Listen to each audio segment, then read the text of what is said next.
What is popping? Homies. New video. So Nick knows about the phone call I had. Shit, The one this that I is an said is the biggest phone hour call I long. had. The reason I'm so calm right now, because my life has changed forever, alhamdulillah. But there's one stipulation. I have to go 1 week not making any negative headlines, not getting in trouble. He did not make it. During this 2-week period, Fousey admitted to hooking up with a trafficked woman. I'm not a good person. I'm not a good person. You're not. He hired and fired 2 staffs worth of people because he's a child. He can't keep track of his own wallet. I had my wallet.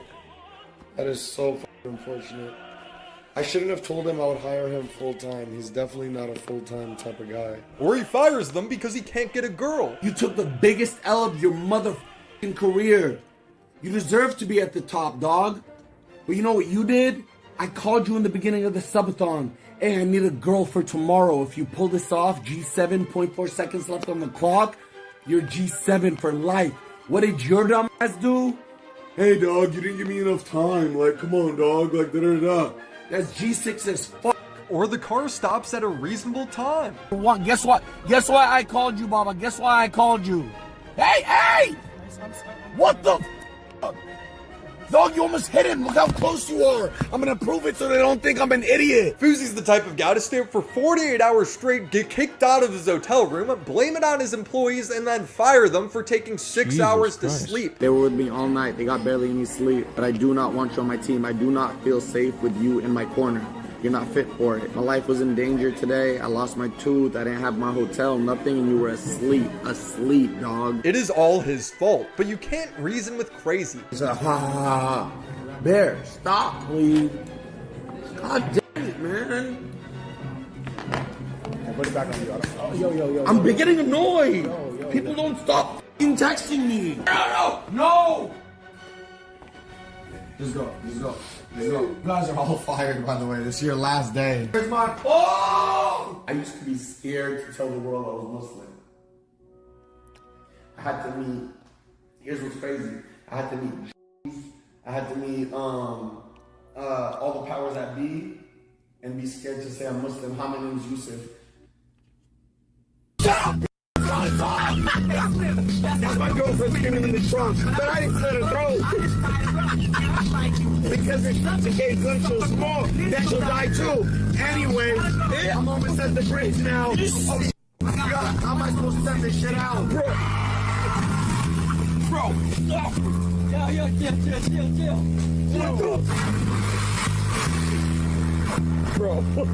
Yo, why is this too accurate? True, Sneeko. And it's just hard to feel bad for him because his ego is so big. Wait. I'm all beta as f***. Shit, I think this guy's f***ing beta.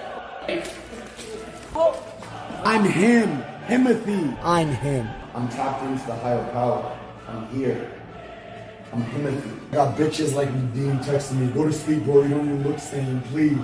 He's never worked hard a day in his life. Ending with Fousey getting arrested and put in a mental hospital. My life is in danger and you arrest a Palestinian Muslim who's viral? Are y'all dumb or are you stupid? Do you like your job? And he's promised to come back stronger than ever. Can't leave the hospital until I get clearance from the police, so I've been here for 4 days now. I got fouled out. That's all it is. I'll be back. Y'all know that. Season 2 on the way. We champions now. Let's get it. G7, baby. This is the mental self-destruction of FouseyTube. The most time-consuming part for me making a video is researching the topic, because finding trustworthy news sources is hard. Everyone's reporting with some sort of agenda today. This is Ground News, a platform that helps you compare news sources and read in between the lines of media bias. Ground News sorts articles based on the outlet's historic bias, that being left-leaning, right-leaning, or center. And what I like is comparing and contrasting different points of views when it comes to the same topic. When looking at Fousey's arrest, the left-leaning article focuses more on Fousey singing a racial slur while listening to a song and his interactions with an inebriated woman, while the right-leaning news source focuses more on comments made by the police, allowing me as a reader to get a fuller picture of the story. The tools they give you is what makes Ground News so special. You can filter your homepage by international news, US news, UK news, etc., allowing you to sort articles based on location, location, time, factuality, whether the outlet is paywalled. I like that it keeps track of your own subconscious bias, what sources you're reading more of. And my favorite feature is the blind spot tab. This shows you news that's only being covered by one side of the political spectrum and ignored by the other. For instance, Hunter Biden suing the IRS has 0 left-leaning articles covering it. Meanwhile, Trump leaning on Republicans to oust Biden has only 17% of coverage from right-leaning sources. I really like Ground News, and I want to keep working with them in the future because they're what this channel is all about,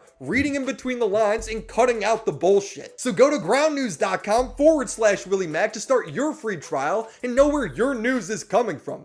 Thank you, Ground News, for sponsoring this video. Say I'm fine, but I'm not fine. I'm dying. Fousey has always struggled with mental issues and has had public manic episodes in the past. That what you put into my head made me want to kill myself! This happened at his infamous July 15th event, where Fousey went off his meds and hosted a concert that promised Drake, when Drake didn't even know about it. As soon as Drake moves and makes eye contact with me and I stare at him, I see his second right-hand man and he nods at me like this.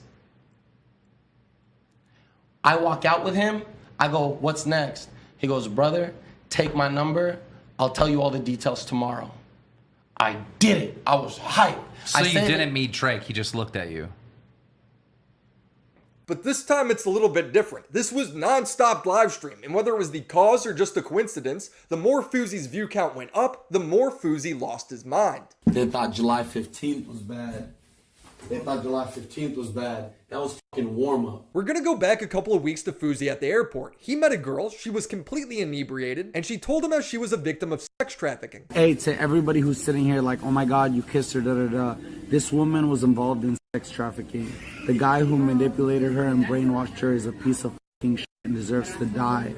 So yes, I sent her $300 so she can start removing her tattoo and see her kids this weekend. I'm against that. I'm a sex addict. A lot of the women that I used to get handjobs from were sex trafficked. What a thing to admit to. He then goes to the bathroom and bangs the formerly trafficked woman. I just joined the Mile High Club. He then pays the girl again as if she's a hooker. You got more money? How much? $2,495. Let's get it. His chat then obviously hates on him for banging a trafficked woman, so he lies and says it was just a prank. What's going on, Ninetales? And by the way, to everybody I was joking around with before, it was actually a The prank, boy so Willie please Mac respect made her a and don't fucking disrespect her right now. Fousey That was video. fucked up of me to do, as like this is a prank and everything. She did not do anything. She's a woman of two. She loves her children, so please respect that. I pranked them. It's a really good prank. I was fooled. What really sells it is him crying and having a mental breakdown. I spent my whole career pretending to be a good person. What can I do to get people to like me? No matter what it was, I'm not a good person. I'm not a good person. Fousey would then go on Twitter and battle Keem about it, doubling down that he didn't bang the woman. You just posted a Twitter response, and in your video, you said I called you to say I fucked the woman in the bathroom. On my mom's goddamn life, I didn't fuck this woman. You told, well then you lied to me. I don't know. I talked to you for 1 minute and I go, why is everyone hitting me up saying that Fousey's going crazy and this and that? Because I'm getting hit up by fans and YouTubers. And you say to me, listen, Keem, I'm just playing the July 15th character. I'm good. And by the way, Keem, I just fucked a girl in the bathroom. And you were geeking about it. I was like, right on, man. All right, I'm going to let you go. He says he isn't manic. Keem, because what you're doing right now, you're trying to make it seem like I'm having a manic episode. No, I'm not. No, I'm not. Why are you accusing me of that? That's out of left field. No, I'm not. You tweeted it today, you dumb. Are you talking in this moment? About my are you talking? Very convincing. What I'm getting at is at this point, Fousey is still kind of there. He still cares about what people think. Soon he will ignore his fans, fire his staff, and isolate himself from his family, all while that number goes up. No lube. So what you gonna do? If you're number one, shove it up your ass and make it number two. Oh. After the bad press with the airport girl and his public beef with Keem, it would lead to Fousey to stop taking his mental health medication, blaming it on his staff. Imagine having to work with someone who's purposely a crazy person. I need your medication that I've been asking you to send me the number for 2 days. Don't put that on me. All you have to do is call the security and say, hey, go, you lock Yusuf in a room and say he's not going anywhere. He's not streaming until he gives you the medication. Don't play that, you It is on you. No security team that you contract out will ever hold you hostage. That's a lawsuit waiting to happen. Yeah. Don't be a bitch to me, dog. You're not working for me. You're not my fucking bitch. Put me in my place. Tell me what to do. Grab your balls. Show me why your wife loves you. It's not my fault if you let me walk all over you. I don't have to apologize for how I treat you. Yes, it is your fault. Fousey's the kind of guy who preaches a lot. He talks about how he wants people to be straight up and real with him. But he's literally a man-child, never taking responsibility for anything in his life, always blaming somebody else for his actions. Hey, watch this, watch this. It's weird, it's...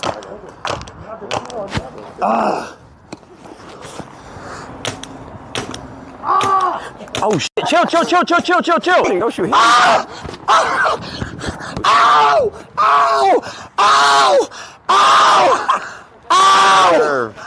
Fuck! Please don't. Be a man. Please don't. Be a man. You shot me. Aiden, it hurts. I'm not gonna do that out of consent. Aiden, please don't. This is gonna start a war. If you shoot me, wallahi, it starts a war. Don't do it. Wallahi, Bro, you shot me first. And then he got me back. Dog. It doesn't matter. You shot me and you shot him. He's on your team. Go shoot Neon. Go shoot somebody else. No, that makes no sense. But you shot me too. And you shot him. On accident. All right, turn around. No! It's only right. Dog, I'll go home. I swear to God, I'll go home. I swear to God, I'll go to my hotel. Why? Because it hurts like a bitch. You just shot me! I didn't know. This is my first time paintballing. I've been lying to you guys the whole fucking time. Wallah. I've never paintballed in my goddamn life. Just do it for me. No, hey, I'll go home. I swear to God. Let him do it further. Do it, I'll go home. Oh, he's a bitch. Bro, take it. My man's threatening to leave an entire day's worth of content that was planned because he was shot in paintball. Dude, take it like a man. Ready? It's not bad. Stop! Bruh. Stop! Really? Let's start the game. No, we're losing light. All right, stop. Go to your side.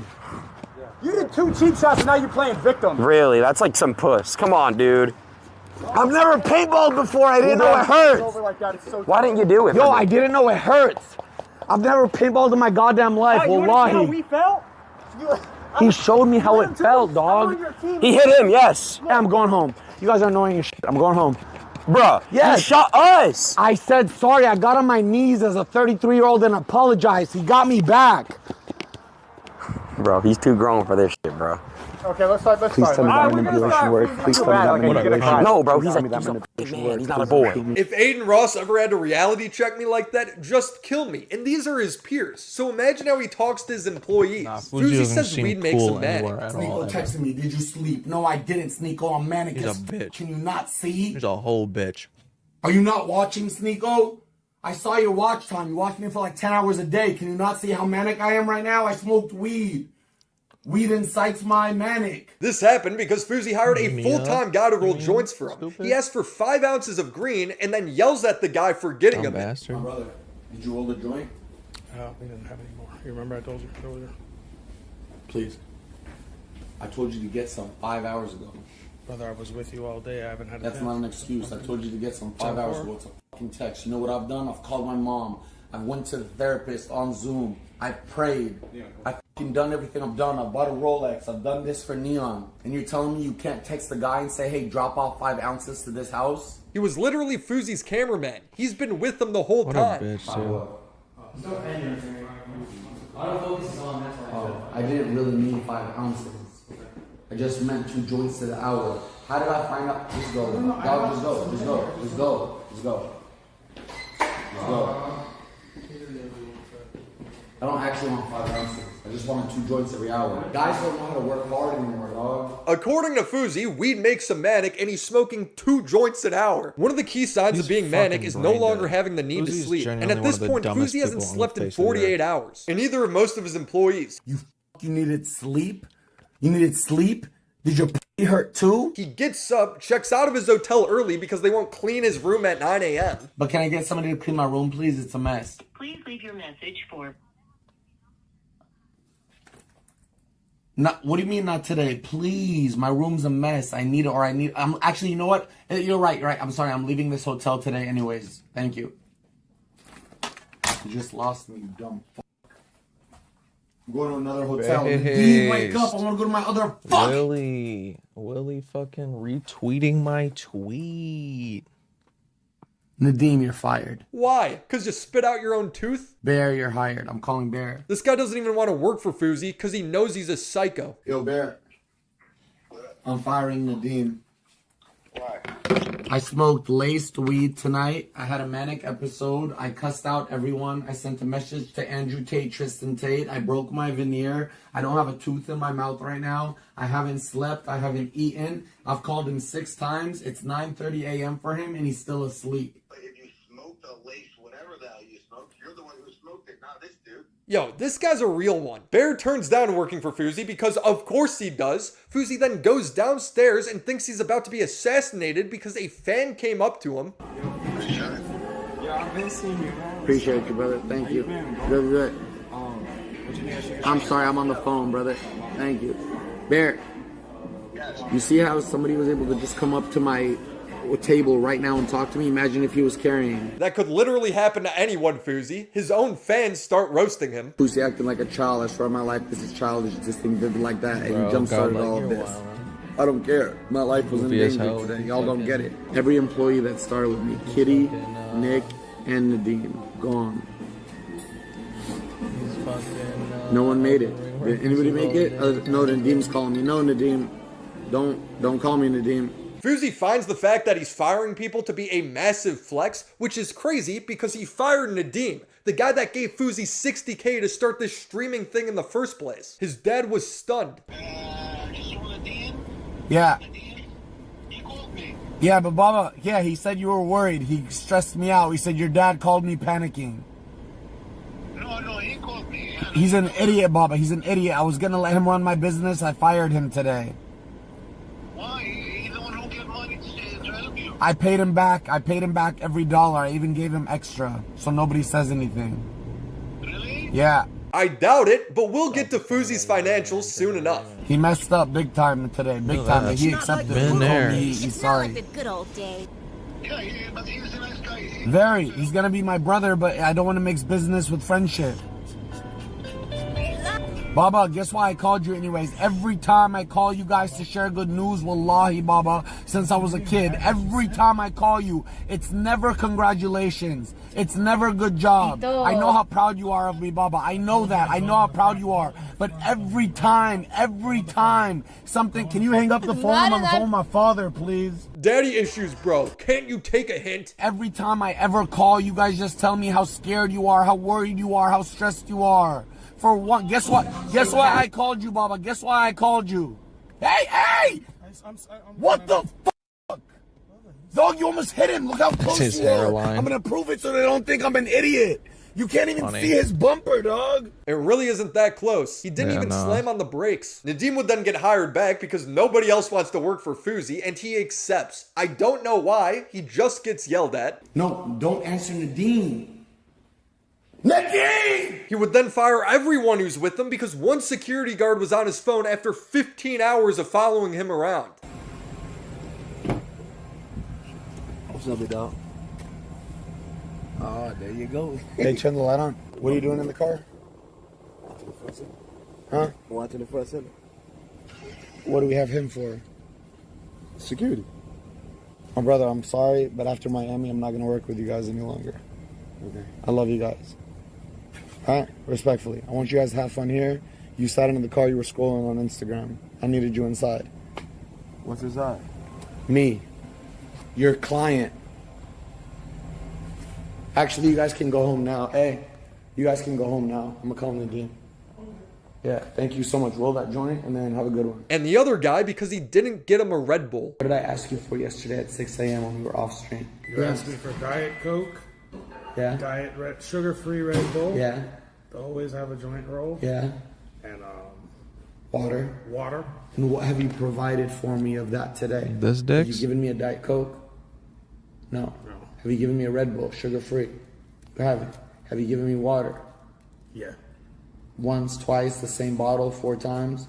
Dog, if you want to be with me and work for me, protect me like a multi-million-dollar brand. I'm not Walmart. Bro, this guy's been Fousey's camera guy, weed guy, maid, and driver for 72 hours, operating on little to no sleep. He's crushed it, and now Fousey's threatening not to pay him. This can get taken away tomorrow. On everything I love. You haven't signed shit. I don't know you shit. I promised you something. You decided to work for me. That's your fault. You're getting paid for this. I didn't give you a deal. I didn't give you a contract. I don't know you shit. That's real. It is. Come on, you gotta keep this guy Fousey. Even when you're bitching at him, he's still handing you a joint. So Fousey now has one security guy left with him at like 11 p.m. So he calls Nadim, the guy he fired earlier, to hire more security. No, hire new security right now. Tell Jed what happened. Tell Jed the guy was scrolling on his Instagram right now in his car. And then when I came up to him and I said, "You're supposed to be inside," he said, "What's inside?" I said, "Me, your client." Fousey then gets into a fight with Dean, his boxing client, over how he's been treating his manager Nadim. Bro, I haven't been on my mental health medication in 48 hours. Guess why? Because Nadim. Don't defend bitch ass work, dog. Don't do that. You're not that guy. Bro, I'm just telling you what's up and what it is, bro. Nadim. And this whole time, Fousey's sitting there asking his employees if they're slow, Shoot, what's the dissing question? their wives. What's the question, You know how I know you fucking suck at your job? Because I called you earlier, the security was in here. I answer. I go, "Hey, what's your name?" You go, "Nadim." I was talking to him. Oh. Like, are you slow? On Jed, tell me. Because you can't text me, Nadim? Because I have to pause my stream, mute it, so you can call me and relay a message? Because you don't have two thumbs. Who is to say that the cardinal sin must be cardinal? I think you're slow, dog. You got dropped from my head as a baby. You mother? You gotta go to the dog. By the time you fucker. figure it out, it'll be New Year's. You got me. You're so slow, For dog. sure. I don't know how you get shit done. Your wife But proposed holy to you, shit, dog. you Your wife motherfucker. proposed to you. You took so long. Your wife proposed to you. She said, "Honey, I'll do it. Honey, will you marry me? I'll protect you for the rest of my life." Your wife proposed to you, dog. Actually, we got married after a year of being together. Your wife proposed That was to you. pretty quick, if you ask me. Get married in the first Your year. wife proposed to you. But I went with it. I'm very slow with fucking You are. things and Can you shit. call your wife right now? I want to ask you if you're this slow at everything. Fousey tries to prove how terrible his employees are to his audience by making them do tests like how fast they could turn the music on for him. Well, hey. Watch how long it takes him to turn the music. Good shit, dog. Fucking gas. Speedy Gonzalez. I tested you right there. Good shit. Are we ready? Are we ready? They left me in the car, these idiots. They forgot. Yo, are we ready? Yeah, we just gotta get you checked in. Why is your voice like that? Some info. Give me 1 second.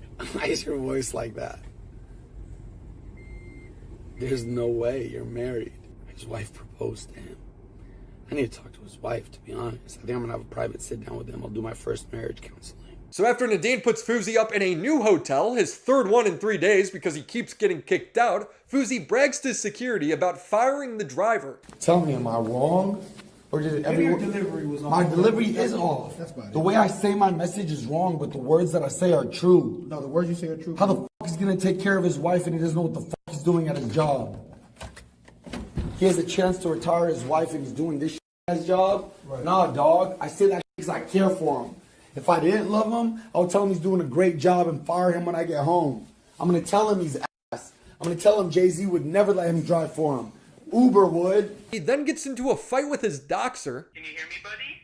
You know we have your address, we have your number, we have everything. Oh, you like doxing too? Hey, I know where you are right now, and I live here, buddy. Come over here, I swear to God, I'll kill you. I swear to God, you pull up to my house right now, I'll stick a knife 10 feet in your throat. I literally slice it down to your penis and chop it off. Yes, this is a goddamn threat.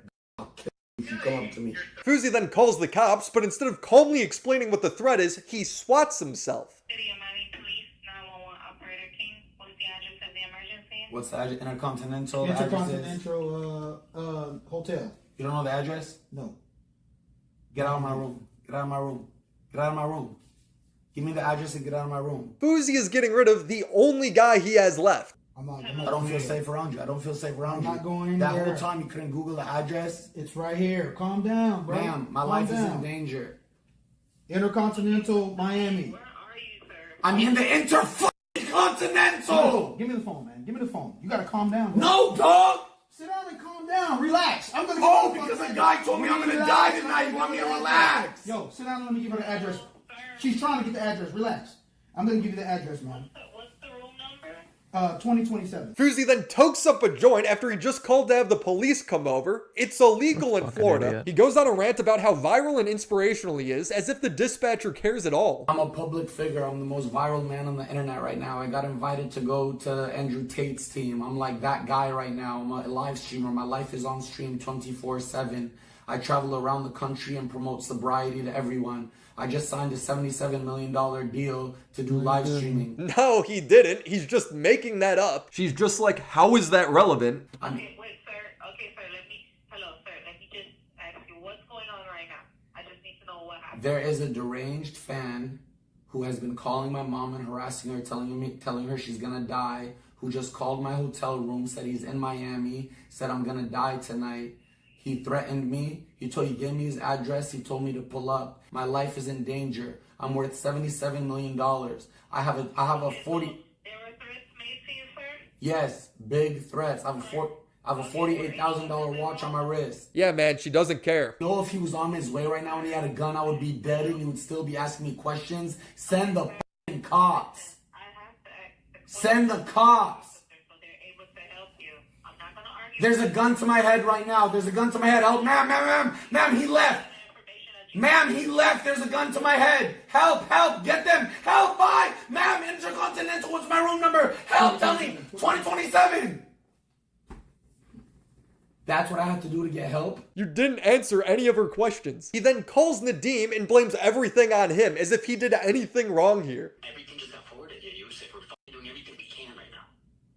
You know, I just called the police and they're on their way right now because I called them. No, but I was on the phone with them, bro. And Jet just fucking forwarded everything. Nadim, there's a guy who wants to kill me tonight. I need to stop. Shut the fuck up. Don't ever tell me to stop. You need to stop. You need to tighten the fuck up. I haven't been on my mental health medications in 2 days. And we know that. Don't ever tell me to stop. This is all your fault, dog. You took accountability today. You know I didn't even want to work with you. The only reason I didn't fire you is because my father told me not to. Do not tell me to stop. We're looking out for you. Aiden Ross, of all people, then calls Fousey and begs him to get help. Stop. Let me talk. I'm letting you talk. Do not blow this, bro. Do not. This is it, bro. This is the breaking point. This is what everyone wants to see. Right now, we gotta get you help, bro. Bro, Fousey, I'm here. Like, I'll drive you right now, bro. Please, you gotta go to sleep. It's been 2 fucking days. Please, bro. Please. All right, Aiden, I'll go to sleep right now. All right. Fousey, please. He's gonna call me to tell me to go to sleep when a guy just threatened me and he's been telling my mom he's gonna kill me. That's what they care about, their money. You hear the sirens? They're here. That's what they care about? Nobody has been doxxed, swatted, and threatened more than Aiden Ross. I'd take his advice. Fousey is being harassed, no doubt about it, but now he's put himself in a position where the police think he's locked in a room with a weapon. If it wasn't for his last security guard, he'd be dead. So this is what I'm going to do. I'm going to make sure that the cops don't come here blazing. Yeah. That's what they're going to do. So I know. Let me deter them. Yeah. But they're still going to come up here. I know. And even as Fousey's getting arrested, he still manages to tell the cops that they're bad at their job. You guys are just standing there doing nothing with your hands out. This is Miami-Dade police. Yo, what are you talking about? I'm being serious. My life's in danger and you're sitting here staring at me. Why does nobody work hard in this world? Why am I the only... You're out? You're not going to protect me? You're on camera. What is it? Give me the story. Tell me the story. Dog, I'm live streaming. I'm the most famous guy on the internet right now. Okay, cool. A guy calls my mom yesterday and says I'm going to slit your throat. He called to my mom. No, my mom's throat. He calls my room today. Hi, it's me again. Remember me? He posted a video. He was on live yesterday calling my mom. I have his face, everything recorded. He goes, remember me? He threatened my life tonight.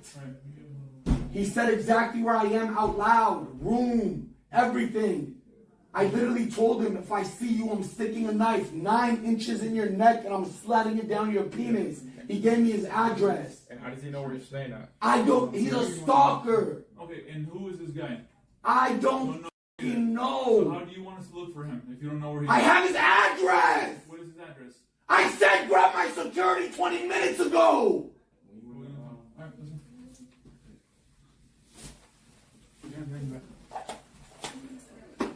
You guys are dumb as f***, man. You guys are literally dumb as f***. All y'all. Hey, record this. Security, come in here now. They told me to stay outside. I can't come inside. Yo, for my protection, come in here. Like, what's he want? He wants his security to fight the cops? I can't come inside. He can't come in? I cannot. Y'all are. I'm suing all y'all. My life is in danger and you arrest a Palestinian Muslim who's viral. Are y'all dumb or are you stupid? Do you like your job? Or are you dumb? Hey! Hey, free Fousey! Yes, it ends with Fousey going woke, and I'm sure if he had the power to fire the police, he would do that too. The body cam footage was released of him promising to do just that. You're getting fired. You're getting fired. That's what they've been saying for years. I swear to God, you're getting fired. Allah, you're on the Allah subhanahu wa ta'ala, you're getting fired. Okay. Have any drugs on you? No. Weapons? No. Nothing that can hurt me? No. I got a big penis. It could hurt you a lot. I am the baddest of them all. If you ain't about money, then I don't mess with y'all. I want to take a moment and talk about Fousey's money, because I'm pretty sure he doesn't have any, or at least not as much as he's spending. We already talked about how he hired and fired and hired again an entire security team, and apparently gave his manager Nadine a $100,000 severance package. But apparently he's just promising his employees he needs more than millions of therapy. He needs a dollars. lobotomy, Put you bro. on a McLaren, but you working like you drive a fucking Hyundai? No. Go drive a Hyundai if you want to drive a Hyundai. He has a chance to retire his wife and he's doing this shitty ass job. Nadeem, my business partner, not fucking waking up, saying, sorry brother, I was tired. I worked till 4 in the morning. I pulled an all-nighter. I do everything myself. Am I gonna sit here and complain? When you can't pay your mortgage and your wife comes to you, baby, why can't we pay it? I'm sorry, baby. I was tired. I didn't sleep till 4. I love how in Fousey's world, you either work for him or you can't pay your mortgage. FouseyTube is not paying these guys millions of dollars. In fact, I'd be surprised if he ended up paying them at all. He posted his bank account a few weeks earlier showing he was $30K in credit card debt and only had $24K in his bank account. I want to emphasize that he has not signed his kick deal yet, but he's spending money as if he has. He signed a random fan to a music contract, promising him he'll be on the radio. Inshallah. Come here. You made me drop my glasses, you fucking f***. I guarantee you suck. Come here. Come here. Come here. Oh, let me hear something. Let me hear something. Listen. No, send it. Can I get to my body? Carry spices like wasabi. I don't ever trust these dirty niggas. All they do is watch me. I really got myself. They say they got me. They don't got me. Always been a writer. Now I'm rapping on a hot beat. Run up on me, hit them. If these niggas pull up, man, for sure I'm gonna drop them. I don't mean to bully. I just make these niggas love run. This is not J. Cole. That was thank you later, Drake, dog. That was dreams and nightmares. That was dreams and nightmares. Me. Are you signed? No, I'm not You're signed. independent. I'm independent. Would you sign the G7 Promotions and be my first artist on my label? Yes, bro. Let's do it. Get my security information. I'm giving you $1,000 right now just for signing. $1,000? Just for signing. But that's just a cheap shot. I'm gonna buy you a Rollie, all that shit. Yo. I'm gonna treat my artists right. Yo. Fousey then gives him a Rolex. You want this Rolex? You want this Rolex? So is this the first time you might be touching a real Rolex? Yes. All right, let me tell you this before I give it to you. This means nothing. This is trash. It's trash. It's trash. I'd rather buy a fake Rolex than a real Rolex, but I'm buying this because I deserve it to appreciate myself. That's the only reason. That doesn't even make sense. Yo, he just signed to my record company. Welcome to G7. So now Fousey doesn't have a Rolex. So what's he do? Goes and buys a $48,000 watch. Guys, can you guys be quiet for 2 seconds? Hello? Drake? Dog, I'm in Miami right now. Drake, I know. I'm a big fan as well. I'm a big fan. Drake, I'm a big fan, Drake. I swear to God, I stalked you, dog. I broke into your club, dog. Yo, Drake, I literally look like a crazy person right now because I'm outside of the place that you're at. Don't ask me how I found it, bruh. How you could really tell Fousey doesn't have money is that he begs Aiden Ross to buy him shoes. Aiden, buy me a pair of shoes. I'm broke. The kick deal didn't hit yet. Not yet. I got you, though. Buddy dropped $48K on a watch, but is having Aiden buy him $297 shoes. Yes. Will you buy me a pair of Cool Grays? $297? Yeah. Yeah? Buddy lies. The price is actually $400. What are we doing? Is this a good Muslim thing to do? My man. 11. Aiden's buying me these. I'll buy the other one.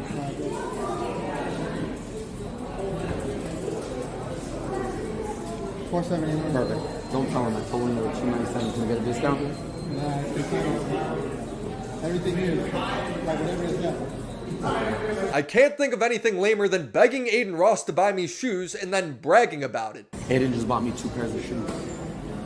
Who cares? He then tries to flirt with a random woman by buying her shoes, but he gets really salty because she says she has a boyfriend. Aiden, I'm buying her shoes. No, I got it. I got it. Sure. I got it. Message me so I can follow you back. What was your name? Lucia? Remember my name? Yeah. Girls be dumb as f***. I swear to God they don't listen. I go up to her. I have a girlfriend. Oh, no. I have boyfriend. Yes, I know. I just said I have a girlfriend. Get a fucking hearing aid, dog. You girls are listening to Ice Spice too much. Deli. Bro, it's her second language. Chill. Tell your boyfriend I said hi. Yeah, he's mad, and then he's just picking up random people, giving them money. They want her money. Oh, I didn't pay you yet? 1,000. Offering to fly random girls to Miami and getting mad when they say no. Yo, what are you doing tomorrow? I'm supposed to be driving home back to Arizona. Let me fly you to Miami. Oh. I don't know. My sister's birthday's on Friday. That's code for she gotta ask us for permission. I hung up. She doesn't want to come. Okay. I'm done with them. No more free clout. You just got offered to get flown to Miami and you're going to say no? You begged. I'm not going to say that. The guy to finally stand up to Fousey is a 19-year-old TikTok prankster. Fousey starts off complimenting him, but then turns into a menace. That's your Lamborghini? Yeah. That's your McLaren? Yeah. This is your house? Yeah. Good fucking shit, dog. Why can I never get I a wasn't good smart shit? with my money. I wasn't smart. Good shit at 19.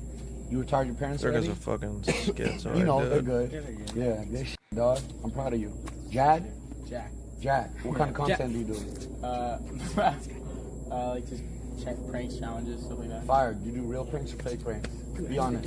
Hey, depends on the. They're fake as shit. Be honest. Own that shit. You know, like Own it. Your pranks are fake. real. Hey, I give away money. They're not real. They're trying to build your business on the lie. Fuck your Lamborghini. Fuck your McLaren. They're lying. Yo, that was the craziest switch up I've ever seen in my life. I think Fousey's just speaking from a guilty place. It really starts to become a lot more clear how broke Fousey really is when he challenges the kid to compare bank accounts. And I'm worth over $50 million. What are you worth? Probably more than you. What are you worth? If we're going You want by... to show bank accounts? I sign my kick deal tomorrow. Let's do it. I'll pull up my bank account right and show now. you. Pull up your bank account right now. No, I have no money right now. I'm broke. So then why are you acting like that, motherfucker? I don't need money. I don't even act like that. I don't need money. You don't deserve money if you don't act like that. Let me talk. You humble this Let me talk. motherfucker. Bro, you never stop talking. I really don't know how big Fousey's kick deal really is, but either does he. The time he's supposed to sign it as well as the amount change all the time. What is anybody I'm signing a watching? $33 million deal. And I'm worth over $50 He's such a million. piece of I'm going to shit. make $100 million this year. Fuck you, Fousey. You're a loser. Pathetic loser. Aiden? Let your mania Aiden, take Twitch is your one call own away, buddy. life. Isn't he banned from you. Twitch after the whole airport deal? Bro, Twitch would never sign you. Fousey's understanding of his deal is weird. Loser. At first it was rumored to be 15 million. I've heard behind the scenes it was 5 million, and Fousey claims it's 33 million, and the number just keeps going up. Look at how it went down last time, right? When you lost everything, run it back, buddy. You're losing everything before you even get it. Hey, That's why you 70 have- million, suck my dick. I'm worth $77 million. You're a bitch. You fat. And he's catching on to Fousey just making up newer and bigger numbers. I'm worth over $50 million. What are you worth? You just made $17 million in that. I'm about to start a bidding war. They know they f***ed up. 72,000 views. I want $72 million. For real. In cash. I don't do crypto. I know y'all watching, Kick. My price went up. I'm sorry. You're gonna be broke. I'm not mama's little boy no more. Bundle of joy no more.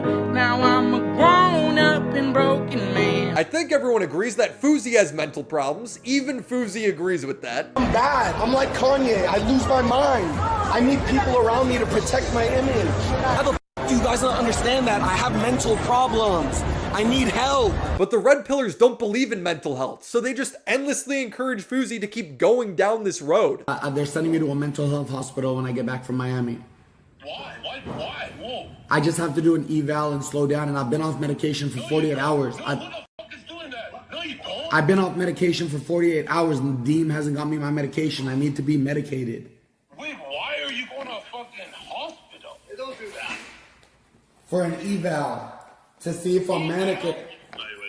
Dude, if someone does shit, they get slapped. There's no mental health. Zergas. I want to see you never let the world gaslight you into thinking you're a fucking soft pussy bitch. Anyone who does that, media, reporter, you slap the fuck out of them. Those people went after me and every creative, Kanye, anyone who goes manic. We manic people create everything and they try and call us crazy. My day's ruined. I'm really pissed off right now. I'm bipolar, so I can... Well, I'm not bipolar. That was misdiagnosed. But I'm still... My mood can go from, yay, let me suck your dick, to, I'm gonna kill you in 2 seconds, dog. This is so annoying.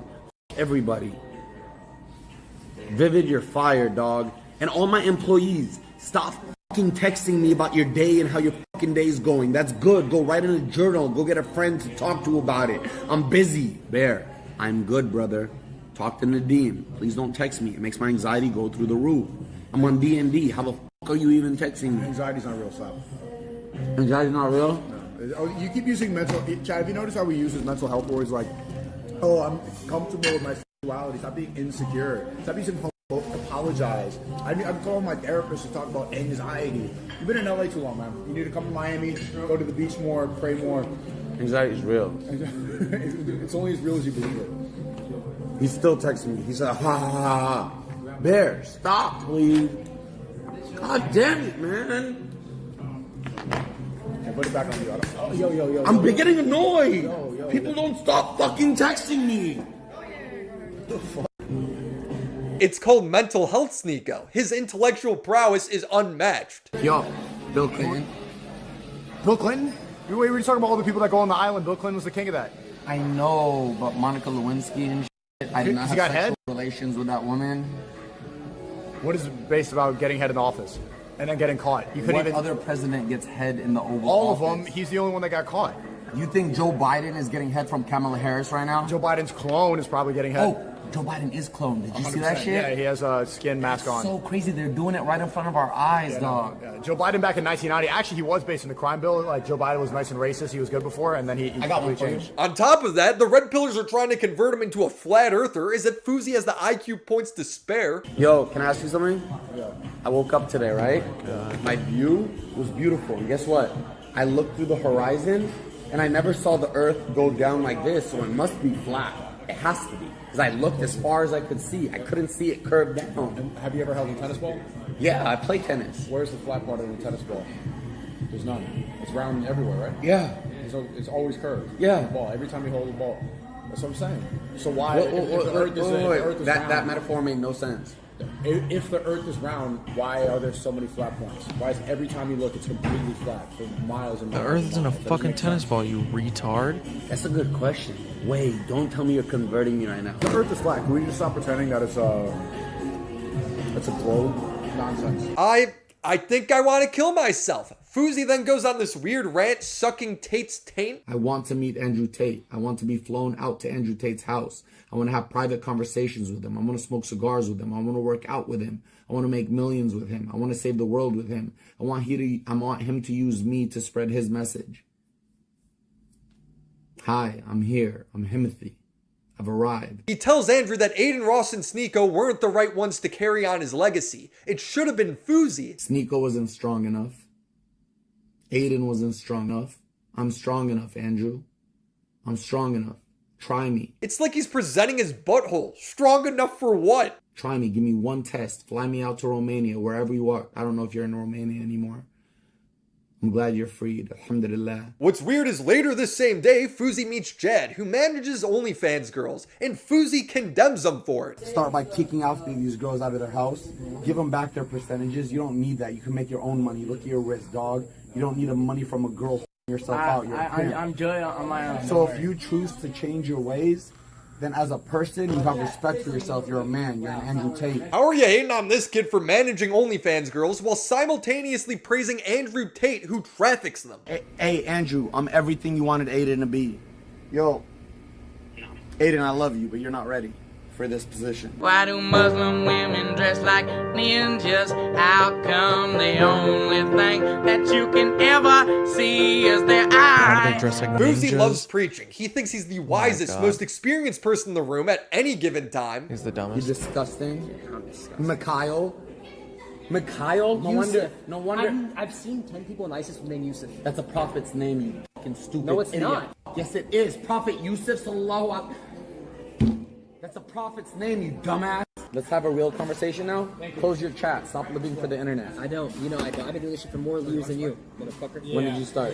5 years ago. When did you really start? 5 years First ago. rule, when you're talking to a man, be honest. When did you 5 start? years ago on 2K. You start at 14 years old? And you only have 13,000 viewers now? How are you going to be telling people to stop living for the internet when all you talk about is viewers? All you motherfuckers, stop hating on me and get inspired by me. People know about Palestine because of me. People know about Islam because of me. I'm a fucking threat to this industry. His ego is so big, he thinks he's going to solve the Palestinian and Israeli conflict. Bro, you can't even keep your own teeth in your mouth. I used to be scared to tell the world I was Muslim. I had to meet, here's what's crazy. Fucking I had to moron. meet Jews. I had to meet, He's not even crazy. He's just, he's fucking all the powers that retarded. be, and be scared to say I'm Muslim. Hi, my name's Yusuf. Now, my business partner, my brother, he's Jewish, Aiden Ross. Now, he watched me pray yesterday. We're doing more for Palestine and Israel than the governments over there ever did. And we don't have to say a word about it. If I go with Aiden Ross to Tel Aviv, I guarantee you they would think I'm in heaven on earth. When people see a Palestinian tomorrow sign with a Jew and be brothers and sign that dotted line, I promise you we're doing more for the revolution than anything. History. That's that big. That's what time I'm on. Why do I have armed security right now? Why are you strapped? Why is he strapped? Why is he strapped? He thinks he's about to be assassinated. Why is my dad crying? Why is my mom crying? Because they believe you're on drugs. Ashan, I prayed, Mama. Alhamdulillah, I have so much energy. I'm healthy. I'm good. Lahali.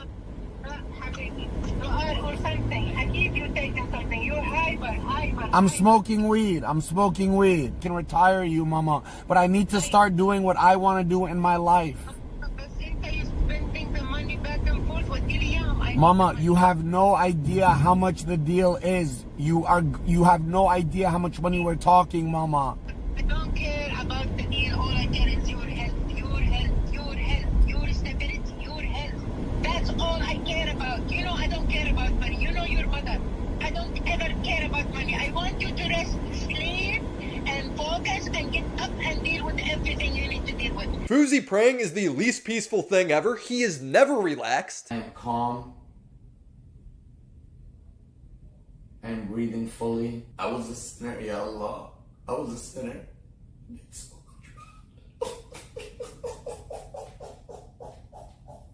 Like, what did he do? Ya Allah, I'm gonna do better now. I have nothing to do. I don't have to do what I used to do anymore, Ya Allah. I will not be in clubs with Ya Allah. I will not be talking to disgusting women. I will have one woman after we are married. And my mom accepts, and her mom accepts. That's all. Sorry. Orange pound cake. Oh, fuck. It's okay, dude. Just jerk off. Why is everybody that come around me shaking and saying, oh my God, I'm tapped into the higher power. I'm here. You're a loser. I've watched over 72 hours of his Rip your streams wood and not one right person has off. done that. You're It's garbage. crazy how many of Fousey's loved ones have called him and been like, bro, please take a break, get some sleep, relax for a bit. And he demonizes all of them, his own family. That's it. Why? Everybody. It's not just Mama. I don't want to call out my siblings. Everybody. But not once is there an Elf Mabruk. Not once is there an Elf Mabruk. Hey, Baba, I love you. We love you too. We love you to this. I finally did it, Baba. You saw me hit myself in the head in New Jersey on the fucking ground, Baba. I was gonna kill myself. You saw that. You didn't know what to do when you walked upstairs. Jesus. The reason I'm such a hustler is because of you and because I'm Palestinian and Muslim. Calm down, listen, calm down. Cool down. Don't worry about anybody in this world. I know, Baba. Baba, don't let anybody call me anymore. Just tell Mama I'm okay. I'm not talking to her anymore. I need a boundary. Tweaking, bro. And then you giving money to all these weak ass ass rappers and shit. You just blowing money, bro. You know why I'm not listening to a word you're saying? You know why I'm not listening to a word you're saying, Dean? To get the bread, bro. You know why I'm not listening to a word you're saying, Dean?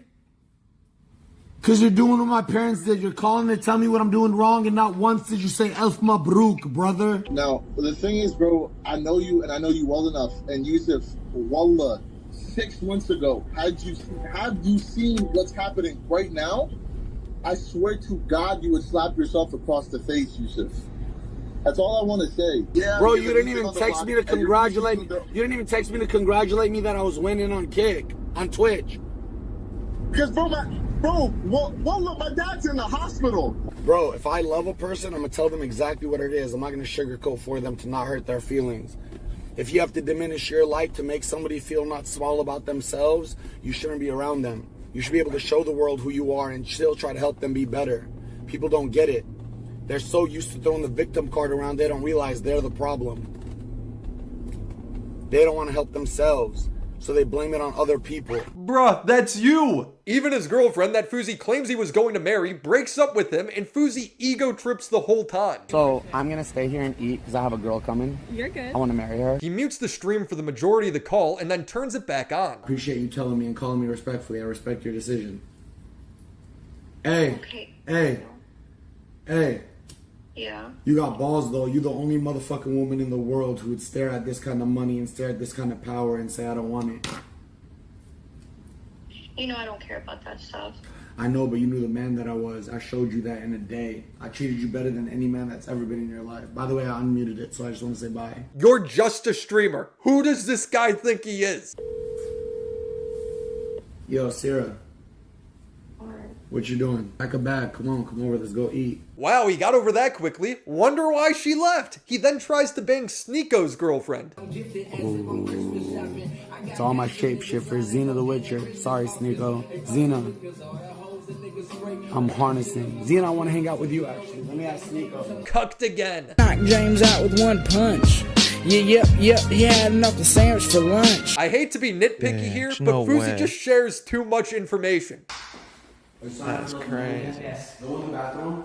I want you to see if your balls dropped. When I was 13 years old, I went into the bathroom. I swear to God, I'm taking a piss. All of a sudden, I feel something hitting my legs. That's why I was a sex addict. Because my Muslim family didn't allow me to be a fucking human.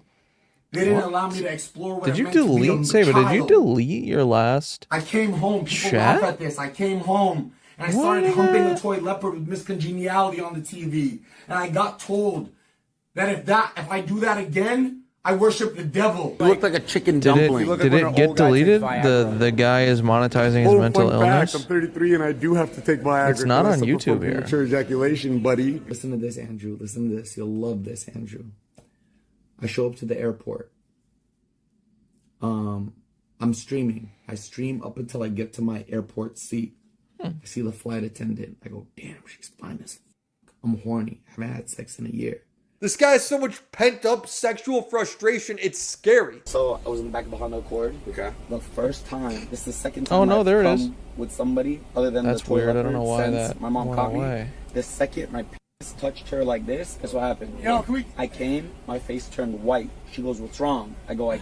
Where are we? Are we in a red light? or So something? every No, we're here. relationship after that, so I then the next year, first year of college, I get with a Puerto Rican chick. She was the hottest girl in my high school. What was her name? Jessica Hernandez. Yo, bro. Fucking fire, right? Okay. Fucking fire. Driver? She was a nympho. So we went to her house, and then we had sex. I in 10 seconds. So she goes, "Don't worry, baby." The first girl to ever say it. All right, hold on. He's almost done. Please, I'm out, bro. let him leave. Let him leave. Uber your way there. Yeah. Hey, so she was like, "Don't worry, baby. I'll go shower and you'll try again." She tried 5 times. She took 5 showers in 1 hour. Every single time I came. You came 5 times. That's like Only Fousey could sit there and talk about how he's used all these sex workers and trafficked women, and he's the traumatized one. I humped a pillow once. My sex life is ruined forever. Nobody cares. Y'all want to be millionaires? We have a broke boy work ethic. I'm finally talking. I'm here. I'm him. Zerka, my chat's telling me that you're talking about me right now. You know what it feels like when they're telling me you're yelling? Because I believe in energies and shit. Your head is right here. You're slobbing on me so hard, dog. I'm 9 inches deep down your throat. You're gagging. I'm plugging your nose with my 2 fingers, dog. Your eyes are watering. You're crying. I think he's getting off to this. Liberal or Republican? Well, if you pick a side, then you're done. You want Trump to grab your pussy, or Bill Clinton to cover you in cum? It's hard to take any of this seriously from Fousey, but he does throw around some pretty horrific accusations, talking about stuff he probably knows nothing about. He starts going after Zherka for dating little girls. One sec.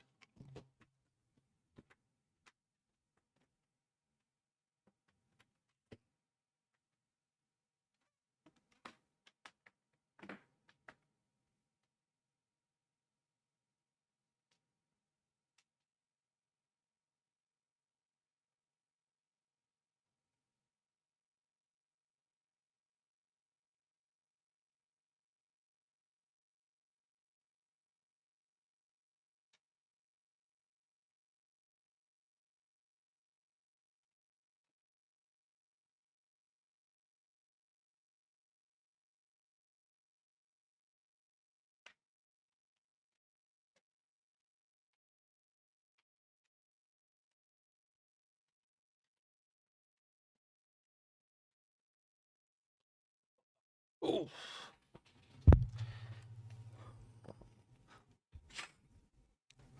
Yeah, Bass, he really does sit on his butt. I know that. you like little Fucking girls. loser ass. I like to mature them.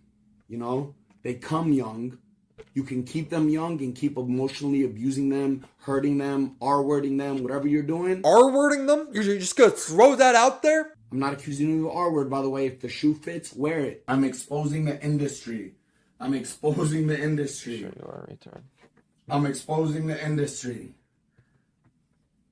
I don't think they're strong enough as the Illuminati, though, so I don't fear for my life to expose this broke-ass industry. This broke-ass industry of you fucking pedophiles, of you fucking Satanists, of you fucking piece of shit, dog. Y'all are disgusting. Who are you talking about, bro? No amount of extra context makes this any more clear. It's just an unhinged rant. I win Creator of the Year, beating Smosh, like all the biggest YouTube channels at the time. Fan voted. During my speech, I say, the haters on the internet made me feel gay. Pin dropped. I based myself based on what I read on the comments. I felt worthless. I felt ugly. I felt gay. I felt that like that just based on what they told me. Got canceled by fucks like Philip DeFranco. He literally posted a video and he said, Fousey phobic on stage, da-da-da-da. I get canceled, dog, because of a fuck like this. Acting holier than thou. Has a private life. Probably is a pedophile in real life. This lasted all night. 7 hours of him ranting about the Illuminati and pedos. I'm not letting you guys see my eyes right now, not because I'm manic. Because you guys don't deserve to see my energy. I protect my energy now. I'm by myself in Miami at 8 in the morning in my room. No handlers, no nobody. Speaking shit that could get me killed. I exposed everything today on my live stream. Everything. I could die this morning, and if I do, alhamdulillah, I'm dying as a believer in Islam. Sure, buddy. It's a fight to the finish, a battle to the death. The only one who leaves is the last man left. We've already talked about how Fousey's subathon ended with him getting arrested and placed in a mental hospital. He's already promoting his return. I got fouled out. That's all it is. I'll be back. Y'all know that. Season 2 on the way. We champions now. Let's get it. G7, baby. Trying to keep me down. And although I do personally find it fun to engage with some of the more out there people on the internet, this is bad for him. He's going to get himself or somebody else seriously hurt. He can't keep his hands to himself. No, I don't even believe that. On a scale of 1 to 10, how serious? Serious of what? Nah, you actually think that, like, do you think it's more weird to flirt with someone in a relationship or someone Are we really gonna debate this who now? just went through a break? Yeah, that's the topic.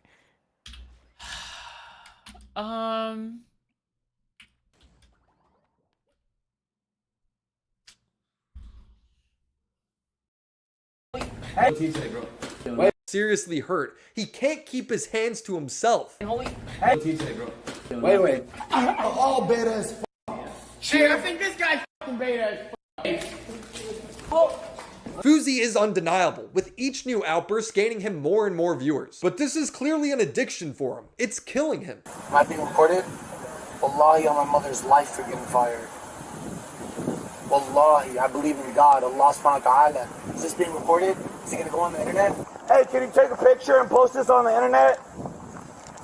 Nah, y'all are NPCs, never mind. Hey, he doesn't even f his wife right. I seriously think he needs a legal guardian, someone to tell him when to start and stop streaming. The last thing I want to see is him hurt himself or somebody else in front of 77,000 viewers. That'll be it for today. Thank you for watching. I'm back. There will be more videos very, very soon, so subscribe. Also, shout out to the Patreons that get me one step closer to making the videos I want to make without having to worry about YouTube's monetization. Phoebes, Crimson Glass, Riveter, Christina Vina, Mac Monkey, Drain Kobex, Bo Blacks, Necro Valley, Stefan Bildman, Friday 13, Abby Blackbird, The Confusing Opinion, Eddie Bizzle, Tismic Fitz, Christopher H, BCCS22, and the Mega Homies, Reynolds Hughes Hellison, IGP, Jason Johnson, Your Taxi, Latchkey Goth Boy, Cyber Katie, Lori Loaded, Papa Gut, Addy Chris, Caden Lulin, Luis G, XO Irish XO, BA Subway, and TV Anthology Reviews.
Well, I was just watching a FouseyTube fucking Willie Mac video.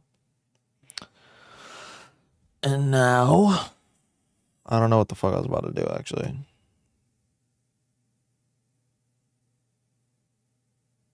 Give a fuck about breakdance creators. I think, though, the comedy potential is way higher if you flirt with someone just out of a relationship. Degeneracy. Okay, what are you doing right now? Like, what are you? What's happening? I'm just memeing. I'm just making fun of you, okay? Like like you'll notice that I'm not like I haven't flirted once during this like entire like serious talk at all. Like, what? What do you want out of me? Do you actually want me to flirt with you? Like, what do you? No, do you want... I'm just memeing, okay? In this case, it's kind of whatevs, because you should have talked about how unaffected you are. Yeah, but like, and then Kat's like, I understand how emotional you are in response, and I'm like, dude, like, I'm fine. Emma, help. Like, I'm totally fine. Emma, what's happening? Emma. Emma, why is she being so weird? Emma, Easy, Emma. Emma, why is you so fucking strange? Are you sure it's me? I'm fine. No, you're actually so strange. What is? Name this strange thing. Also, directly afterwards, Name the strange thing I said. What was it? Give examples. Source? Oh, also I remember you like you were talking about how you were like with this. I was talking with my friend about like relationships and shit. Right. And then like I was pausing there, and then it was like really awkward for a moment, and then like something. I don't know. Like it was really fucking awkward for a moment. No, it's because like I didn't want to like leak stuff. Like I was looking at the conversation and I was just like, I don't want to give out details.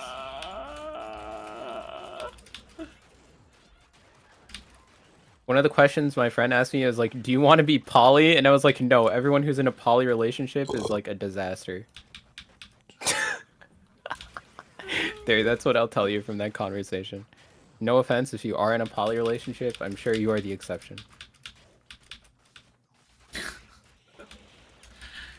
Bro. That was so... What the fuck?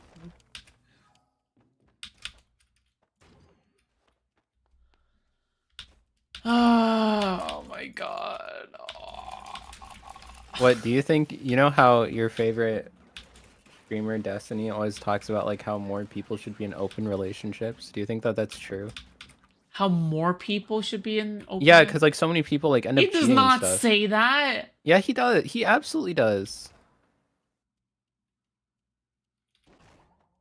No, he does not.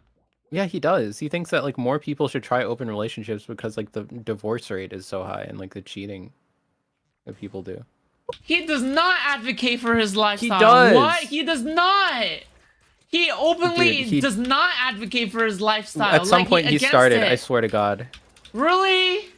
Yeah, he did say that at Really? some point. He was like, No, he does not. No, he did. does I swear to not. God.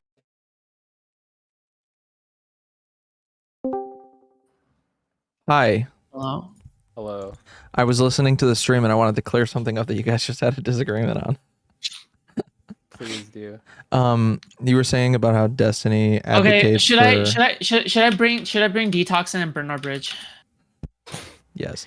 I don't know if you want to. Like, if don't I ask bring me. Detox in, I am like 500% confident that we're gonna Bernard Bridge. Oh fuck. I don't know why. Okay, yeah. What were you gonna say, Keiko? Oh, Sorry. okay, I'll make this quick. So he does and doesn't advocate for his lifestyle. He said, I don't advocate for people doing open relationships because a lot of people aren't mature enough for it. But I think everybody should try it once if monogamy just isn't working for them, but they're just not as open to it. Just like toss one, like that one person you really care about, just like slightly, you know. Because like I feel like that could go horribly wrong, right? Like, what if that person is like the one for you, and that's the one you decided to test it out on? Yeah. I think it's a bad idea.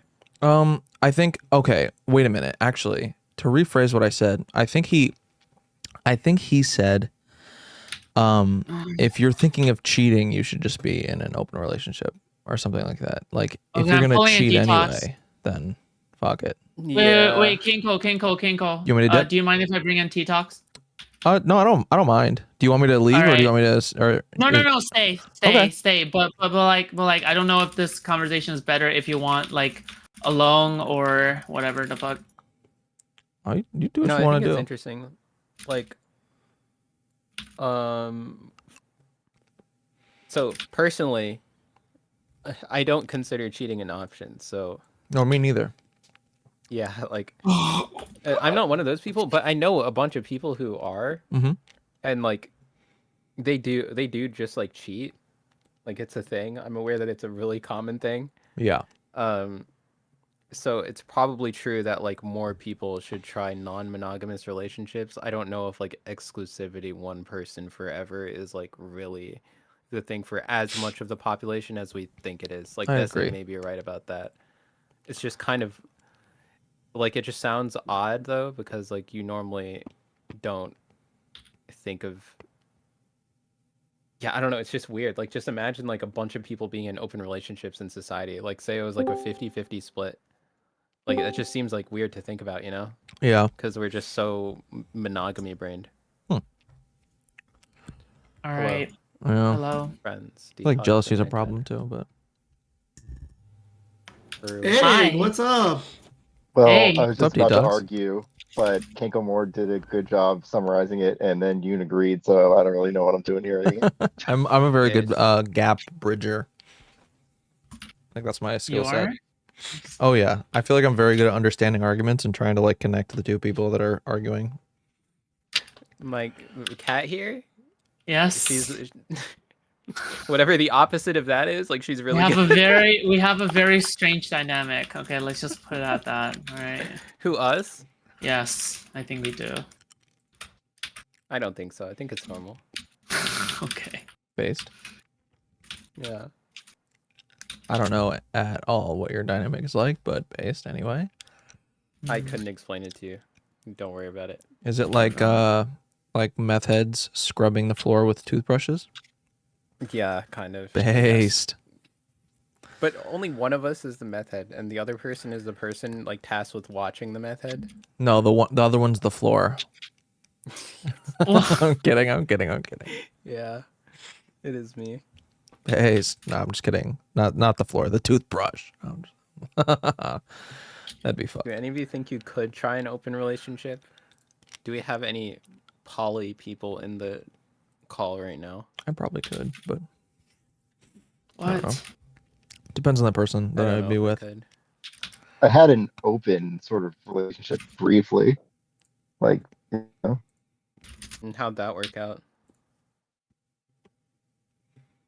I don't know. It wasn't that serious of a relationship, so it didn't really Yeah.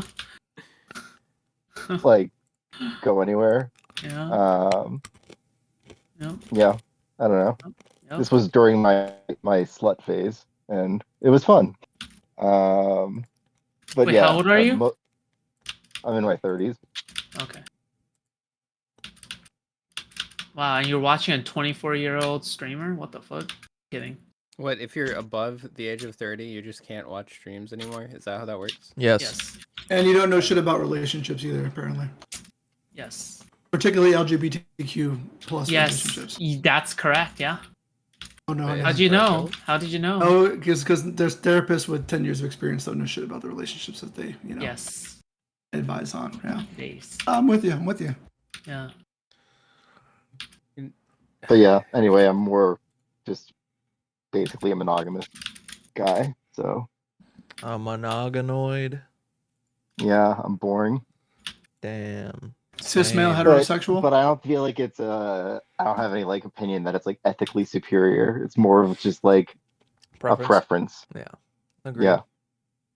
I'm not. Yeah. Just don't have the motivation Hit the for it. ground so it wouldn't get like scratched at the bottom. Wait, when everyone is complaining about like I was walking downhill. So what women in the chat, I just realized I can join was them this now. thick?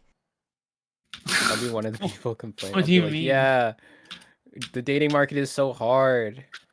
Oh my god. Who's doing this in you'll chat? be joining Other- Jay now? Is that what will be happening? The I was gonna Discord. say, who's doing this in chat other than Jay? Everyone else is just doing Charmander.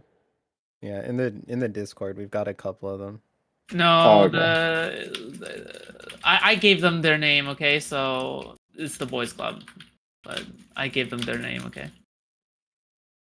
But it's like, okay, this is gonna sound weird, but I've never actually pursued anyone like actively. I've never done that. Yeah, because you took on the more submissive role.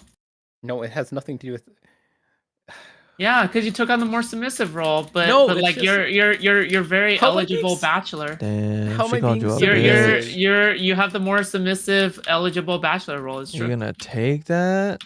And Damn, yet, bro. even in this space, people perceive you as so as well. Like you can see, like when Chill Incel was still in here, he wanted you to be his, and what? and Jay Chisel wanted to fuck you as well. In the butt? Okay. Is that true? Some Yeah, weird it's evidence true. coming out here to support your Based. claim, but Based Yeah, in you're not beating the chiz-pilled. allegations. I've never noticed any tension between Yoon and Jay. Hold on, let me pull out the receipts. You guys Oh my flirt, God. Yoon? Let me pull out the receipts. Wait, hold on. Let me I pull out was the in a receipt. Let me relationship. just do it. I'm Let me just do barred it. from flirting. Oh, okay. She's memeing. Okay. Based in chiz-pilled. All the receipts. Yeah, no, like I don't know. I'm just uncomfortable with the idea of like walking up to someone and like trying to riz them or whatever. Just because How like, old I are don't you? really I'm 24, but I don't really see people 20, okay. in that way. I guess like even like if it's a girl I like get along with, like I don't know, like I just like talk to them. Communication mediums have changed. For Yoon, people you your are age. adorable, commendable. I mean, for making an honest effort to try to etc. Okay, and then Why are you just reading his let's logs? see. What is this? What? proof? What? He makes multiple passes at you, like throughout Discord, like Yeah, like but that multiple doesn't mean passes. anything. But that doesn't mean anything. That's all we can go off of. What are you talking about? Wait, what is this supposed to prove? Oh my god. Okay. All right. You're just dense. Okay. All right. I see. Not dense. Okay. All right. Willingly trying to ignore. Yep. Saw that pink profile photo. It went, need some of that. Actually true. Based and chiz pilled. Yeah, but like, I don't know. Also- What's wrong also- with just never flirting with women intentionally? Why would you ever do that? Like, I just don't understand. Maybe it should be just equal. You know what I mean? Are you a gold star, Yoon? What does that mean? You've never had intercourse with the opposite sex? No comment. Well, But I was gonna Gold say star that's confirmed. pretty primary motivation for a lot of that. I Well, mean, no, it's it just like- I had a meaning behind it, but I mean, it's fine if you don't want to talk about your sexual history on stream. Yeah, but it's problem. just like, I don't. No, it's just like, I've been in relationships, but I've never been the one initiating like the, I guess like interest. You know, like all the relationships I've entered have just been me talking to someone for long enough that like it's obvious that there's like mutual interest. But it's What never, about like, engaged by me? Or I don't, Once like, once walk the up to Stockholm people. syndrome sets in, they're just like, okay, let's. Can I Yeah, ask basically. about the ending of said relationships? Are you the one who ends them usually? No. No, because like usually what happens is I just like at some point I check out, but then I realize it like Bro. way too late. Yoon is hella bottom. You Yoon is hella quiet bottom. breakup is what you're saying. Yeah, basically like it's not intentional though. Like I didn't mean to do it. This just feels like supporting character syndrome, where it's like, well, the relationship just happened to me, and then they just leave. Yeah, pretty much. Like I just let relationships happen to me, and then I just let them end it whenever they want to, because like How do you feel? How do you feel I'm about just when there. they end? They just like write a byline like, oh, and then she dated Yoon for 6 months. What happened to Yoon? We don't know. But How do you feel about when they end? how do I feel? I feel nothing at that point because I don't care anymore. Right. So it's the instant that the relationship is over, you immediately start feeling nothing for that person. I mean, no, well, the problem is like it happens before then, but I'm like not that cognizant of it, or like I am, but it like takes me a really long time to come to terms with it, and like it takes long enough that they also realize that I don't care anymore. And Okay. so at that point, they just like it literally happened today, which is Wait, why we're talking about it. wait. Then how do you show that you care in the first place? Then, like, what the fuck? In the first place, well, I don't know. Yeah. I'm just like myself. I don't Are know. you like, vulnerable? yeah, sure, but like, I'm just myself. So it's in the just relationship, one-sided? And then at some point, No, but I just like he- stop being myself because I can't. I don't know. Like it's hard for me to like be myself around people that I just like don't like as much anymore. You know. I was gonna So, say that that part is relatable for just being like 6 months before a relationship and being successful at self-deluding yourself into thinking like, oh, you're still into this, and then at the end being like, oh man, I was checked out for like Wait, months. so to be clear, you're reactive, mainly. Yeah, like in terms of like pursuing people and stuff, like I'm never gonna be the one to like I don't know, like show interest and like start like flirting actively because like I don't actively pursue relationships just generally. So you want to be swept off your feet. I guess so, yeah. I'm like Princess Peach waiting for a Bowser to kidnap me against my will and hold me in a castle. Yeah, there's nothing wrong with that. You know, you don't prioritize your relationships. I think that's kind of healthy. Yeah. But I think you might have a little bit of I still end up in them. issue with vulnerability. What's your longest relationship? Like 2.5 years maybe. And how old were you? I got 2.5 into a year. relationship. Yeah, the 2.5 year relationship. From what age to what age? So probably from like 22 to now. Why am I Oh, so you just got out of it? right now? Yeah, today. Oh, it just ended today. Yeah, that's what we were talking about. Yep. Yeah. And that's so why you I checked brought out it up. 6 months ago? I really don't know. It's just because like at some point I realized that like I didn't really think of the person I was in a relationship anymore, like just like on the average day. Like they wouldn't even cross my mind because like it was a long distance relationship, and yeah, a bad idea, right? Don't worry, you don't have to tell me. But yeah, at some point I realized that. I don't know when that was exactly. Like it could have been even longer ago. Like it could have even been a year ago when I first started to feel it a little. And then I would try to like fix it, and then it would just be like too hard, and like I wouldn't know how to do it. Well, there was And a time when you did eventually I think just about gave up. them. The last time I thought about them like regularly. Yeah, so but I know what I'm just establishing is there was a point in time when you were thinking about them during the day.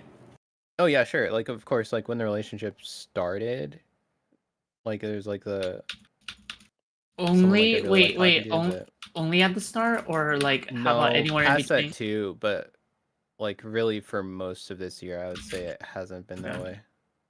I was gonna say, I think you were gonna kind of throw out the honeymoon phase kind of verbiage, right?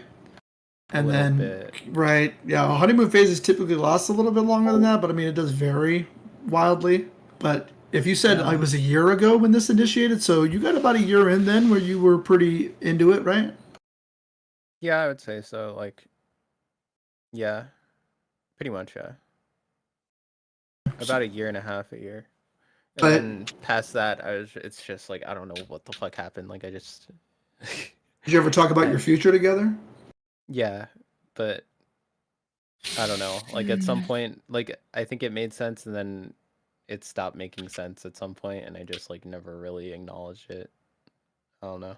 So there was conversations about your future together at some point. Yeah. Okay, so this is gonna this isn't a trick question, so don't take it as that way. Did you ever talk about your future together after that 1 year mark?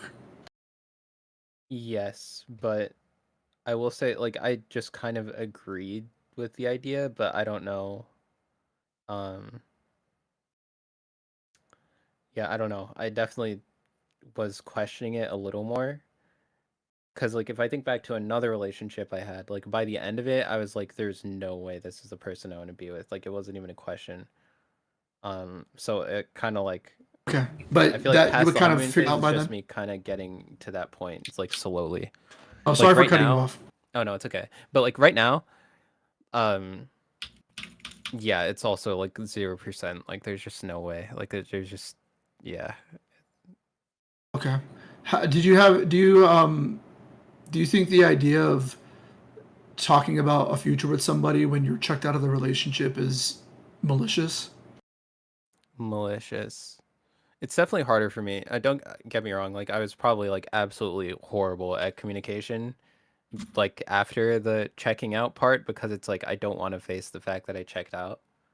So it's like any attempt for me to be honest with myself is gonna end up like hurting the other person. Is kind of how I felt about it. And so like I kind of just avoided any of those conversations, and then when they did happen, I would kind of just like say the right thing, but it felt wrong like internally, but I couldn't really like place if that was a legitimate feeling or if I was like deluding myself somehow. Like I couldn't tell like which was the trick, whether I was really into it or whether I was not. It's kind of hard to gauge when you're in a long distance relationship, right? Yeah, for sure. That definitely makes it harder. Like if it's in person, I'm sure it's definitely way easier. So, yeah, would you agree that communication then is probably one of the most important aspects of the relationship when it is long distance? I mean, yeah, it's like essential. Like you have to have plans, plans for the future, like plans to see each other, like always set up, or else it's just doomed. And then if like one person checks out, like it's usually like a little worse because like you can't really see it, and like the physical signs aren't there. You can't like see them like mad or anything. You just like don't see them at all. So it's like, what's going on, you know? Did you ever say I love you Like when? in the relationship? Yes, Sorry. but it's been a while Oh, because I boy. just like I don't like saying I love you if I don't feel it, you know? Sure. Like that's hard for me to do. Yeah, that's like I not- can't, because it feels like a big lie, and I don't like lying. I just don't say anything. Is it if I have to comparable at lie. all to talking about your plans of the future with someone when you're kind of already checked out of the relationship? Yeah, a bit. Like it all just feels a bit hard to talk about, I guess. Like you don't want to, because you know it's not going to lead to a good place, like subconsciously, but you don't want to face it. That's how I feel about it anyway. Okay. I feel like you're a little bit more self-aware about being checked out, though, if you're like recognizing the fact that you don't say "I love you." Yeah, because I've thought about that exact thing, and I was just like, it's just like maybe I'll just trick myself about that too. Like I'll be like, oh, I'm sure when I feel like better about the relationship, then I'll want to again. And it's Okay, like how yeah. that actually happens is unclear though. Yeah, Like, I but don't really that's have a not gonna solid plan to happen get on there. its own, right? Yeah. It's not gonna happen automatically, for sure. And then like if you let enough problems stack up, then like eventually it just becomes like too much to talk about, and it's just like, well, it's just fucked. Because like, yeah. Going back to you being the passive one, I guess in the relationships, like when you're being passive and you're not engaging in what, like you said, it's inherently uncomfortable for you to have these conversations with them, even though you feel as though you're not into the relationship. Mm-hmm.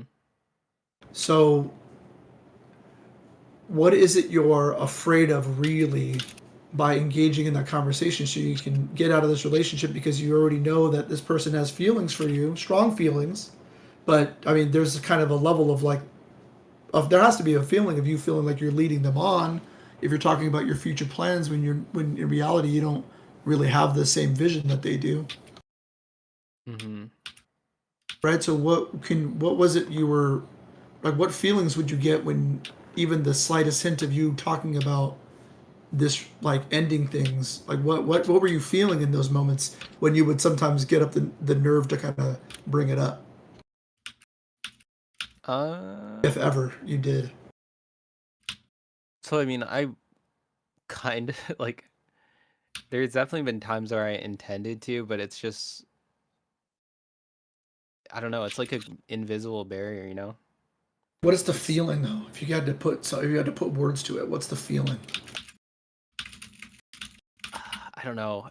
I think it's just the idea that like I'm altering my reality like too fundamentally. Like it's a big change. Like after being in a relationship for a long time, like it may not really be a big change if I'm like not really talking to the person like as regularly or anything like that, or thinking about them. Like when they're out of sight, they're out of mind, basically. Like that's the point I was at. So it shouldn't feel like a big change logically, but it felt like it was. So it feels like, I don't know. It's like when you're waking up from a dream and you're like, okay, I really want to go back to that dream. You know, like that's kind of how it feels to me. It's like you don't want to like wake yourself up and go back to reality. Like that's kind of how I felt about it. Back to reality. Oh, sorry. Never mind. Keep going. So you kept talking about change, right? You kept talking about change. You used the word change about 4 or 5 times in describing that, and we'll get back to it, the dream part of it and missing it. But do you think it's a fear of change? Are you someone who values the consistent Yeah, I think a little and bit. stability in their life over everything else? It's kind of a fear of you kind of losing control. Yeah, I think, I don't know, it's just like the idea of having like a stable thing, like a fixture in your life, like it's just very comforting, even if you don't really get comfort from it like in actuality anymore. Like, and it causes a lot of trouble. I think just the idea that it's there is, or like it could be there if I did do this like certain action. I think that's what makes it so like attractive to like keep going, you know? Yeah, it was like Because it's the a stability. safety net. It's a comfort blanket kind of thing. Was there something going on the last 2 years that kind of made you feel like unsafe, like fearful, or like that was kind of rocking your world quite a bit? Yeah, a little bit. Like, I don't know. I feel like I'm always kind of like going through like a lot of transitionary periods. Just like generally. Like Is it not any career, one particular thing. education, or anything like Yeah, that? it's like all of that. So it's nice to, I guess that makes it nicer to have like, I don't know, just like one person that Sure. like I can always go back to. And also because like generally I have a problem with maintaining like just relationships long term, like not even romantic relationships, just like friendships and stuff too. Like yeah, I tend to like let people fall away like prematurely rather than too late. But then in relationships it feels like I do the opposite. So So would you say then that you cling on to these relationships when you want to, yeah. right? Not that you feel as though you owe any sort of obligation to anybody because of your willingness to allow things to just kind of, I don't mean to use such a harsh word, but deteriorate in terms of your relationships with these people. Like if you want to hold on to them, because 2.5 years is a long time to hold, or at least 1.5 years, let's just say then, is a long time to hold on to a relationship you don't want to be in. And your willingness to allow friends to kind of float in and out of your life. I mean, that seems like it's very, very lonely, kind of puts you in a position to be very lonely. Have you been lonely before? Yeah, I mean, I don't know. It's because like there's always people that I can talk to and I like opt into not talking.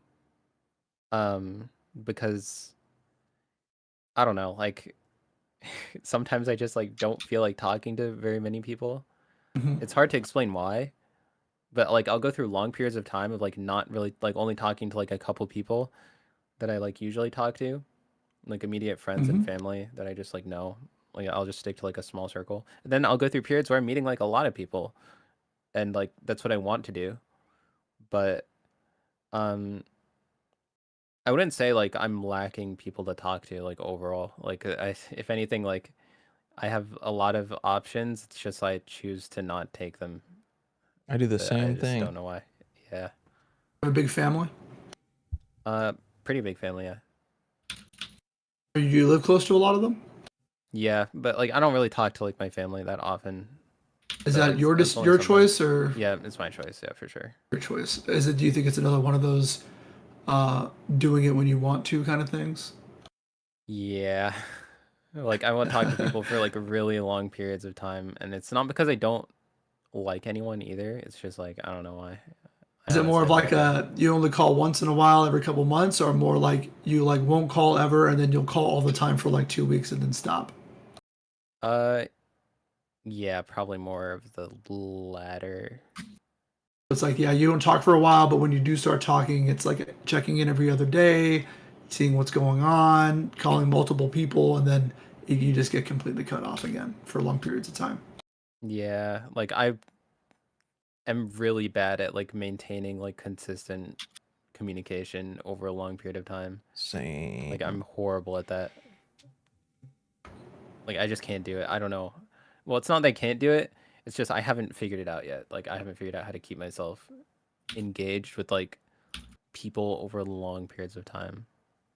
And it's not because there's anything wrong with them. I just feel like I don't know.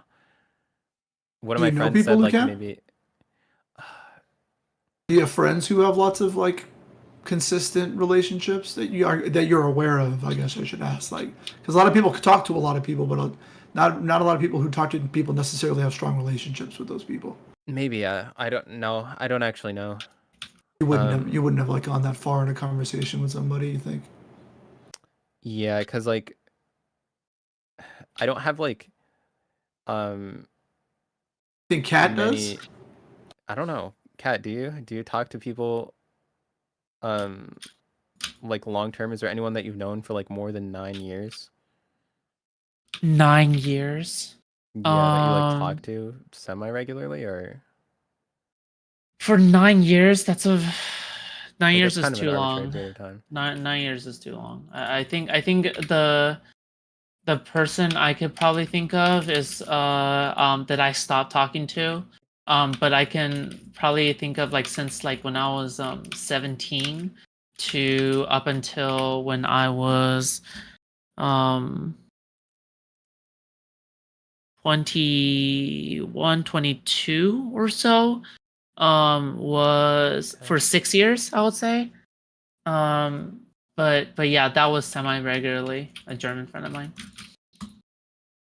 Yeah, I mean, the reason I ask you that is because it's an intimacy thing. Because when people think intimacy, they jump straight to like being in bed with somebody, sharing a close moment or something like that. But intimate relationships are beyond like the physical. Like we can have an intimate relationship with a friend, and by intimate, it's like details about their life that they've shared with you that are a little bit more than surface level. Like, what are your perspectives? What are your views? More like, what are your values? What are your principles? What are the things that matter to you in your life?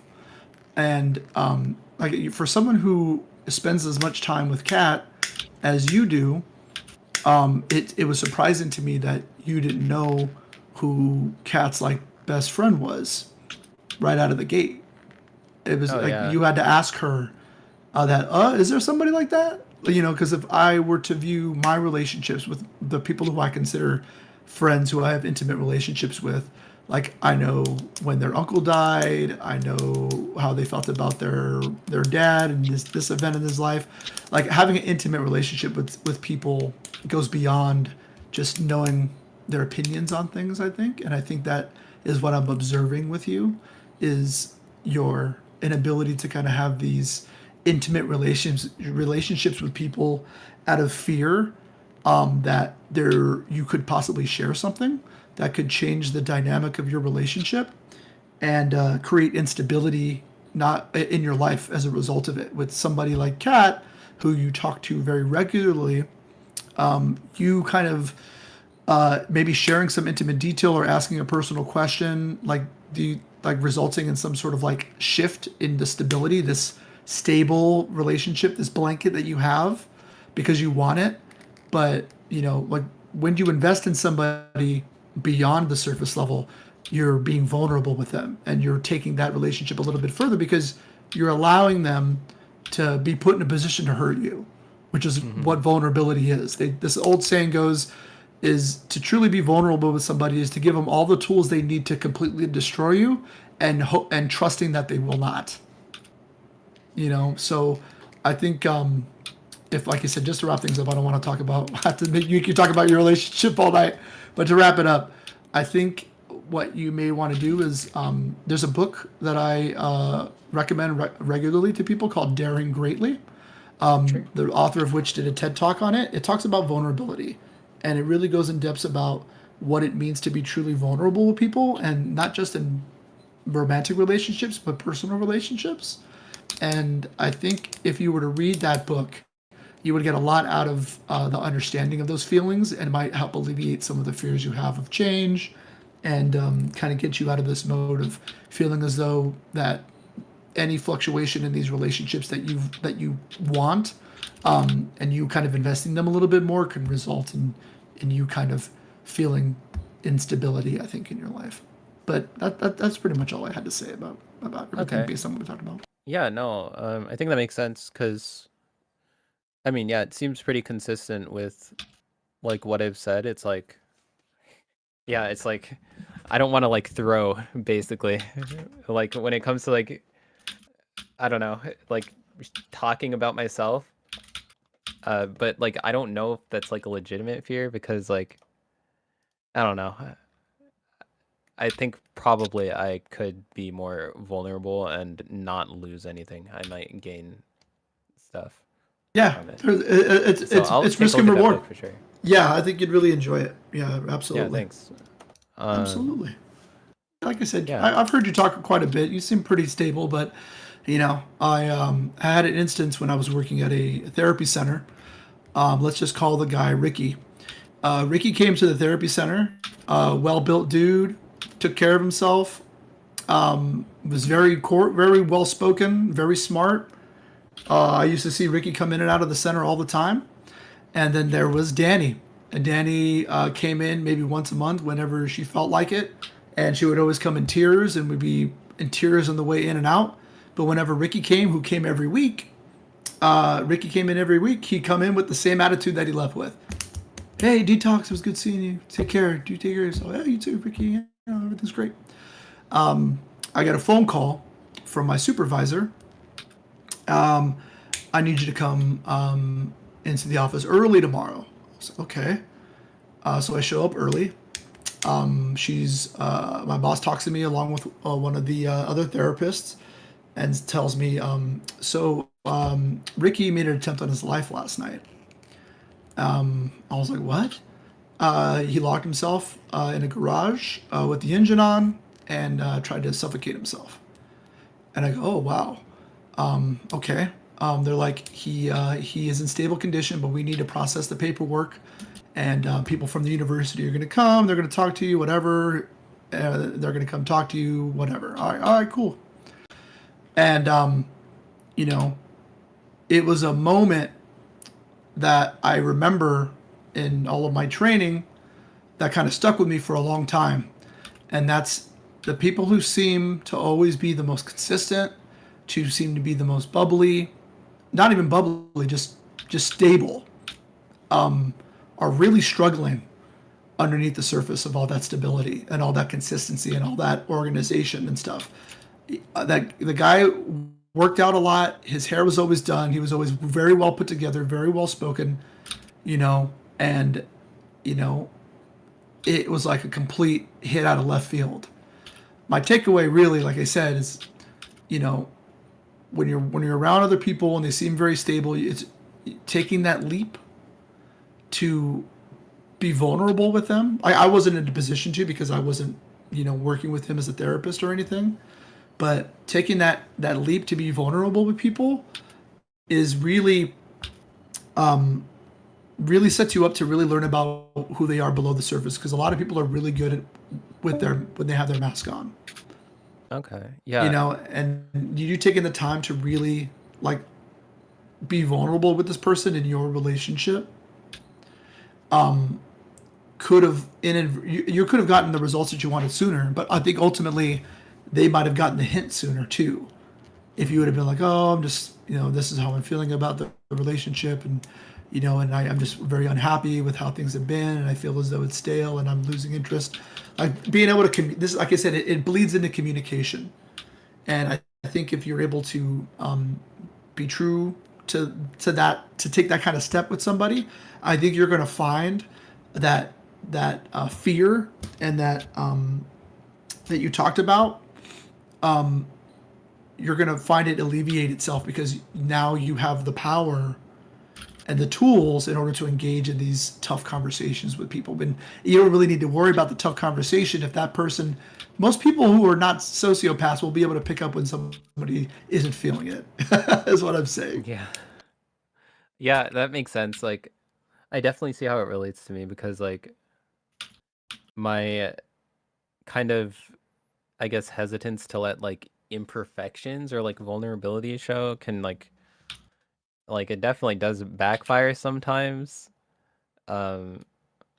So it's probably better if I just don't do that so much and have less fear about it, because I think classifying it as fear is probably correct, because people normally aren't afraid to share things about themselves, right? Or they normally just do it.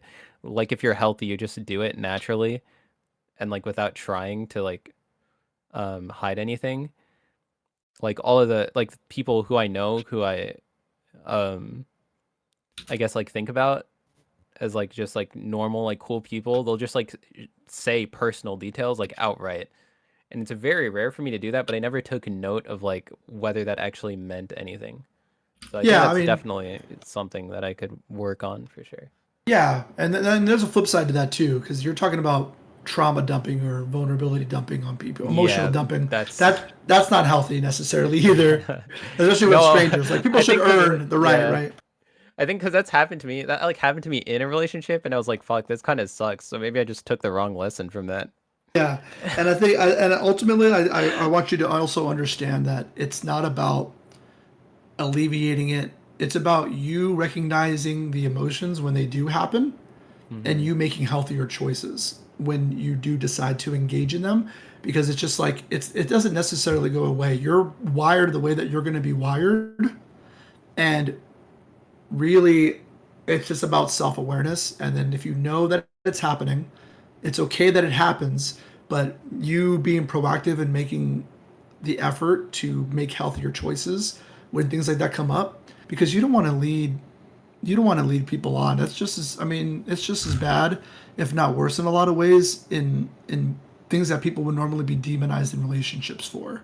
Yeah. Like, I would categorize it in the same vein as like gaslighting, and to some extent not emotional abuse, but you know, negligence is considered a crime, because if you don't pay the necessary attention and respect to the person that you have agreed to having a relationship with, you know, there are ways that can be perceived by others. And I'm not saying that you're a bad person in any way, or that you're, you know, you did it actively, but passivity, if that's a word, being passive, can be just as damning as you being malicious about things if you're not aware of them, you know? I said that earlier, like I was kind of joking about it, but I was being serious. Like, I acknowledge that's a really bad thing to do. Like, just because I'm not in that position of like caring about someone who like you're not sure if they care about you, like just because I'm not in that position doesn't mean I can't like understand the effect that can have. Because if they're still thinking about it, obviously it's just like really damaging and hurtful. So you want to avoid that. But like in my head, like there's like a whole other thing going on. Like I don't even know. Like it takes me so long to just like I'm kind of gaslighting myself in a way as it's happening that it's like not happening. So it's like, yeah, but like if I were more proactive about it, then I definitely could have shortcut like all that. Yeah, And, for like, sure. Yeah, like probably like maybe the relationship would have ended like a year ago. Yeah, something like that, or it would be just be like okay now. That's also like possible. It's hard for me to see, but like maybe, I don't know. But yeah. It's a journey, and there's skill sets, and they take time to develop. So, yeah, I mean, you know, I'm happy that you are out of a relationship that you don't want to be in. First of all, so congratulations. You know, You can call it that. Like I really like in my head, I'm just like, Jesus Christ, like why am I like the fact that I'm so, I guess like, okay, I guess there's like two ways you could take this, because it could just be me not being vulnerable, right? And like really like deep down I feel bad about it, but I feel like I know what that feels like really feeling bad about a relationship ending, and I don't really feel that. It's just like, you know, it's just kind of like this is the way it should be, is kind of how I feel about it. But yeah, I don't know. I'm not really happy for myself, because I just feel like like what was I doing? Like I don't know. Like it's very silly. Yeah, I guess. absolutely. But now I think taking those mental notes and acknowledging the reality of what you just went through the last couple of years is going to set you up to be that much more healthy in the future. And I think if you focus on how it's going to help you grow, I think you're going to be able to find the silver lining in what was otherwise a pretty tough situation for you to be in. Yeah. I'll definitely take a look at that book too, because yeah, I've never read a self-help book before. It's probably one of the best reads I've ever had when it comes to personal growth, for sure. Okay, yeah, I'll definitely gonna download it. Yeah, or you can always chat GPT the key points, whatever. Brady gets it much better, because hearing it from her perspective is a lot better. Yeah, I'll read it. Only 287 pages. That's not bad. Yeah, not at all. I think you'd really enjoy it. She did a TED Talk too, which was also really great. Yeah, you know, it's interesting day. Yeah, definitely. Because like, I don't know. Like, I don't know. I can't figure it out in my head. I don't know what I'm doing, you know? It's very, none of us do. Weird. We're all just pretending. Yeah. Based. Yeah, a little bit. Just pretending. I do want to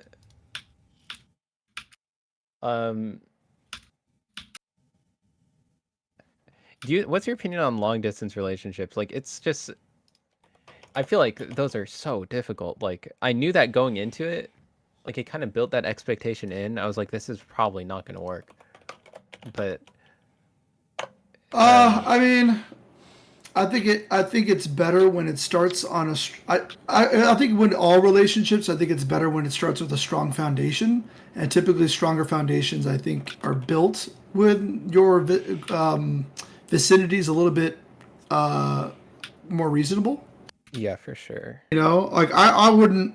I mean, like when we classify long distance, are we talking about 4-hour car ride or I need to book a $500 to $600 flight to see them? You know what I mean? It's more like a $150 flight.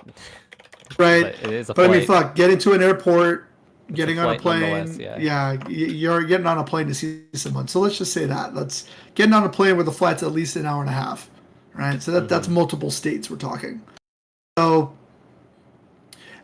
so I'll stick to that. I think it's important to stay and start with a healthy foundation. And healthier foundations, I think, are created when the vicinity is a little bit, more reasonable. Are they possible once that foundation has been laid? I think it depends on the person. If somebody is a codependent, then I don't see that working out for them unless they have the means to be gone that often and who are really active in seeing that person on a regular amount. But I think it varies by relationships because it's really the responsibility of the people in the relationship to establish what the expectations are. So if me and Kankle were in a relationship, We are. and Kankle lives in Austin, Texas, Are you and I hiding live me? in Portland, Oregon, right? Are you trying to hide me? And but Kankle is like, yo, I this is where I work. This Stop is what I dodging do, the I'm not question, leaving. detox. Just fuck with you. I'm just Stop. fucking with you. I'm kidding. I I'm fucking kidding. hate the queer ass voice. Sorry, Sorry, go ahead. sorry. And I tell and Kankle makes it very clear to me that, oh well, if we're gonna be doing this, then I need to see you once a month. Mm-hmm. I'm making Kankle more the needy one in this relationship. Base, you would be correct. I need to see you once a month. I'm just telling you right now. If we can't make it work once a month, then I don't see this happening. Once a week. Okay. All right. So he's established that it needs to be once a month. All right. I was like, okay, but I need you to know that I work at Starbucks and I don't make enough money to pay for a ticket to fly to Austin once a month. Okay. Now we've established physical restrictions and financial restrictions in our relationship. Okay. And Kankle's like, oh no, it's okay. That's fine. I got you. Don't worry. I'm a software engineer. And I make content on YouTube on the side, and it's doing pretty well for me. I got a a manscaping fucking sponsorship and Fresh Foods or whatever the fuck, It's all good. I got plenty of money. And I go, oh, okay, no problem. All right. But I've now established that not only have I established that I have a financial difficulty in engaging in this long distance relationship, but now I have given power to the other person in this relationship over me financially because of their ability to do so. And maybe I'm not comfortable with that, but because of the way that I feel about the relationship, and it's so new and it's so fresh and it's so exciting, and I love Austin because I love barbecue, that I just want to go ahead and do it. Now, the decisions I'm making are based off of fleeting emotion and not on my morals and principles. I don't like being financially dependent on others across the board in my life. But I have this fleeting emotion that I want to engage in this exciting new relationship with Kankle, even if it's long distance. So I think it's less about are long distance relationships possible or not. It's that people tend to make decisions based off of fleeting emotion and not off their morals and principles. And I think, especially in relationships, you need to pay really close attention to that because of the implications. Like if I make a mistake on my own and I fuck up and it results in my life being worse, that's on me and nobody else is hurt by that. But the second you enter a relationship with somebody and you tie your emotions together with them, you have a responsibility and an obligation to the other person to be authentic and to communicate and to compromise and to trust them. And you might see and say, oh, well, I mean, he offered to pay, so it's like if I can't pay, then the compromise is him paying. But in reality, that may be true in terms of the relationship standard, but I'm not being true to myself and my values, which is I don't want to depend on somebody else financially, and I'm not going to uphold my own values for somebody else. I'm not going to compromise my values for somebody else. So the questions that kind of, I don't know if that answers your question or not, but that's kind of just how I view relationships mostly in general. No, yeah, because I think over time, most people, or I guess the people who are good at relationships tend to realize that, that you have to have some kind of, like, a good reason for getting into a relationship, I guess. Like, if it is feelings, like, that can work, but I guess it's more likely to get you in trouble, right? Like, as opposed if you think it through, like, beforehand, like, these are my requirements, like, what do people call them? Like requirements for a relationship, like standards, I guess. Like, usually we think of them in terms of standards for, like, other people, like, they have to be, like, over 6 feet tall, and I'm not going to compromise on that. But I guess you could have standards for yourself, too, when it comes to, like, entering a relationship. It's like, if this person, is going to have, like, this effect on my life, like, that's something that I've already predetermined to be, like, something that I can't do. So, like, that'll probably help you avoid, like, harmful situations, Most of the time. Something like that, And yeah. it's hard. It's hard. And that's something that has to be learned. I don't think it has to be learned. I mean, I don't think it's a nature thing. I think it's a nurture thing. How you're brought up. One of the healthiest things was a old person who I went to school with, old schoolmate in university. I met their mother one time, and I talked to her about how she grew up and things like that. And I told her I used to ask her all the time, "Who do you love? Who do you love?" And she would always say, "Mommy, I love mommy, I love mommy." She's like, "Nope, you don't love mommy. You love yourself. Who do you love the most is yourself." So she taught her at a young age that you don't put anybody before yourself. And I think she did it in a healthy enough way to where she wasn't a narcissist or anything. She was actually a pretty balanced person. But, I would, this is somebody who I was romantically interested in. That's why I was meeting their mom, right? But, she would just be very straightforward with me. And this is when I was 19 years old. And she would be like, I'm never going to do that. That's never going to be something that can work for me. Just so you know, I know you're from here or there because I went to school out of state from where I'm from. She's like, just so you know, I would never leave this state. My family means too much to me. I would never leave the state. I'm just telling you that now.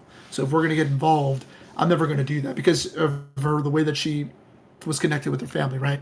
So it's like, it doesn't necessarily take a whole bunch of life experience to learn that, but if you're taught these things at an early age and you know how to implement them healthily, that you can meet people like that in your life, and it ends up being very refreshing because so many people are so like fooling themselves so much.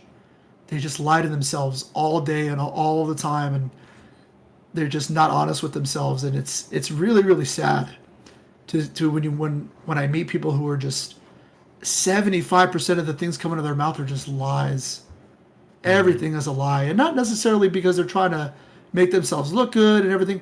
They're just trying to control their reality in the lens that they feel like they want it to be, as opposed to who they actually are and what the reality actually is. It's all manufactured, and it's. That's what I find the worst. I find that the worst when it comes to meeting people. Like you said, the easy way that most put it is like, those people are fake, right? But like I told you, to the Ricky story, Ricky was a nice guy, and you would never know if you didn't engage with these people on some level beyond the surface level. And, you can learn a lot by yourself by doing that too.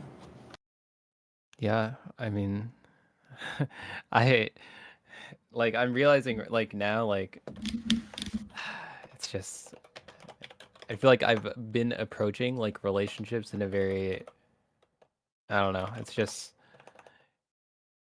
I don't know if they improve my life. If the way I engage with them like improves my life, then I should like be okay with them, and I'd like be more inclined to like contact people again, because it's like I usually like people just talk to me, and I don't really like reach out to other people.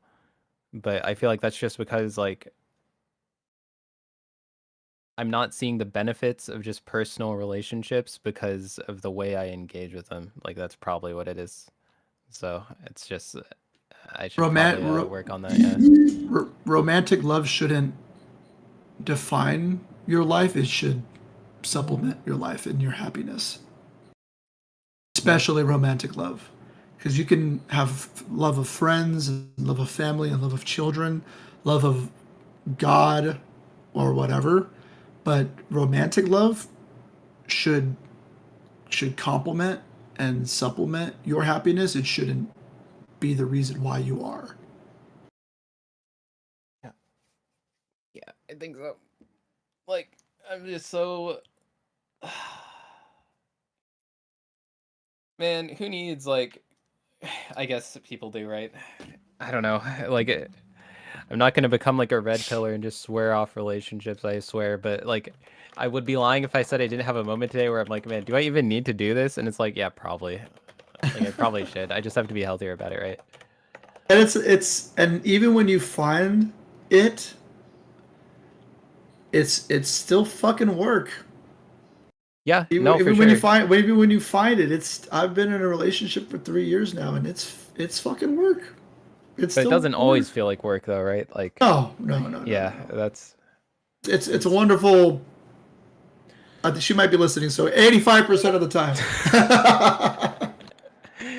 But no, yeah. it's. I want to get to that point. Overwhelmingly good. He secretly hates you. He talks about you all the time. He wants you dead. I'm just kidding. I'm kidding. Yeah, I want to get. It's overwhelmingly good, but I owe my partner the willingness to work on it when I'm coming up short, and like you said, communication, trust, and compromise. Yeah, I'm curious about several things based off what you and Detox talked about. Curious about yeah, cuz when you cuz you tend to I don't really ask you to join the stream. I don't really DM you to join the stream. I DM my guests to join the stream. That's for sure, right? Because I have to be the proactive one to ask them to join the stream. But I don't ask. I don't have to ask my quote unquote orbiters to join the stream because they do that automatically because of I'm gonna laugh at them a little bit, but parasocial relationship, right? But I consider you to be equal, a friend, right? But Thank you. you join, you join of your own volition. Do you find when you join, I'm sure you don't really find that to be effort on your part, but to me that is to some degree effort that you're putting into the friendship.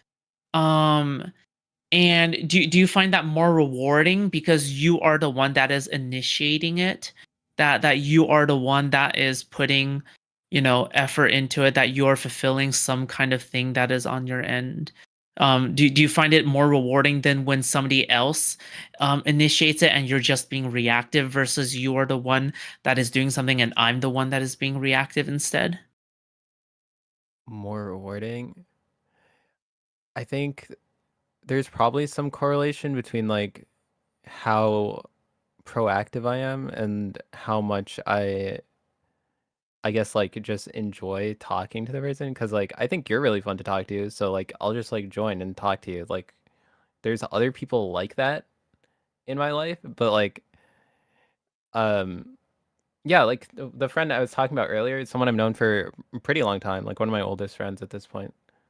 We don't talk all the time, but like when I do talk to them, I talk to them like for like the whole day. And usually like it's me contacting them first. Like we'll contact each other, but usually like that's one of the people that I'm like okay with contacting first. So yeah, like I think the lack of like the barrier there, because I do feel like a barrier with like most people, like when I open the messaging, like I open my DMs or whatever or my texts and like I'm looking at their name and like fuck, I don't want to do this. Like there's just something there that stops me for a lot of people. But I guess there's like people where it's just like not like that, and I feel like there's more I get out of those relationships. So there's definitely like a correlation there. Okay. Do you feel like whenever you are the one who is initiating that, it usually pays off at the end of the social interaction? Yeah, for sure. Like I definitely get more out of it because I'm like obviously then I'm more interested in like talking. If I'm putting in effort, whereas if I'm letting people like talk to me first, then I'm kind of just I guess like they might get something out of it if I were being like open with them. But if I don't feel the need to contact them like ever, then probably not. Do you feel more confident when you do you feel more confident after you initialize, like you can feel like you can initialize every single time, like the next time you initiate becomes much more easier? Yeah, like if it's easy, it's easy. So Okay. yeah, like it's just not difficult for me. So when it becomes difficult, that's probably where like I fall off pretty quick because I'm just like I don't know, like whatever work I have to do like mentally to like work myself up. I'm telling you, it's undiagnosed ADHD. Okay, like there's no other reason. That has to be it. It has to be ADHD. There's no way it's not. I'm kidding, but it feels like it. You know how people describe ADHD, and they're like the procrastination type thing. It's like where there's just like so much you want to do, and like all feels like insurmountable if you have like this one task that you have to do. You know? Oh yeah. Yep. That's Yeah, definitely like that's how it ADHD. feels, but for talking to people. Yep. It's like I get that feeling, but for talking to people, like even if it is just a simple thing, like one thing I have to say, like I'll just like really, like it'll kill me, and then I'll just like go like do whatever I just find like immediately like fun without having to think about it too hard, you know. But once I start running into those barriers, then I just start like becoming like stupid. But yeah, sometimes it doesn't end up that way though. Like, there's a couple people I can think of where it's just like I just don't feel that way towards them, you know. And then like sometimes it'll change, and like I do feel like not excited to like reach out to people anymore, but sometimes it doesn't. Okay. I don't know. Yeah.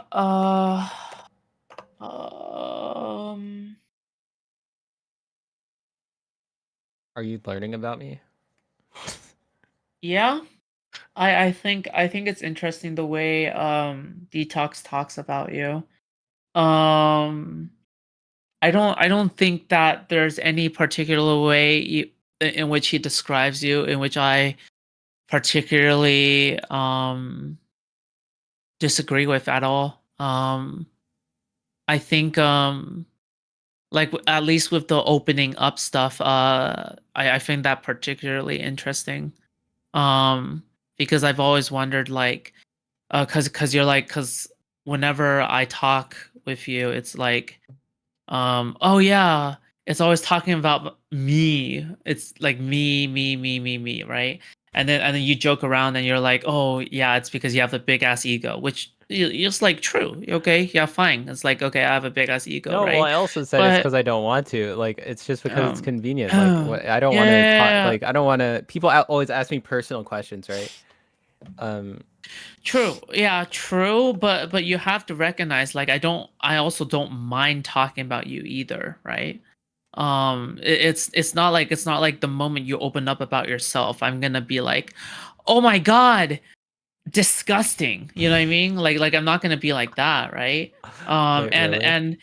and it's interesting because yeah, do you see now? Like now it's interesting that like the way you almost talk about the way you talk about being afraid of opening up about your past, your about yourself and your emotions and stuff like that, it's almost comparable to like, and I hope you don't take this the wrong way, but it's almost as if like it's a men's issues. It's too late. I'm offended. Like it really is like you're like Maybe like I don't know. in a way. No, I In see a what you're way, saying. It's like that is like a Mm. toxic masculinity thing. Is like you just like Yeah. close yourself off, and that's like unhealthy. Yeah. But yeah, like I don't know. Maybe it is just like whatever like the average like man is doing. Like maybe I'm just doing that. I don't know, but Because I'm trying to think of if there's any woman who also like have issues with this or whatever the fuck. I don't think it's a gender thing. I think it's like I only want to talk about this, or like I want to talk about how great like the more I guess like the domineering person in the friendship / relationship like person is, right? Or whatever the fuck, right? But at the same time, then it just creates this dynamic of like eventually it just leads up until like future problems.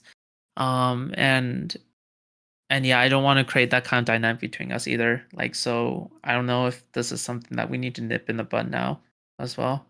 oh, wait, you want me to be more open? Yeah. Is that it? Why not? Like, do you remember in the past? And Detox doesn't know this. I'm already doing it. Wait, hold on. No, hold up. Wait, no, hold on. I'm Detox. doing it now. It's so stop, hard. stop. Okay, stop. I'm trying to have a genuine thing. Okay, I am. Stop. So Detox talked about this as Yeah. well, right? So do you remember when one of our private voice chats that I was like we need an exchange of information in order to have like an exchange of faith and trust. Yeah. And I'm I was pretty sure was like, are you trying to blackmail me? That's what immediately what I would think. I but I don't know what I said. said. I was willing to take the first step in doing that, and I was much more I don't know, I felt like I was much more like eager to hand over my side of the information. That I felt like it was, I don't know, but like you were more hesitant. I mean, that's fair, right? Because I can't expect everybody to be equal in eagerness, right? I think that's fine, right? But at the same time, I don't know. I think in retrospect, looking back now, like in retrospect, I wonder if it's just like, oh, now it makes sense, or whatever the fuck. But a little bit, yeah. Yeah, a little bit. Yeah, I don't want to give Like- anyone the tools to destroy me, right? Well, it's not 'Cause just that's like how the it tools feels. of destroying you, but it's also like maybe like a symptom of like I don't want to divulge too much about anything about me below the surface at all. Yeah, but it's probably a bad idea, right? Because right, No, but do you to- remember but do you not remember not to divulge things above or yes, below yes, the surface, yes, but to not yes. do But so. do you It's probably a yes, bad but do you remember me talking about like trying to ask about your private life, as in like your girlfriend and stuff like that, like me asking you that? It's not just like you bringing it up, but like I was asking about like how are you, like privately and stuff like that as well. Like, and then you were like, oh, I don't want to talk about that. I don't want to, let's just talk about your content creation instead. Let's talk about your whatever, right? it just seems like you were much more hesitant and you just didn't want to bring that up at all. So it just seems like it just seems Yeah, like you that's didn't probably trust true. me. Yeah. Well, no, it's not like so I don't know. Well, it's not you in particular that I don't trust. Like you could have been Jesus, and I would have had the same answer. no. Again, that's fair, right? You can just have a basic level of mistrust towards anybody, but No, it's not even that it's like really. Because like I really don't think like people are just gonna be like revealing personal information about me. I feel like logically that fear doesn't make any sense. Like I don't have no one has anything to gain by like destroying me, especially like online, right? Like that just doesn't like because like I keep my identities like no. separate. No. Like I said before, I don't think it's a fear of people destroying you online. It's a fear of people perceiving you differently, right? Yeah, I don't know if it's You differently. said I don't know what the answer to that is specifically. Like I don't know what it stems from. it Like I know might. it exists, but I don't know like what it is. Like I don't know what You know there's one thing about you in particular that I find really interesting is that you use different names for every group of friends. I okay, don't like know now I it don't sounds know. weird, but No, I mean I don't know if that's indicative of anything or whatever the fuck, right? But no, it's I just mean like I'm trying not to look too deep into that, right? But like no, that's just a meme. okay, But all like right. maybe you could view it as like I don't know, like a metaphor or somehow like because Okay, fine. I won't look too deep into that. But just like I don't know. like I Do generally you just um do I you don't do know, you, it's do you think that maybe like do you think that maybe a step that you can take in the future is to maybe open up to people like by yourself in the future? yeah, because otherwise like I think I'm realizing it. It's like part of the reason why I don't feel the need to talk to people is because I don't um I guess share something for them to like latch onto, you know? Like on a personal level. So when I'm talking to them, I'm just like I don't really feel like a personal connection in a way. Like a lot of the time because yeah, I don't know. I feel like in order for a relationship to be productive and fulfilling for both people, there just has to be like some kind of equal exchange. Like it can't just be one-sided. Yep. And I think most people are just like again, I think most people are more willing to just like be open. And if you're not, then yeah, it's probably bad. Like I can't think of an instance where it'd be good to like close yourself off pointlessly. Like I don't really see the benefit in that. Again, like yeah, I get what you mean. Like for example, when you were talking about like people just complaining and bitching and like venting and stuff like that, like obviously I'm not referring to that, right? Because if you overdo it, you create like this kind of feedback loop, right? Where you come back every single day and you bitch and whine about the same exact things, and then you become an insufferable son of a bitch, right? And then you just say like go kill yourself, right?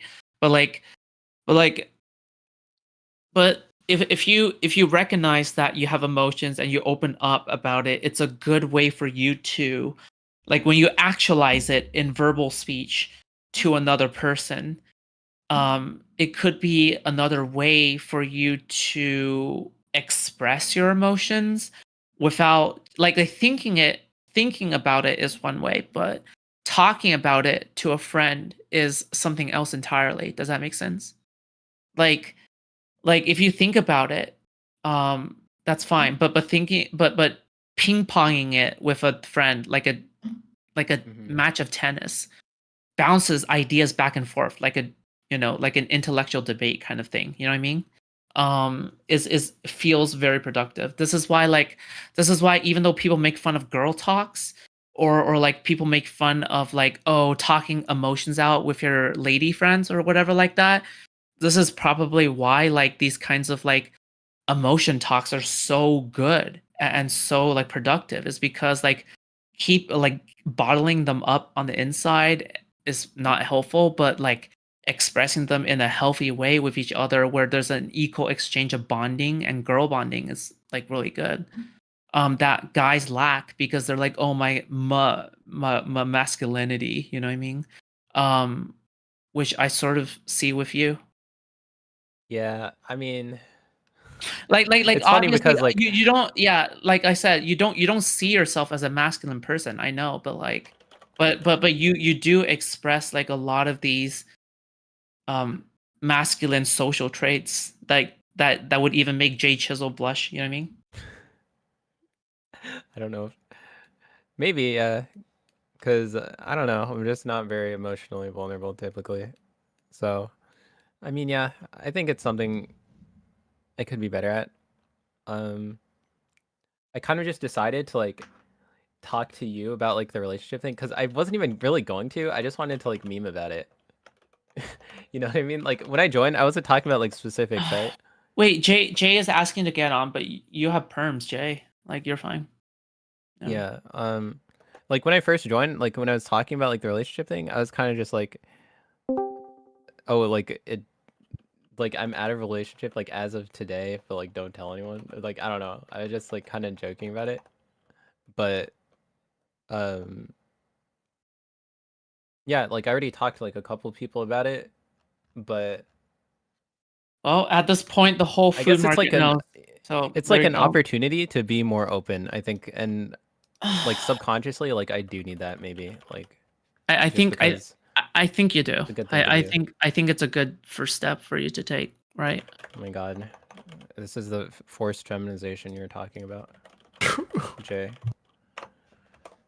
Yeah, I It's happening have right now. I've got like 20 minutes to this, so I'm not like totally caught up.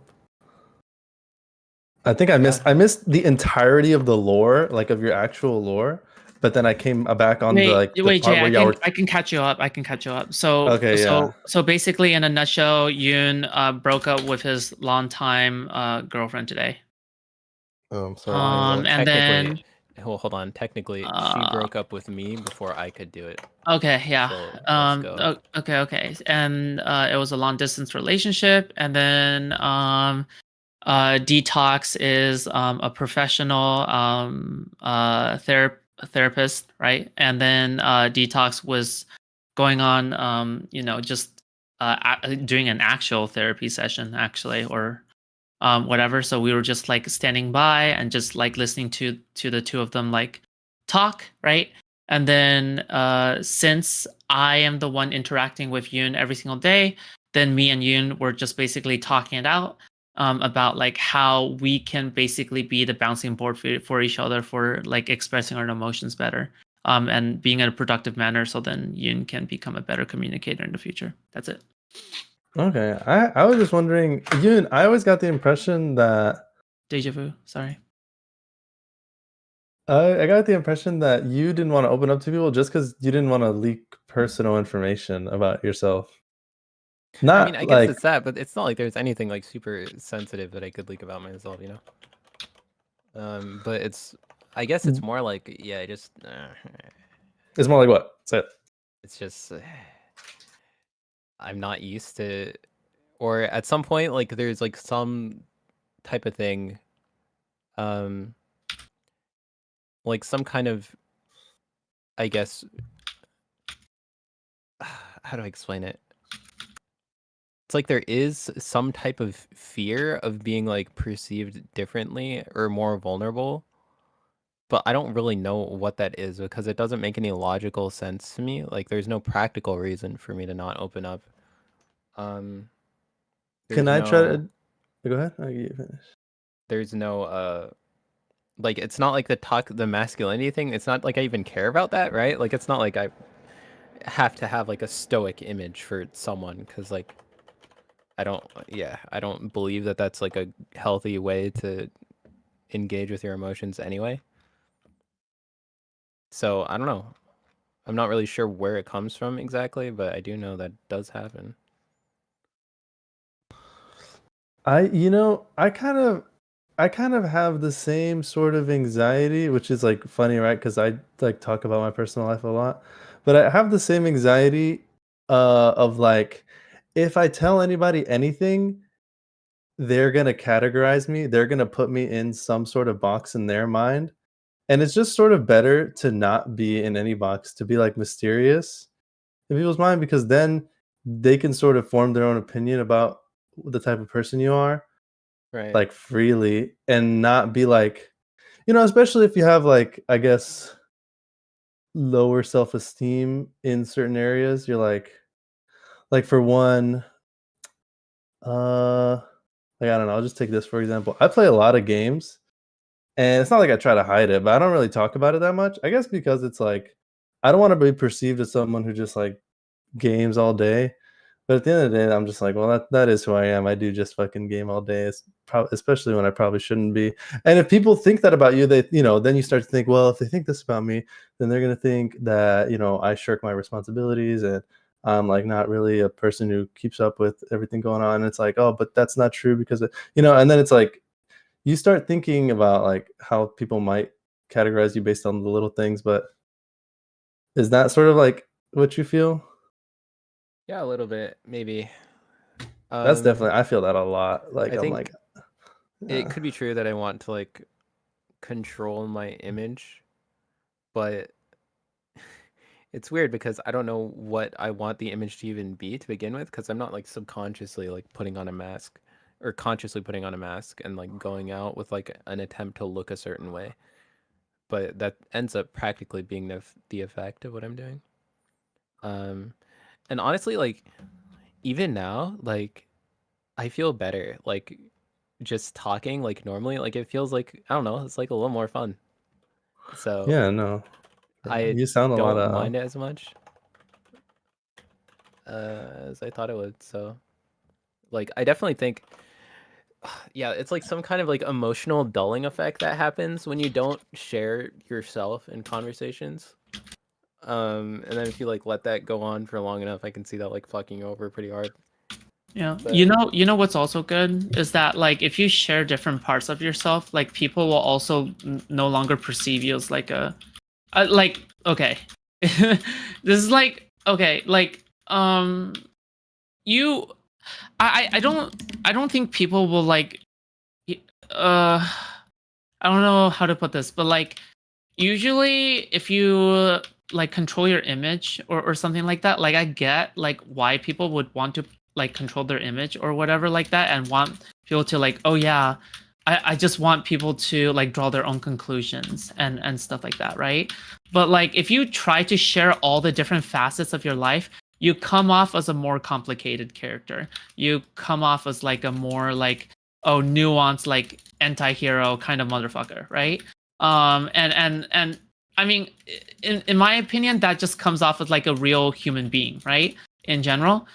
So it's like I share who I am on stream, and I'm like, okay, fine, So at the end of the day, like you wouldn't categorize somebody as like that as like, oh my god, that person is so one-dimensional. You wouldn't go like, oh my god, that person is evil, that person is good, that person is bad, right? You would go like, I think that person is complicated, right? So it's like, yeah, you don't want to go like, oh my god, that's Yoon the femboy, right? That's Yoon the person, right? Like, yeah, that's it. It's not like it's Jay the red pillar, right? It's like it's Jay the person, right? That's it. Anyway, that's all I want to say. A common theme among everything that you three have described, I'm noticing a lot ties back to shame. When it comes to your resilience to it. Shame resilience isn't necessarily like, oh, well, you're like Jay was talking about, oh, well, I didn't like the idea of people thinking that all I do is just sit in my room all day on Discord and play video games. But his acknowledgement of like, oh, well, why am I denying this part of myself when that's who I am?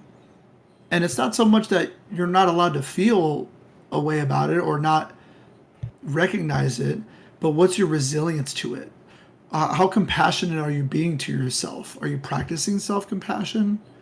Are you kind of narrating your own like kind of shame story and talking about it openly? Because that's the sort of like empathy that you can create and cultivate when you're able to talk about those things openly about yourself. And Yoon talking about like, oh, well, I don't want to talk to myself because I feel this way, I feel that way.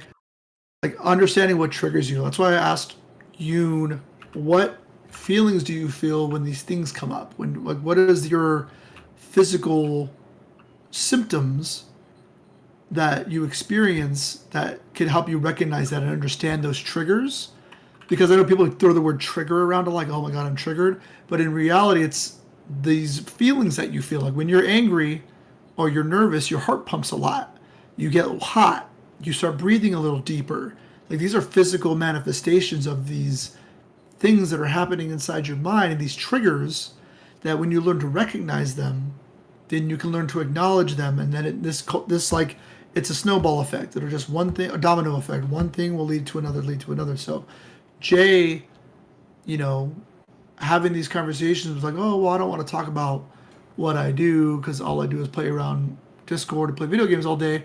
But when he learns to accept that and acknowledge that, the first time he says that to somebody, like if he were to ask somebody to ask him what he does all of his time, like, oh, you're not out a lot. What were you doing Friday night?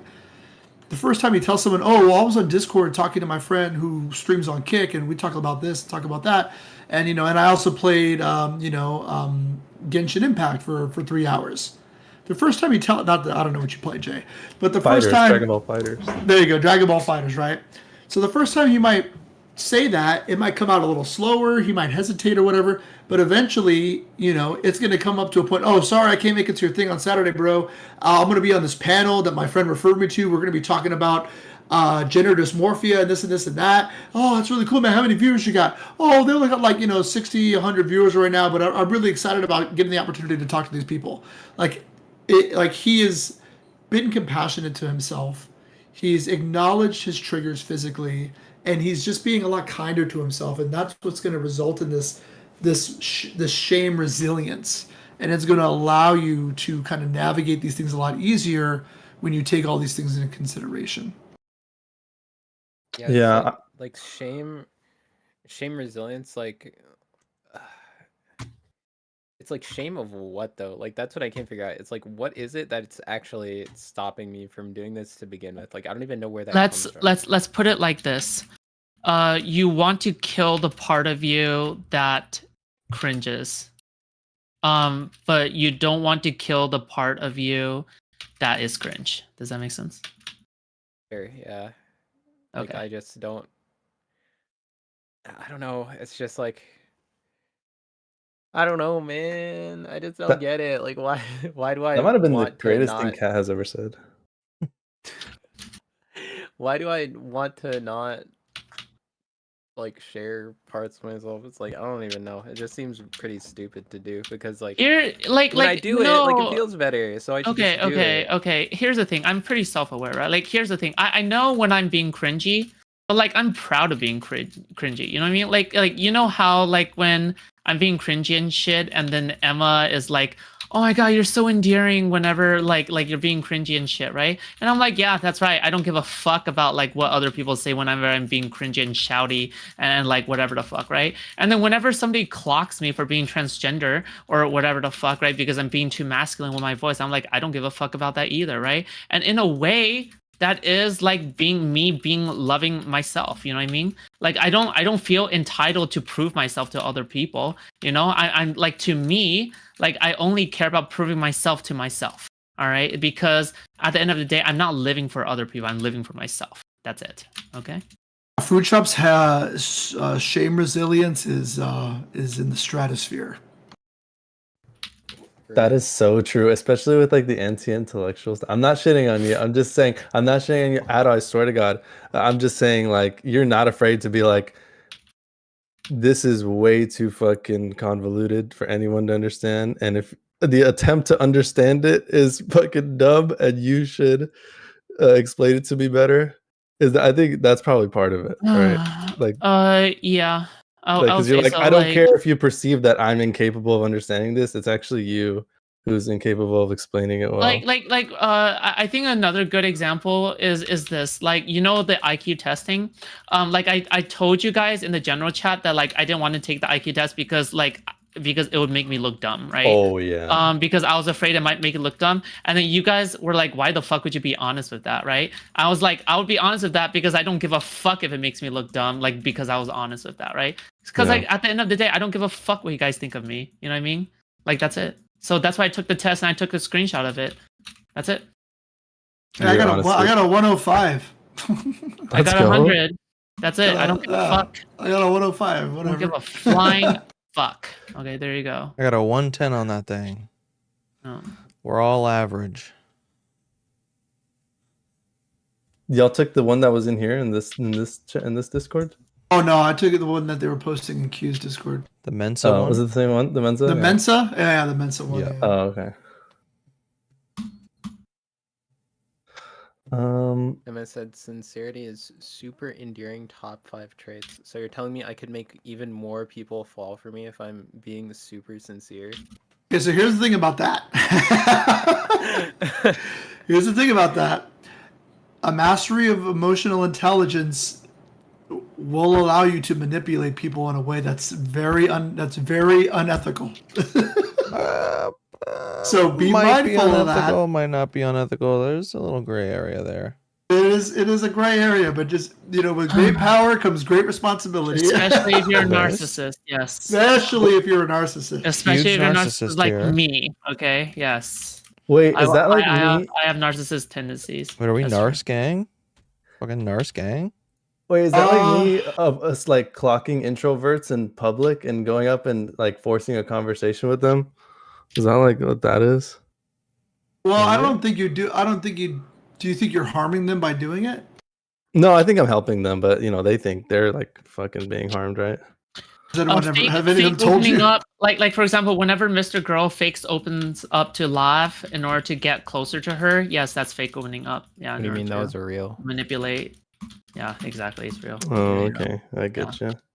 Yeah. So like when Yoon and Fu were talking about Yoon's unwillingness to open up to food, their first inclination was to be untrustworthy because of their and then Fu kind of extended that olive branch, of being vulnerable first, but Yoon didn't really bite, right? That was my perception of that exchange, right?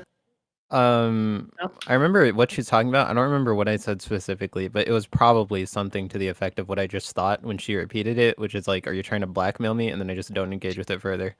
Right. No, like I don't mean that because obviously she's not going to blackmail me. Like that doesn't make any sense, right?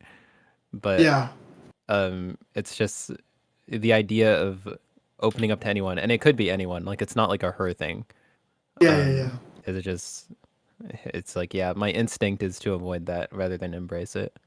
Yeah, and like I said, there's people who are really good at creating intimate situations. When I talk about you describing feelings and I ask a lot of questions. I don't really say a lot I try not to say a lot of things. I've been long-winded when I'm trying to describe concepts to you guys because I'm trying to give you guys better language, but when I'm engaging with you and trying to learn, I only ask questions, question after question, and then clarifications. Now, when you say this, what do you mean by that? Or when you're saying this, when you're referring to this situation, how long was that? And getting more quantifiable data regarding whatever it is you're talking about. How old were you when the relationship happened? How long was the relationship? How long into the relationship did you stop feeling this way?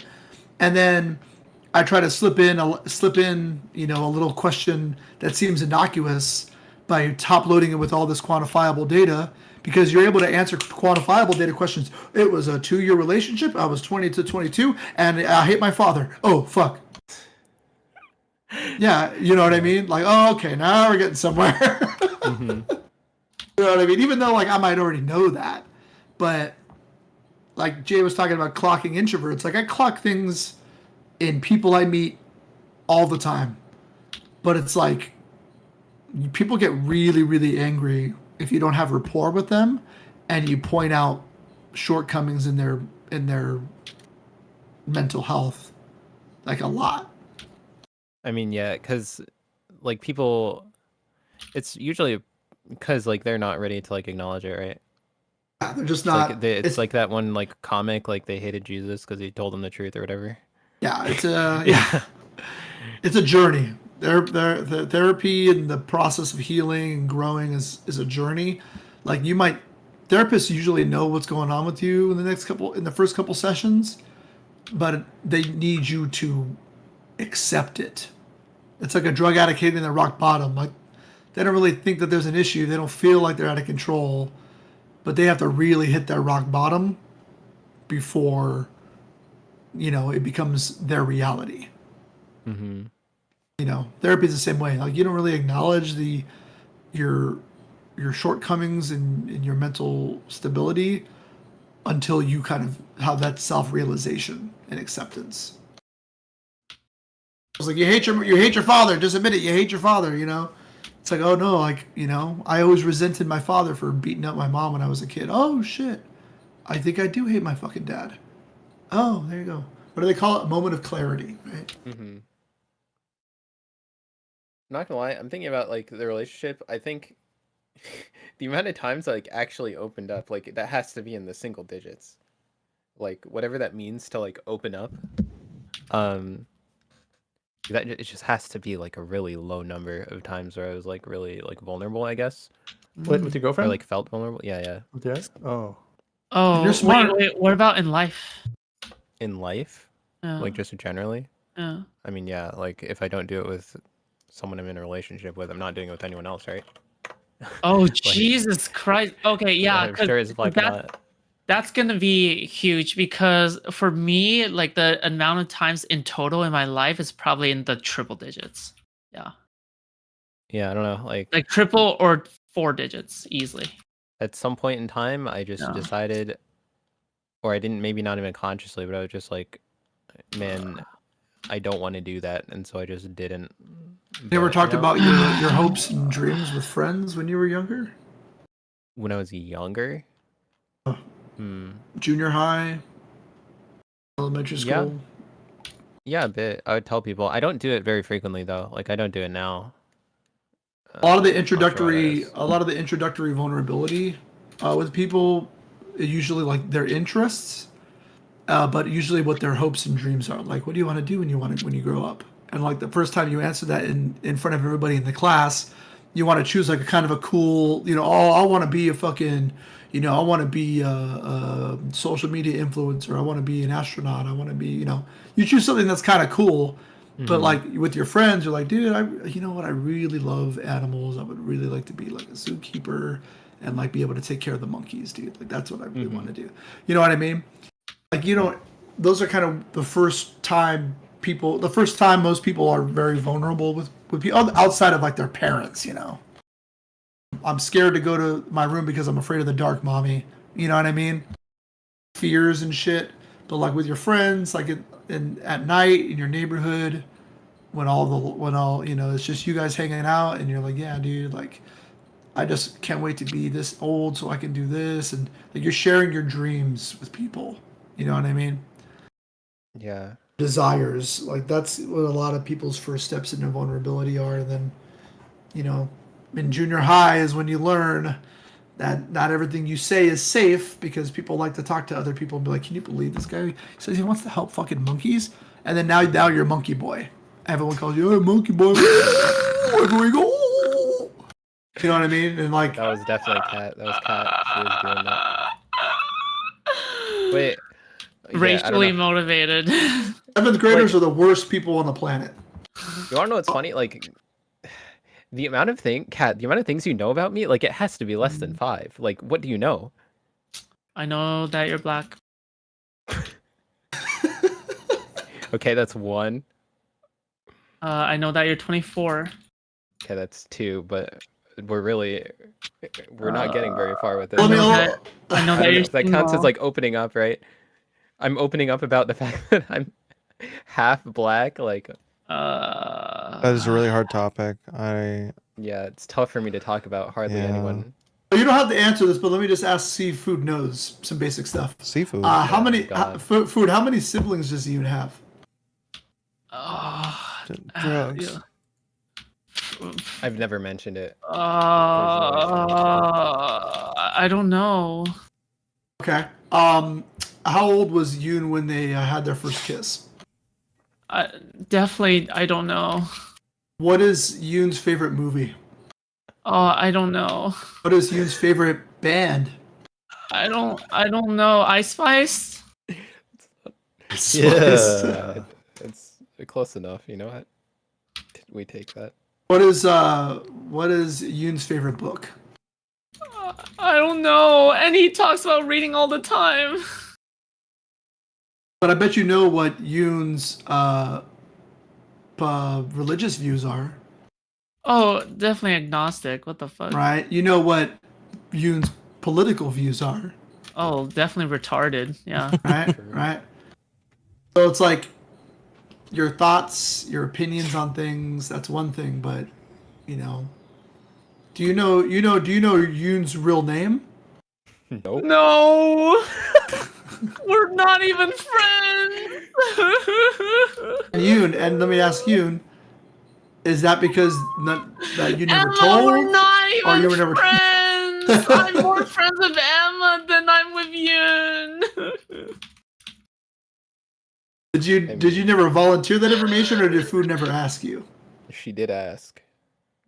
I just said it doesn't matter. Or something.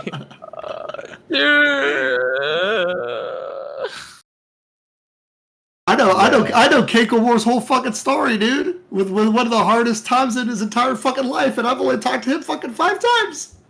I think less than that. I think like 3 less than times. that. But that was also the first time we talked. That was the first time we talked, but you didn't have to tell me that. I asked you. I also went on Tomfoolery show and told his full fucking audience all that stuff too. So I mean, If I said this was toxic masculinity, would I be off? Is it? I don't know what it is. Like you tell me, maybe. it's toxic feminine masculinity. That's what it is. No, why? What part of this is toxic femininity? This is I like, said this doesn't feminine apply whatsoever.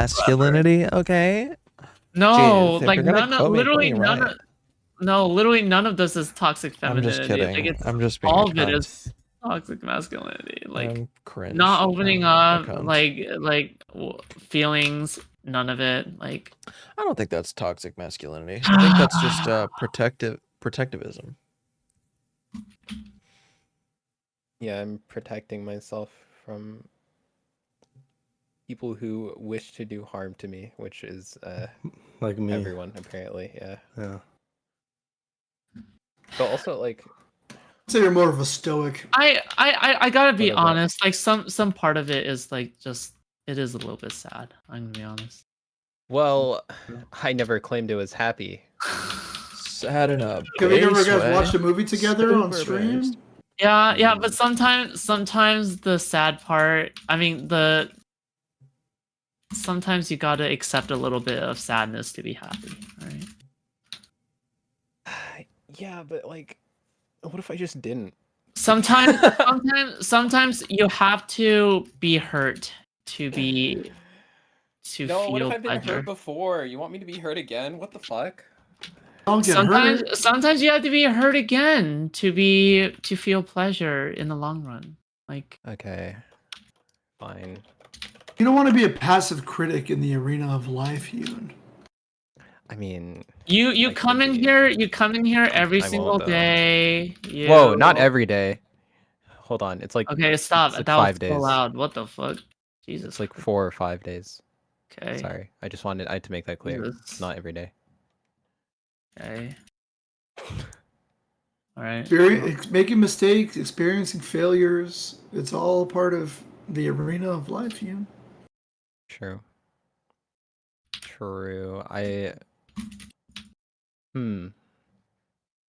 Like, You're gonna love that book. yeah, I think. God, this is a weird ass friendship. What the fuck? Yeah, you just noticed. It's an online friendship, dog. Yeah. I've met 3 people from the Toronto server in real life.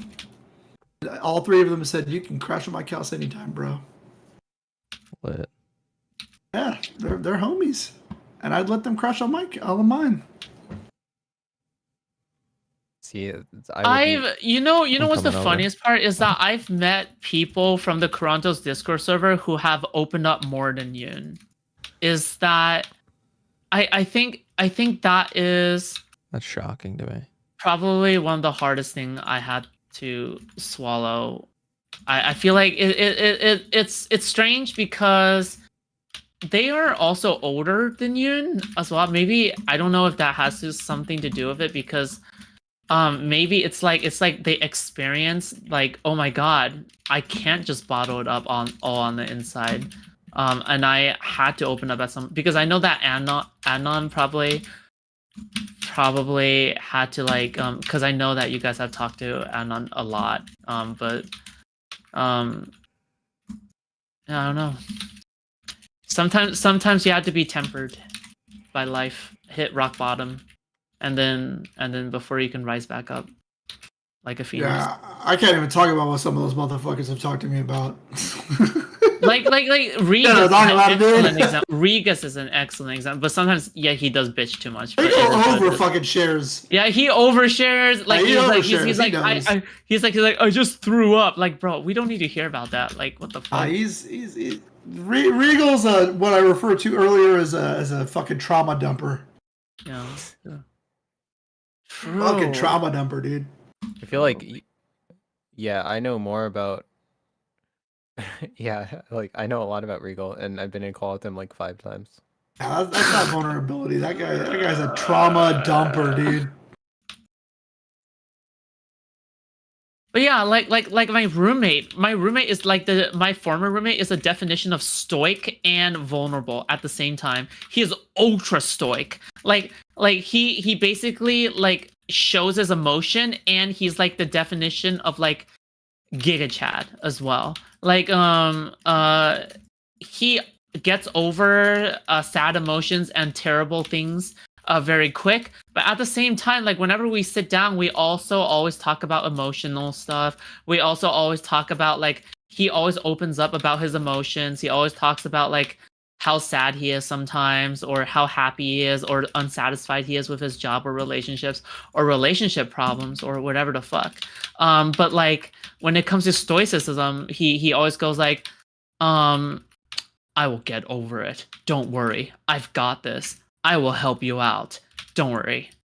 It's like when you open up about your emotions, you become the coolest person ever. And together, like people have said this before, that me and my former roommate, like we together we're like a really cool ass duo, because it turns out like, oh yeah, guess what? Like people who open up about their emotions turn out to be extremely cool ass people, because guess what? They're multidimensional people or whatever the fuck, right? But like I don't know. It's just that like, yeah, I don't know. That's about it. But what if I wanted to keep it on layer 1? You keep on layer 1, then you can come off as a lame want person. layers? That's it. Yeah. Yeah, but so whatever. Do you have a desire to have more meaningful relationships with people? I mean, I think it's a self-fulfilling prophecy is what my Didn't you say current you theory felt is. lonely? Like, Well, I felt like that no. was a thing you said. No, it's not. It's like I felt loneliness, yes, but it's like the fact that there are people who want to talk to me kind of stops that feeling, I guess. But it's the fact that I don't want to talk to them. I will that say, gets me. social media and things like Discord and Reddit and Instagram, things like that have act, I think, as a placebo for meaningful social interaction. Because although I can talk to you and we can share these conversations together, there's I think I said there's a barrier. Like you said, we talk about Right. parasocialism. They explore that a lot in streaming. It's not a substitute. And a lot of people cling on to these relationships online as their only interaction with people. I can name a few, even in the servers that I regular.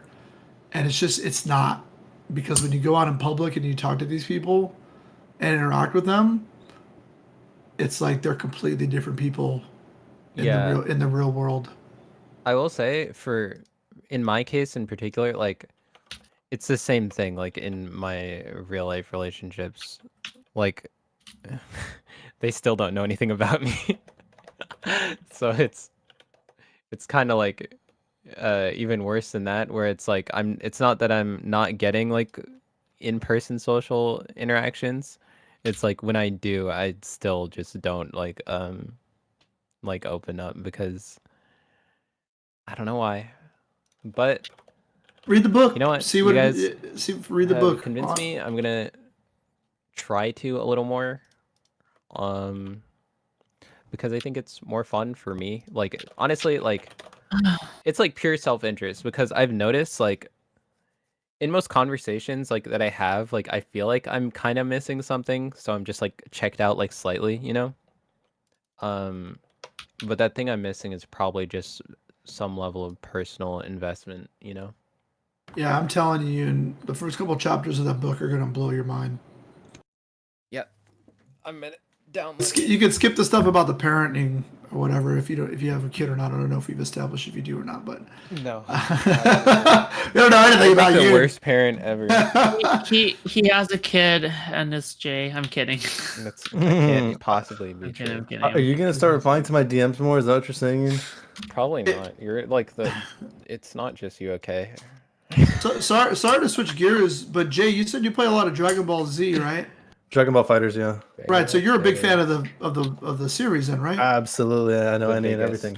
So do you watch all of Abridged from Team 4-Star? No, actually, I haven't seen that. What the fuck? What's with you guys and not watching a bridge series? It's amazing. Gray Pill yesterday, whenever that was, who was just like, I've never seen. If you're a real Dragon Ball fan, like Abridged, you see, right? Yeah, Yu-Gi-Oh! Abridged. It's like Jesus, bro. No. Like I've watched the series from all the sagas and everything, but Team 4-Star did a bridged version, but it's like a reimagining. It's completely different dialogue and the characters act completely differently. It's like a parody. No, I'm familiar. I've seen clips here and there, but I just have not like sat down and watched it. And I've even like thought some of the stuff was funny, and I've thought about it, but it was a lot of fun. I think you'd really enjoy it if you're a fan for sure. And then their breakdowns of like the best sagas and everything are all really good. And that was one of their most recent series of videos. I think you're a Dragon Ball person, right? Oh yeah, dude. My age group, favorite Toonami, Cartoon Network. My favorite, Frieza on Namek. Yeah, fair. That was, and then like of the new one, probably Goku Black. Oh, you're fucking lying. Yeah, Is it Goku, but he's black? Wait, hold on. You're actually trolling right now. I mean, if we're talking about Super, it's it's Super, Goku. yeah. It's the Goku Black saga. If we're talking Z, it's the Frieza saga. If we're talking the original Dragon Ball, it's the 23rd tournament. Oh yeah, 23rd's great. Man, holy shit. Dragon Ball, like not Z, regular Dragon, is so underrated. People don't talk about it enough. It's so great. You know, I would even say Dragon Ball, the original, is a better story than Dragon Ball Z. I wanted to do a rewatch of Kai. Honestly, I never watched Kai, and I'd be down to like do a rewatch. I need to do it. That's the only one I watched. I actually didn't watch the original Z. Oh man, so much filler. Oh fuck, especially in the Frieza saga. Dude, but Black is your favorite of Super. In Super, I know in Super. Yeah, in Super exclusively. Yeah, Black. Let's not spoil. But what? How did you? Does it do the ending? Minus until the fusion. What do you mean? That's the best part. Oh, dude, it flies off the rails after that, dude. It flies off the rails. God. The fusion happens and like all that stuff happens, but then like what happens after that with the all powerful one, you know, I'm just like, nah. Dude, the ending, like the ending of like the way it wraps up, the Goku Black, actually, like no joke, almost ruins all of Super. Like it almost ruins the entire show with how fucking horrible. I don't want to. I know it's like a fucking almost 10 years old at this point, but I don't want to spoil. It's actually, in my opinion, what happens at the very end is so bad it almost ruins the entire series. About the end of Super or the end of the Goku Black saga? The end of Goku Black. I mean, the introduction of that character and that whole dynamic was kind of ridiculous. So I was like, kind of like, it was like I said, I didn't like that. So yeah, I agree with that. And I mean, if that's what you're referring to, then yeah. Yeah, that is the character that came back in this. Yeah. It was so cool about that that arc. The majority of it was pretty sick, but I just it had the best setup of all time, and then at the end they're just like, all right, well, I don't know what to do from here. Let's just fucking ruin it. Let's just throw a bunch of fusions into it, and then like, you know, throw the kitchen sink at the end. Yeah. Oh my god. That was rough. But like I said, in Super, I mean, it's better than the Tournament of Power, dude. All right. You know what? Let's get back to whatever we were Yeah, talking sorry. about Yeah, before sorry for the sidetrack. You brought it up. We went off on a fucking day. I brought it up. What the fuck? Wait. Oh, no, I said, sorry I brought it up. Oh, my bad. I thought you said you brought it up. My bad. I gotta watch a bridge, bro. They gotta watch a bridge. Yeah, I probably will. Anji. What were we talking about before? Yoon. We were talking about Yoon, that's for sure. Yeah. I love talking about Yoon. Oh, we were talking about replying to my DMs. Of course. Did you and Yoon have tension? Wait, sorry, I just came back. Oh, I heard my name. Jay, do you and Yoon have any sort of like tension? What kind of tension? The answer is romantic. Yeah. Oh yeah, for sure. Yeah, but I can't tell. It's like a meme though. Like it's like half the people in this community, and it's like there's just no reason. Breaking hearts casually like that? No, I'm not breaking hearts. I'm not even doing unironically, anything. I'm just bro. existing, and they're all just memeing. I think that's what's Unironically. happening. Like I No. didn't do anything. I've never observed genuine flirtation by anyone in any I don't know Discord how I've ever been genuine on. it is either. I mean, but I don't know who are in whose DMs. Like the meme with food shops in Q server was that all the Muslim dudes were in her DMs. I don't doubt it. That was the fucking meme. And she won't ever say it, but that was the fucking meme.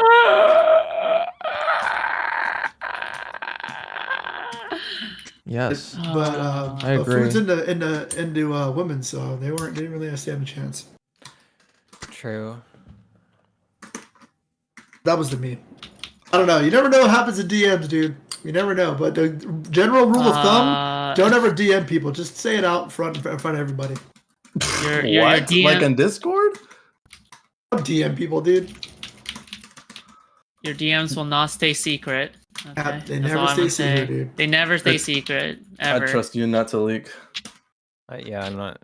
Trust me, they already leaked. Okay, just whatever. Well, you know, with like, oh god, I'm about to make a generalization based on gender. Should I do it?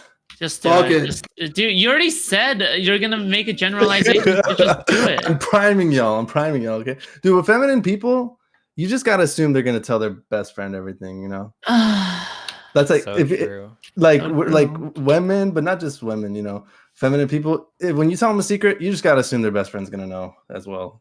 Like, are we cool with that we just had generalization? an entire conversation about like how I need to open up more, and now you're making me go back.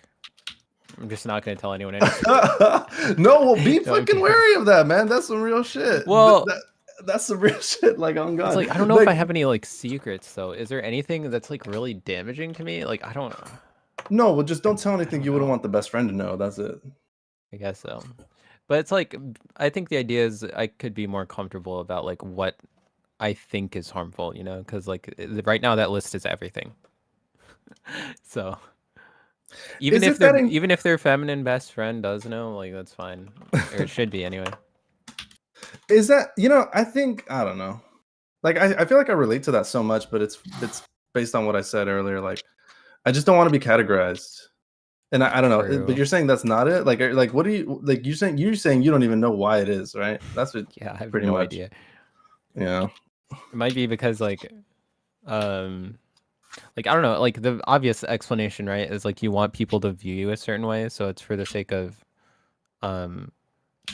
like Yes, your and- face, I and- guess. and- That's the and- obvious explanation, but Yeah, but the interesting part is that like when you want people to view you a certain way, congratulations, you did it, right? Like you're actually successful in that. Like the thing is, if when you want people to view a certain way, like it's not like you're not successful in that. Like people are gonna view a certain way, but now like it's done the effect that in a way it's almost as if it backfired as well, because now it views you in the way that like you don't even want, right? Like for example, you don't want to be viewed as like the red pill guy, but now people are gonna view us the red pill guy. why do you keep bringing True.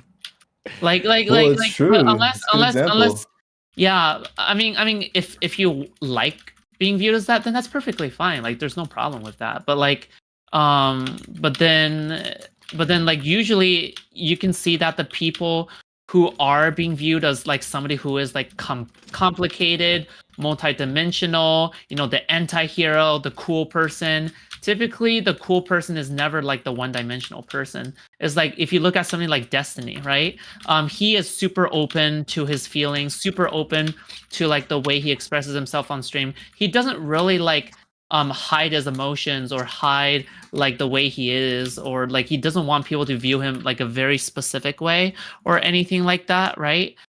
So like, for example, so therefore nobody can ever go like, oh yeah, he is the, I don't know, guy. Like the only thing they can go like, oh yeah, he is the debate guy. He is the whatever guy, right? No, I mean, yeah, sure, but then at that point it's a meme, right? It's more the meme more than like, oh yeah, he is the red pill guy. He is the whatever guy, right? So or you can look at somebody like for example, I don't know, like anybody else, right? It's like, yeah.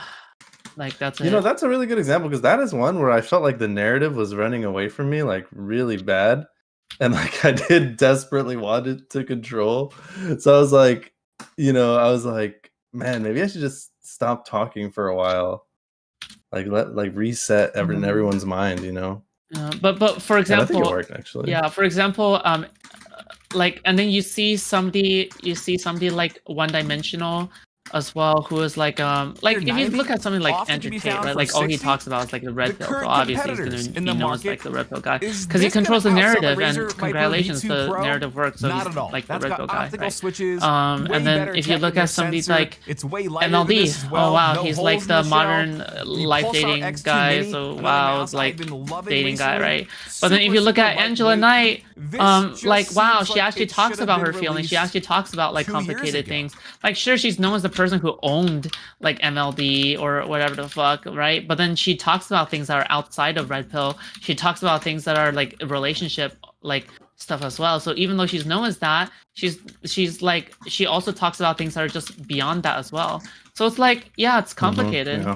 She also really fucking hates talking about that situation. She's so over that MLB stuff. Yeah, I know. But at the same time, you can't really go like, oh my god, Angela is so one-dimensional. You can never say like, oh my god, Angela is so one-dimensional. You know what I mean? Like that's impossible to say. Yeah. Well, I mean, you did. That's just about say it. With, like when you stop. Okay, Kengo, stop. When you open up about your feelings, right?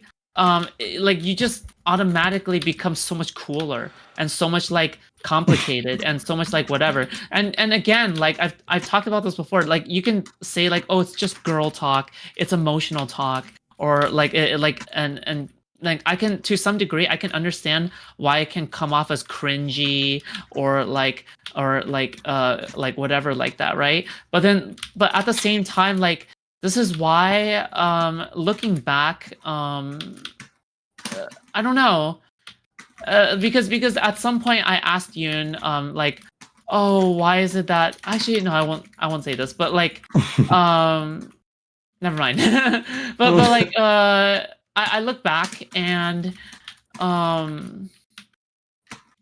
I look at the guy group that I hung out with in high school, and they never really I felt like they became much more interesting to me after they began opening up to me a bit more.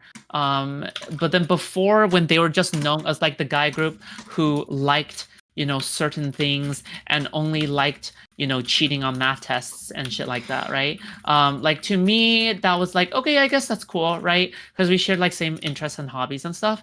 But then when they were like, oh my god, you know, my girlfriend, you know, and I are not stable, and then, you know, I think I'm gonna try out different things, you know, in life, and, you know, I don't think, you know, this career path is right for me, and stuff like that. It's not like they were bitching about it or anything to the point where it was like insufferable or anything like that, right?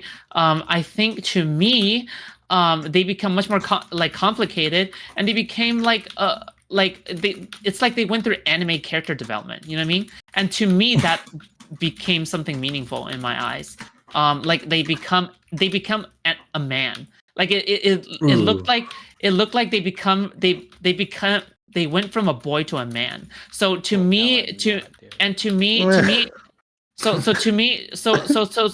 it's like it's less like girl talk, and it's more like it turns girls into women, and it turns boys into men. In my opinion, that's What it's about more like non-binary that. people?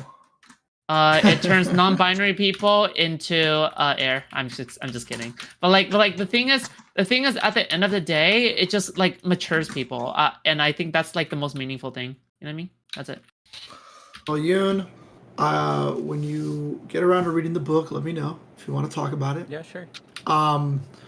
I do charge by the hour, so if you want to have another session, I will have to charge you for the hour next time. No, But, what if I'll take my free session and I'll run. No, that's why I gave you the book I'll run recommendation. as far as possible with my free lesson.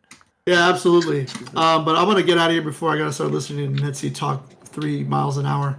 I don't really want to listen to that. I'm already falling asleep. damn! It's too fast for you, bro. I'll talk to you forever, bro. I'm just fucking with you, man. But I wanted Kangol, Jay, you guys take care. I'll definitely see you guys around.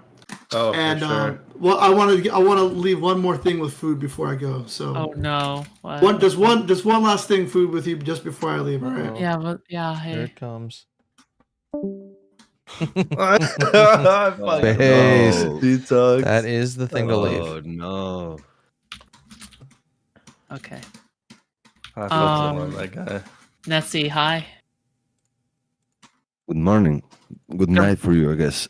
Good morning. Yeah. Did you get the next payment? Did you see it? Yeah. And I also checked the whatever the yeah. I updated it. Yeah. There you So go. I'm There's your cooking, rent. a pirate fucking I don't You pay did rent, indeed. bitch. Got him. The pirate didn't pay you? No, I'm cooking something for the pirate, and then I'll fucking render because this fucking I don't know. I'm so tilted, bro. Why? Because the monkey doesn't have his brain doesn't understand the concept of planning, bro. He doesn't, you know. So Who's yeah. the monkey? Q.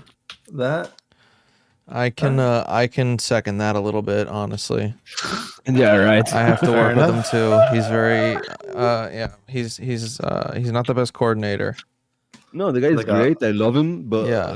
yeah, he's just a baboon a little bit. Yeah. All right, fair enough. What's wrong about me calling him monkey, bro? Like, everyone, My bad. no, everyone thinks it's like a race question, right? I It's couldn't not, do bro. It's- that. Oh, I to didn't be think fair, that. I No, it's couldn't just- do that. Okay. I respect that, right? I respect that. But It's because bro. Netsy is from where? Like Spain? Yeah, Like and somewhere. I look Yeah. like- Hell? Bro, They look, just don't have that look concept look at me, there. bro. I look like this, right? I look like this. I look like my name is Muhammad and some shit, right? So I can. Oh, do are it, you bro. Sephardic? It's okay. Listen, I don't know, bro. I don't know where I am, bro.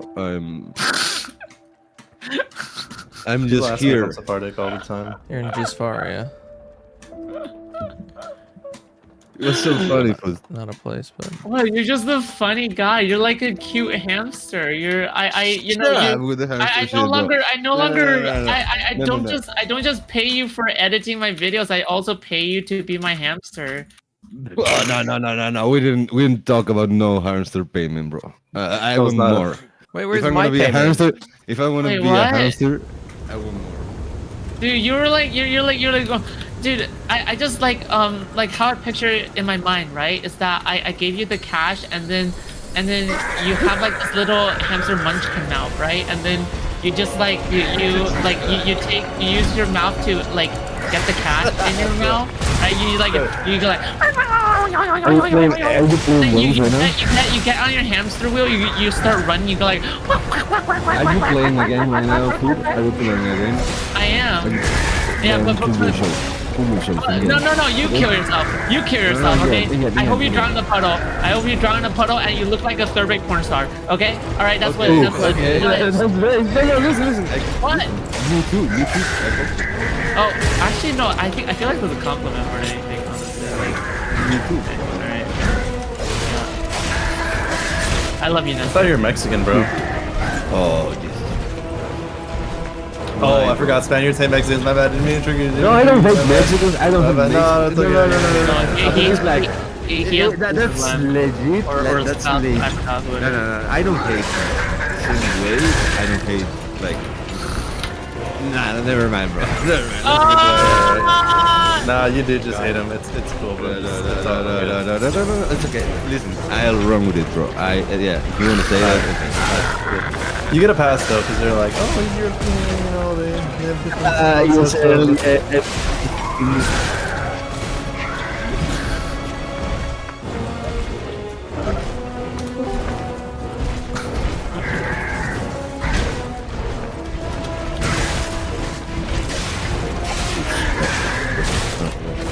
What is the relationship between Hispanics and A lot do of they hate each other or what? we have like a lot of South Americans with the language mainly and shit. So we live with them, bro. It's just banter, I guess. Bro, I grew up with more Moroccans and fucking Colombians and Dominicans than Spanish people around me. So, oh no. Nah, they just hate the rest of them, bro. It's Everybody like, hates- but you know what, they like. hates everybody. Let's not be like naive. No. Everybody You don't hates mind fucking everybody. Argentinians. The Argentinians, you don't mind. You're like, they're good. No, I heard it fucking, bro. I couldn't fucking stand. Like, I would kill myself, bro. Like, if I had to. Nah, Argentinians. No. The thing is, everybody hates everyone, right? Real Americans hate Canadians and vice versa, right? But it's not really hate, bro. It's just. Oh, okay, I get you. It's like the European racism where it's just like permissible somehow. Like we don't get how exactly, but it just is. How? Well, because they're all racist to each other. Yeah, because it's like, you can't really like The be like, problem yo, is don't say Americans that say- when they're also saying the same thing. Like, you know what I mean? The thing is, Americans will say shit like, "Oh, you're so European," you know, and I can say shit like, "Oh, you're so South Portuguese." You know what I'm saying? That's the difference. That's the only difference. Like, I guess. It's okay. European racism is cute. I don't listen. The concept of racism in America screams to me, and you guys are obsessed over it. You gotta grow up, you know. Saying, We need advanced racism. Is that we need to upgrade? No, you need to grow up and get over it, bro. Like, I don't know. Not everything every time revolves around fucking race, bro. Like, chill. Yeah. Remember, bro. Well, the gender one is actually more relevant. I think.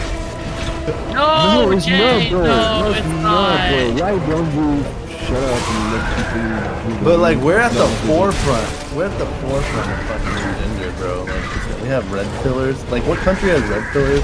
And like everywhere else. Romania. Nigga, bro. Red pillars is normal people in fucking Albania, bro. Oh no, yes. I say that shit all the time. You don't have to explain red pill to like 99% of the world. Like, they're just like, oh, that's like normal life. But like here we have people like, I'm kidding. people like explicitly advocate, talk about it like the shit that most people find. What'd you even say, Kat? I mean, I said Netsi fight him. I just want to see a fight. I mean, yeah, you're right. Like, I guess, like, it's so irrelevant to me. You know, like, I don't even think about the shit, bro. I let people live. I don't give a fuck what you do as long as you don't fuck me or whatever. And then, yeah, bro, be happy. Like, that obsession you guys have with, oh, this is morally right, this is morally wrong, bro. Shut up, bro. You do shit that's morally wrong. Ain't nobody's gonna fucking judge you. Why are you fucking judging? That's my, you know? I just want to grow. Netsi. You want? You just said I want to grow. Right? No. Yeah. Wait. Wait. What? I'm I just old wanna... as fuck. No. I just want to grill. Like you just want to grow like backyard barbecue. No. I'm vegan. Wait, you are? No. No, I'm not. No, I'm not, bro. the fuck? Oh, I was like, what? Fucking bastard. I was like, there's no way you're vegan. Like, Nah, yeah, there's no. you way. do you sound like a meat muncher. Nah, yeah. That's. If my shit didn't suffer, I don't need it, bro. Yeah. Do you think it's like soy that like people care about like animals dying? No, it's not soy. I understand it and I get it, but when people compare it to people dying and shit, that's kind of cringe. Oh yeah. Like, oh, we should kill people because no, bro. Shut up. Wait, hold on. How do y'all feel about the? If you're okay with slaughtering animals, you should be okay with raping them. No. That's the horniest fucking. It's like, well, if you're being morally consistent, it's like, dude, go outside. The big difference is one is morally or like societally acceptable, and one is like not. So it's No, like I guess- the type of person that would do the animal rape thing is just not the same type of person that would do it. If you really want to get like technical GGG type stuff, right? The correct take would be like, if you're giving pussy to an animal, that way he can consent. But if you're trying to fucking bang some goat chicks, the goat can't consent, you know? So Yeah, it's more that's like, all about. that's the only thing. No, actually, But this it's is given by disgusting, vegans. you know, like- This is given by vegans all the time as an argument against eating. They're like, well, you know, they're like, oh, if you think it's okay to slaughter animals for food, you should think it's okay. It's not. Nobody's actually advocating for a rape. I think that's maybe what you thought I was saying. Yeah, it's more like because if you've seen these like factories and shit, like the process like they go through, right? Like it's basically like worse than, like it's the same as rape, basically. Like yeah. Well, that's only some of them, right? I mean, that's also why you have halal, right? What's halal? Was it halal? Wait, am I think? Yeah, halal, bro. Like with Muslims, they're like they don't eat the fucking animal unless it was like killed painlessly or something. Not painlessly, bro. Wait. More properly, man. At least some way that reduces fucking pain. No, that's not. It's not about fucking pain, bro. It's not. What is it? Explain it to me. That's my fucking understanding. I mean, fucking know y'all are out here. No, I think it's like you gotta drain the blood and shit. I'm not sure. Like, I'm not an expert. Dude, you're European. You just fucking hate Muslims too. You're like, oh no. I know way more Muslims than all of you. Oh, you have Muslim in real friends. life. Oh, my In real bad. life. Like, no. Yeah, like, my grandpa was Moroccan and shit. You know? My God. This is the next level of I have Muslim friends.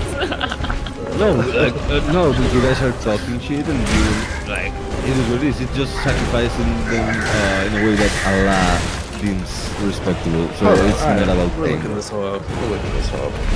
Wait, hold on. So you can't have them done in a quote unquote more humane way or whatever the fuck, right?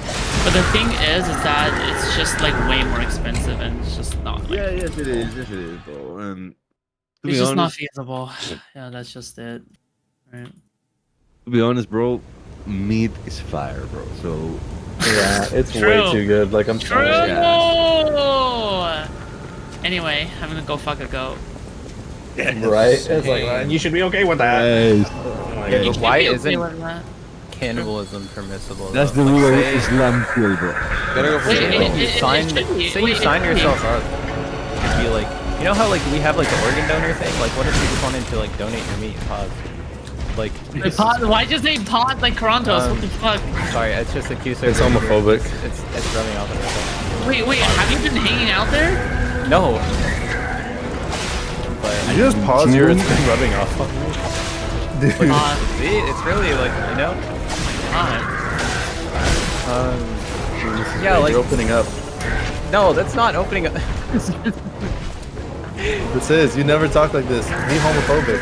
It's okay. Not homophobic. It is kind of homophobic to say pause, though. It is. But it's okay. But it's okay.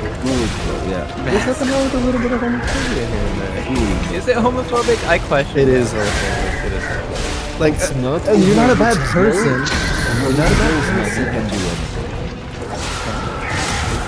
It's Once he's gay, he can be homophobic.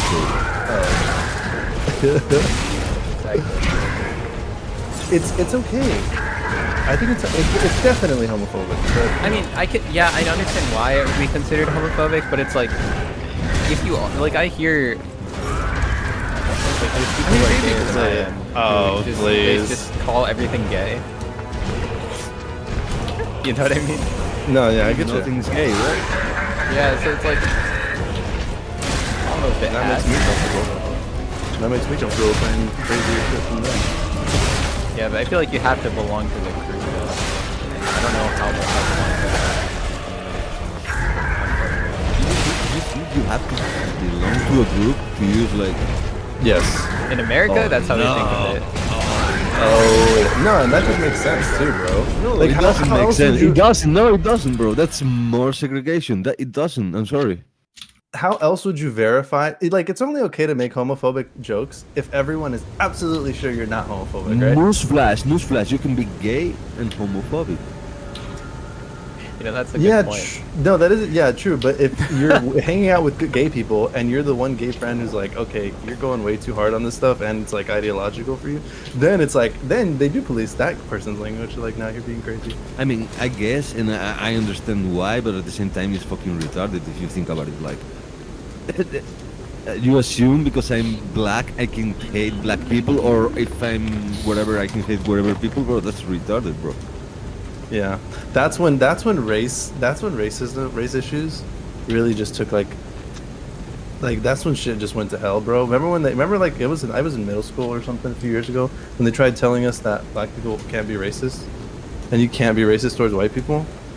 Like that's when shit really started fucking going downhill fast for this country, bro. Yeah, that's brain dead.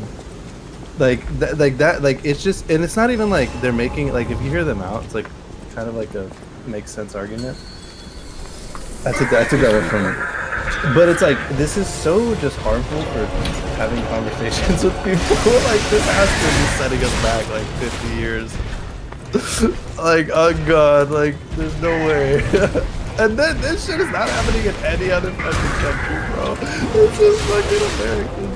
Oh my god, people are so I'm telling you, like, America's Civil War Part 3 is gonna be crazy, bro. It's gonna be crazy, bro. Like, that shit's gonna be crazy. You guys are fucked. I'm sorry. All good though. I can just maybe your make much son, money. probably.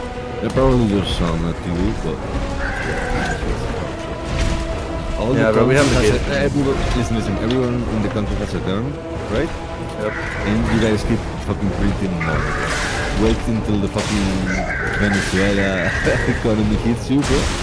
And everybody has a fucking gun and there's no food, bro. That shit's gonna be crazy, bro. I'm sorry. I'm gonna live in a gated community. I'm gonna be paying for my private security and all that stuff. We're gonna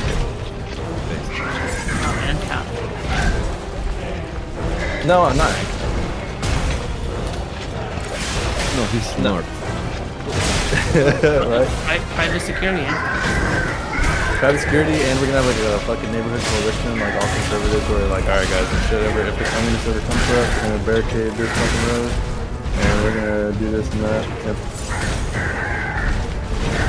I live in Texas, so that's like probably actually not even fake, it's probably real.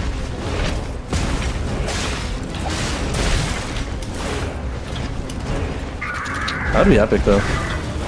But it wouldn't be ANCAP because the state would actually look out for us more than anything.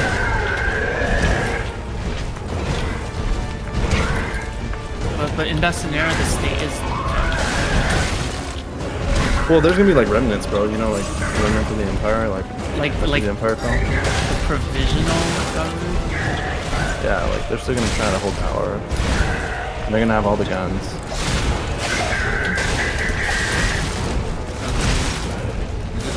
Leave the power to the people, bro. That's retarded. I'm sorry, bro. People are stupid, bro. You Yeah, can. people are really dumb. You can. I hate the like the fucking concept of state or yeah, I guess state. I hate it. It doesn't make sense. Like fucking borders are retarded and shit like that. But at the same time, I know you can fucking ever leave people to be the ones. You know, like nah, people are retarded. Even more than the concept of state. You know. Like I would be in fucking ANCAP, right? But I am nah. People can't manage to do it.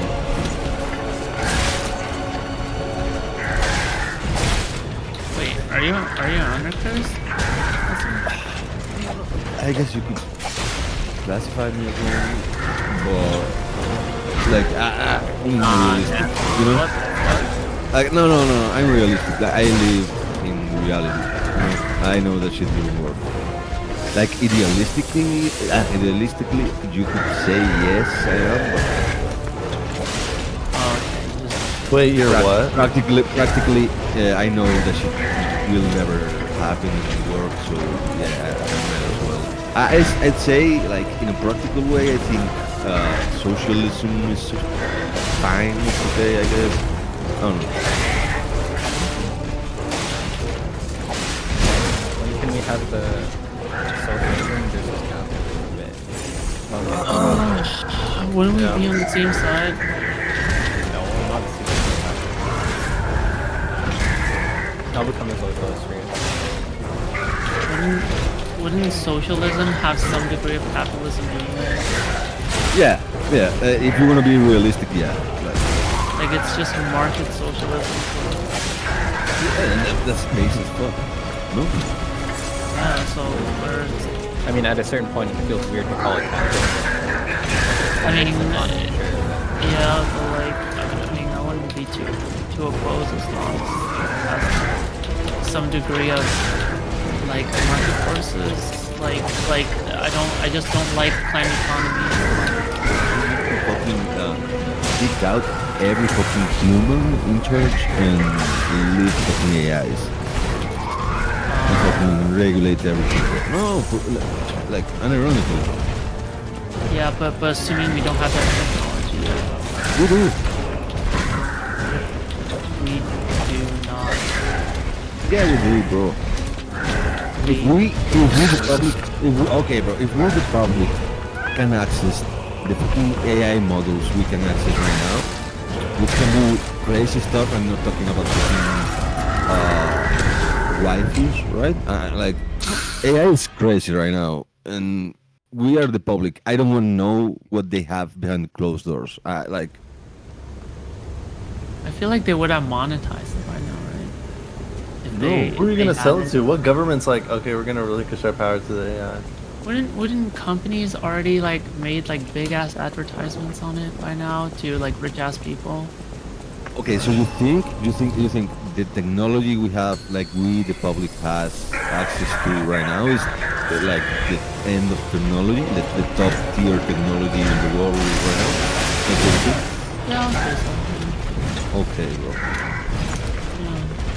Like it's like people have said that about the cure for cancer like for a while now.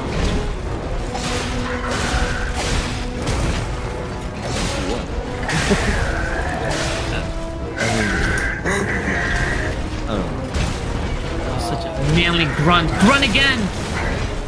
Me? Not bad, yeah. This is no, never mind.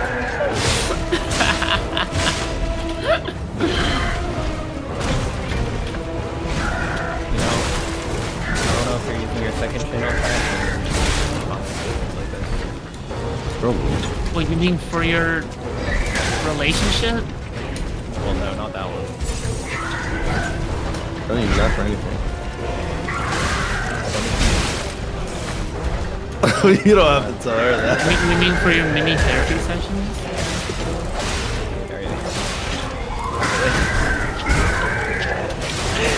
Maybe. You can't tell me that wasn't. You can't tell me that wasn't meaningful. I think that was.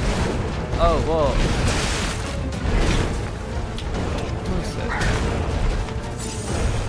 Like toxic femininity. No, not femininity. Wait. Are you no. toxically feminine? Like, No. okay. If Hey, it could be, I don't know, like, toxic femininity is like if you're like. bitchy as fuck. Yeah, I know. Explaining. Like if you're being like Mr. Girl, like kind of shit. Thanks, bro. if you're using emotional openness to manipulate people's emotions and like using like emotional openness in order to like get people to get closer and then talk behind people's back and then gaslight them and shit. Like on purpose.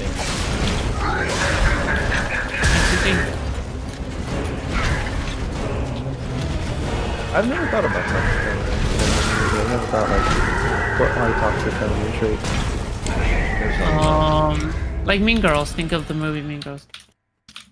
Oh, I feel like most girls aren't like that though. Like I feel like when I think we that's a describe... masculine way. Actually, I think that's a masculine way to, like, I guess a masculine view of femininity, right? I don't think that's femininity, like the Mean Girls movie. Right? Yeah, exactly. That's yeah. I'm like, no, they're not acting how they should be. That's not how women are. No, but like when we talk about toxic masculine traits, whenever we talk about that, I'm like, oh, I see that in a lot of guys, like a lot of dudes. But if you're saying it's like Mean Girls, toxic feminine, I'm like, I don't see that in a lot of women. Yeah. I feel like it's like a minority. They're just better than us. Yeah, yeah, it doesn't happen all that much, but like, but when it does happen, like that's just what it's called. It's just a disrespect. Yeah, I get you. Labels are just fucking ways for people to avoid using the word retard. And I learned, like, I don't know. If people could take, if people could take like you're a retard in a better way, bro, all these labels will be. I don't know. Yeah, true. But you know, when you call somebody a retard, it could be a Trump retard or it could be a toxic femininity retard. Yeah. So, no. Context matters, right? Like. Then we have to specify anyway. So we have to use specific labels. Okay, bro. He's owning me in a fucking debate right now, dude. What do you want, bro? Like, what? You conceded Sure. in like 2 sentences. Sure, that's toxic femininity. What the fuck? Yeah, score 1 for Kat. What is happening? What is happening? Is this a debate? Okay. It's not Wait. a debate. Now I need to roll up a joint. Okay, I need to roll up a joint.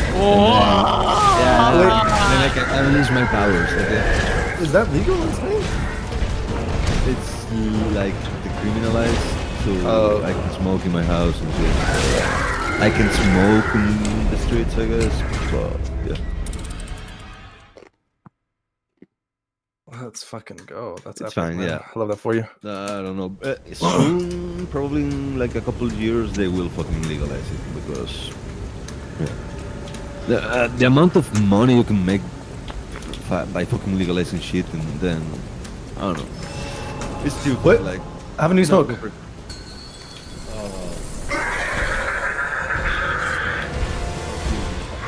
Hashish? What hashish is? Yeah. I said how often do you smoke? Like how often? Probably like a couple, like 3 joints a day or something. It's fucking like weed, like THC, marijuana, cannabis, not like CBD or like other. No, hashish. It's like. You roll the hash, the fucking. I know that's like the fucking Middle Eastern shit, right? You roll that shit into fucking joints. Yeah. You need to stop. you need to be stopped. What the fuck? Dude, that's fucking crazy. That's like concentrate form, right? And you're rolling it into joints? No, like 3 a day. You drop some tobacco in there. I forgot you're burning European. I'm so sorry. I'm never mind. No, What but they yeah, call it, bro, split? no, the American way is like taking Pure weed. All fucking raw tobacco leaf, right?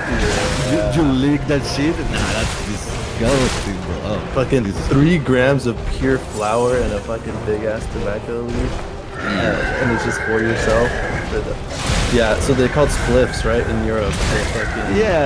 Joints, spliff, whatever. Yeah. With the With the paper. Tobacco. You mean- Tobacco. Oh, tobacco. Yeah. I heard that. Yeah, I think they used to be really into that.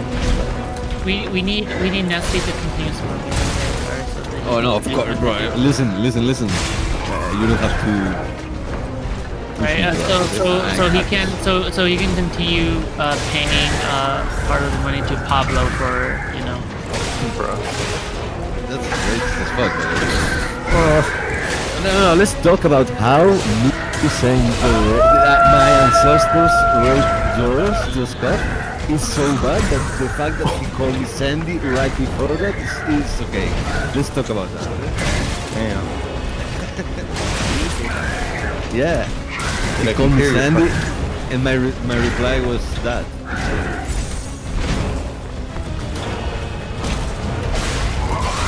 Who are Scuff's ancestors? He's Mexican, right? Yeah, that's right. Are you saying the Mexican? Oh wow. I thought this was like no, that's actually racist because now you're bringing it to America. Like if it's some inter-Europe stuff, like whatever. Yeah. I agree. It's not racist until America steps in. Yeah.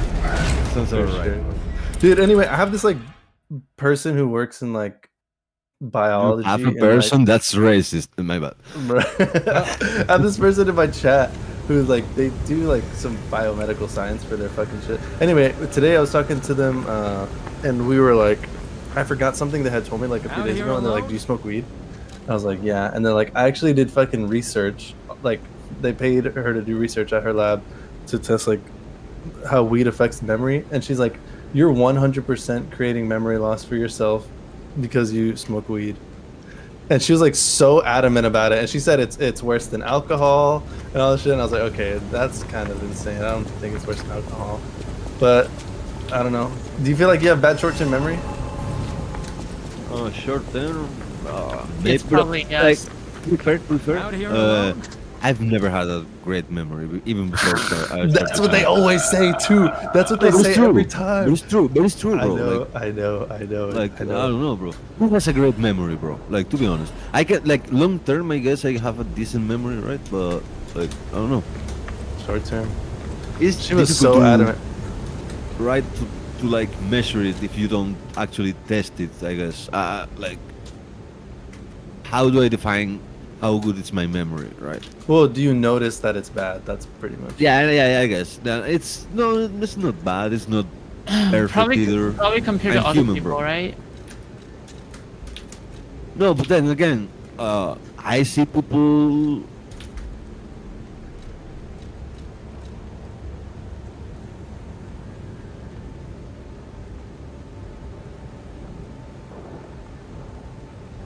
What in the fuck?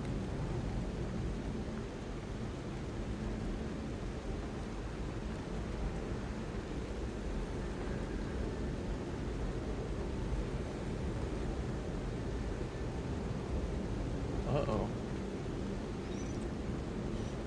Have fucking meaning. Like I guess so. I don't know. Probably 15 years. Bro, I thought it was gonna be like, 5 years. God damn. 15 or 12 or something, bro. Dude, the person in my chat would be losing their mind on you right now. They'd be like, "Oh my," because I smoked almost every day for 4 years in a row, and they were freaking out. And honestly, you know what's great about fucking weed though is that you can like literally quit at any time. Yeah, you can just be like, I'm done. I don't want to do And this anymore. as long as you're functional, like, I don't see the problem, bro. And people saying it's worse than alcohol, they're just cold.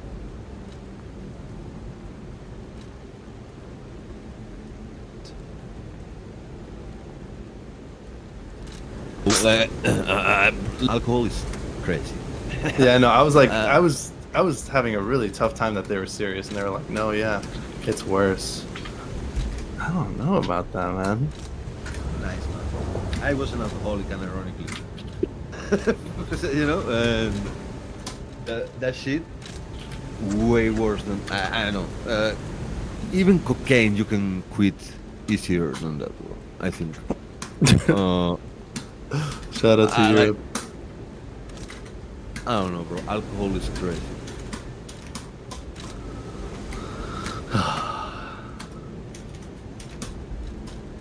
Damn. happens, bro.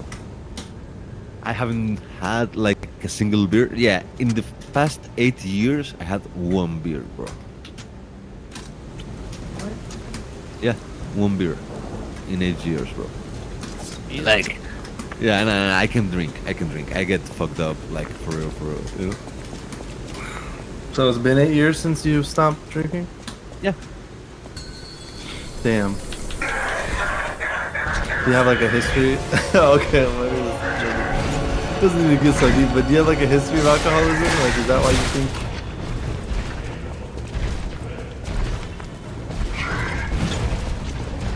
That I know. That I know, right? Yeah. To be fair, my grandpa was Moroccan. He wasn't Muslim, but all the family was Muslim. So in that part, I don't think I have alcoholics, right? And then I don't know. Listen, it's about me. Like the genetic predisposition is there, probably. Yeah, maybe a factor, but it's about you, bro. I don't. Well, that's not true, bro. You can get fucking. Your body can become dependent on a substance, right? Of course, but what I mean is,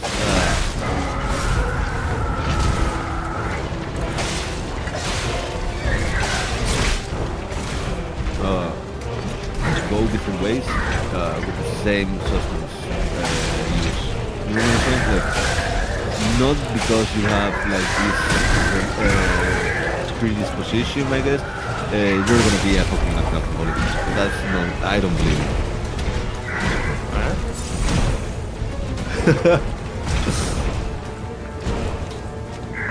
Then let's see. It's you being retarded, bro. It's you coping, basically. I don't. So you think becoming a drug addict is like a moral failure? Probably. Yeah.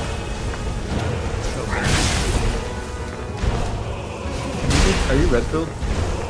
No. And by the way, bro, how do you get cooked like that, bro? Come on. Who cooked me? Tell me who the fuck cooked me right now. Listen, bro. I'm editing those videos and I'm like, damn, bro. I wish I was there. I'm not even red pill, bro, but like. Which video are you talking about? It was Princess. Yeah, that one was. I'll allow the cooked characterization to stand on that one. I mean, yeah, I don't know. Me personally, I wouldn't have it, you know. That's just me, I guess. That's fine. You know, I didn't even have that bad of a time. It was actually fun. I enjoyed meeting Angela. I know. I enjoyed meeting Angela, honestly, in that interaction.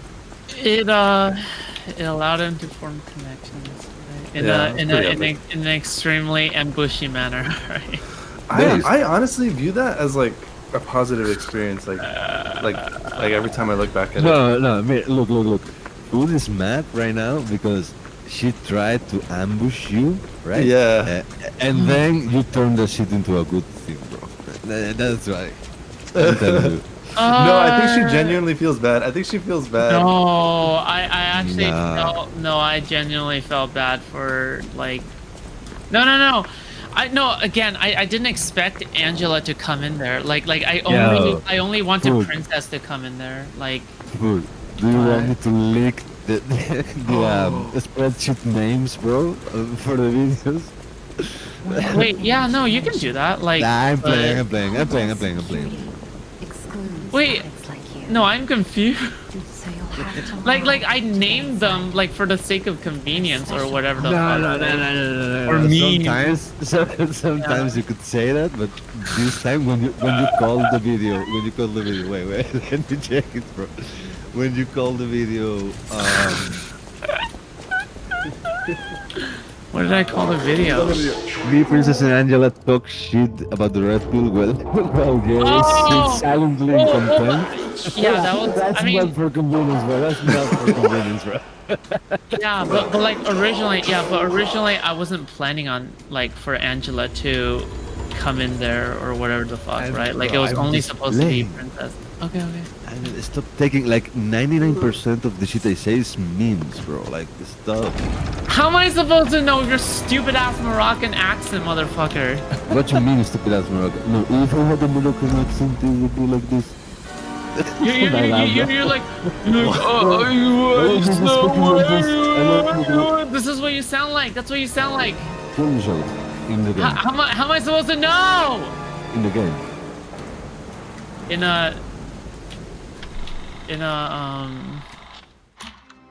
your mom's house. Okay, alright. I think I saw your mom I really last shouldn't night be. on the 3rd page of Pornhub. What? Yeah, that's right. Oh! Meow! Meow! I agree. Dude. I totally agree, bro.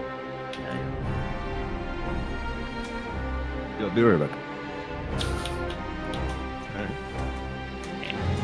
I didn't know I could.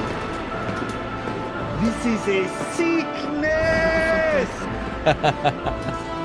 I know that exact video. Huh? Hello? Huh? What? What was that? What? What was that laugh? That was creepy. I don't know. I heard someone talk. I said of the highest order after Of the highest Yeah. order. I said this is a sickness of the highest order. That's the Why Are You Gay interview, right? Hmm? I think that's where that's from. Is that the Why Are You Gay interview? I think that's where that's from, right? I don't know. Dude, you know the Who Why does Are that You Gay? Everyone knows the Why Are You Gay, right?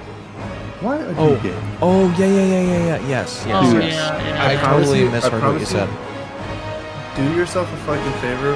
Watch the entire fucking interview. I watched the entire thing like 3 times. Bro, I watched the entire thing like 3 times. It's so good. It's like honestly one of the best things I've ever seen. Like, like no cap. Let's see. It's like an hour or two, like or two. Or 2 Why hours. are you running? Why are you running? Stop.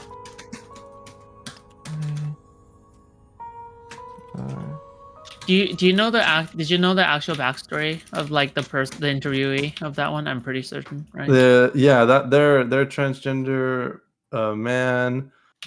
Pepe Julian Onzima. Yeah, I'm pretty sure like he's like actually like risking their life, like doing that shit. Oh, you're gay. Yeah, no, they're extremely brave. Yeah. Like actually like in Uganda of all places, like what the fuck? Yeah, like the most Shit. Gravity, you fucking retard! One of the most. Like I can't imagine living there and being like an open transgender man. Like what the Yo, fuck? can they really be homophobic if their bitches are gay? Let's be honest. I'm playing. No, stop it. You must have Geppetto will have Pepe answers. Julian This is Onzima. crazy. have to find This him is crazy, first. actually. Yeah. He was last seen on Elysian Boulevard. And because Olive Croc, they do not have the equipment, and that neighborhood is one they of the use scariest. this. They eat the Dude, that shit's so good. And he holds the carrots and the fucking squash and stuff, and They the lick cucumbers. the anus. And they eat Yeah, the yeah, poo that's the They eat the poo from the And anus. sometimes even poo comes out. And then dude, he's showing like this fucking And they enjoy it. They eat the poo and they enjoy it. Shit's too good. Dude, that's not funny. It's hilarious. Who are you Wait, kidding? no, it's funny as fuck. What are you talking about? No, I'm kidding. That's just funny. Yeah, well, No, okay, but okay. it shouldn't be. So But you flip flopped 2 times now. So no, I'm trying to be like, what happened? you know, oh, that's not funny because people are suffering, but it's kind of hilarious. I mean, you can find it funny, but you know, at the same time, Let's be totally honest, bro. Like, suffering is funny as fuck, bro. As long as it's not Yeah. close, it's funny as fuck, bro. Let's be honest. Yes. I can't That's what I'm use those anymore, bro. I can't. That's my It's like when I biggest say, regret, bro. do you ever watch Fresh and Fit? Let's see. No. Like, I've seen a lot of people commentating Fresh and Fit. Look, no, I'm lying. I watched the one with Circa. Oh my god, that one was so that good. One. Yeah, that one. That was dead funny as fuck. Dude, but when they go around at the beginning, when they go around at the beginning and they ask the girls like name 3 countries, like it's I can name a million reasons why that's harmful or whatever because they're fucking retarded, but it's so funny, man. Like it's so funny every time. I'm telling you something, bro. That's like one of the oldest fucking internet fucking contents there is, right? Like talking to dumb people in the streets and asking them questions, right? That happens everywhere with everyone. Like there's retards everywhere, no matter the race, gender, age, But yeah, they choose their victims, I don't know. Yeah. It's kind of like watching Fresh and Fit because you're looking for a fucking masculine figure to like a model or whatever. That's crazy. That's crazy. Yeah, you're more retarded than the girls. You're more retarded than the girls that show up. Yeah, for sure, bro, for sure. Like,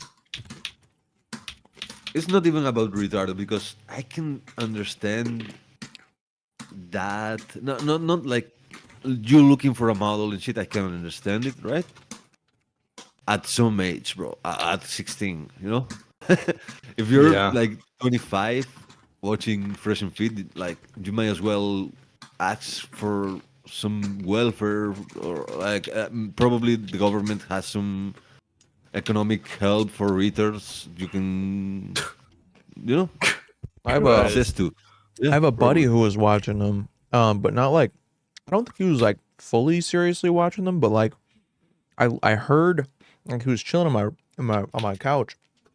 And I was sitting across the room and I heard Fresh and Fit. I was like, "Are you listening to Fresh and Fit?" And he was like, "Yeah." I was like, "They're fucking brain dead." I showed him so many Ebb and Preach videos, and then and he was like, "Well, I just like watching like their real estate talks. A lot of it's right."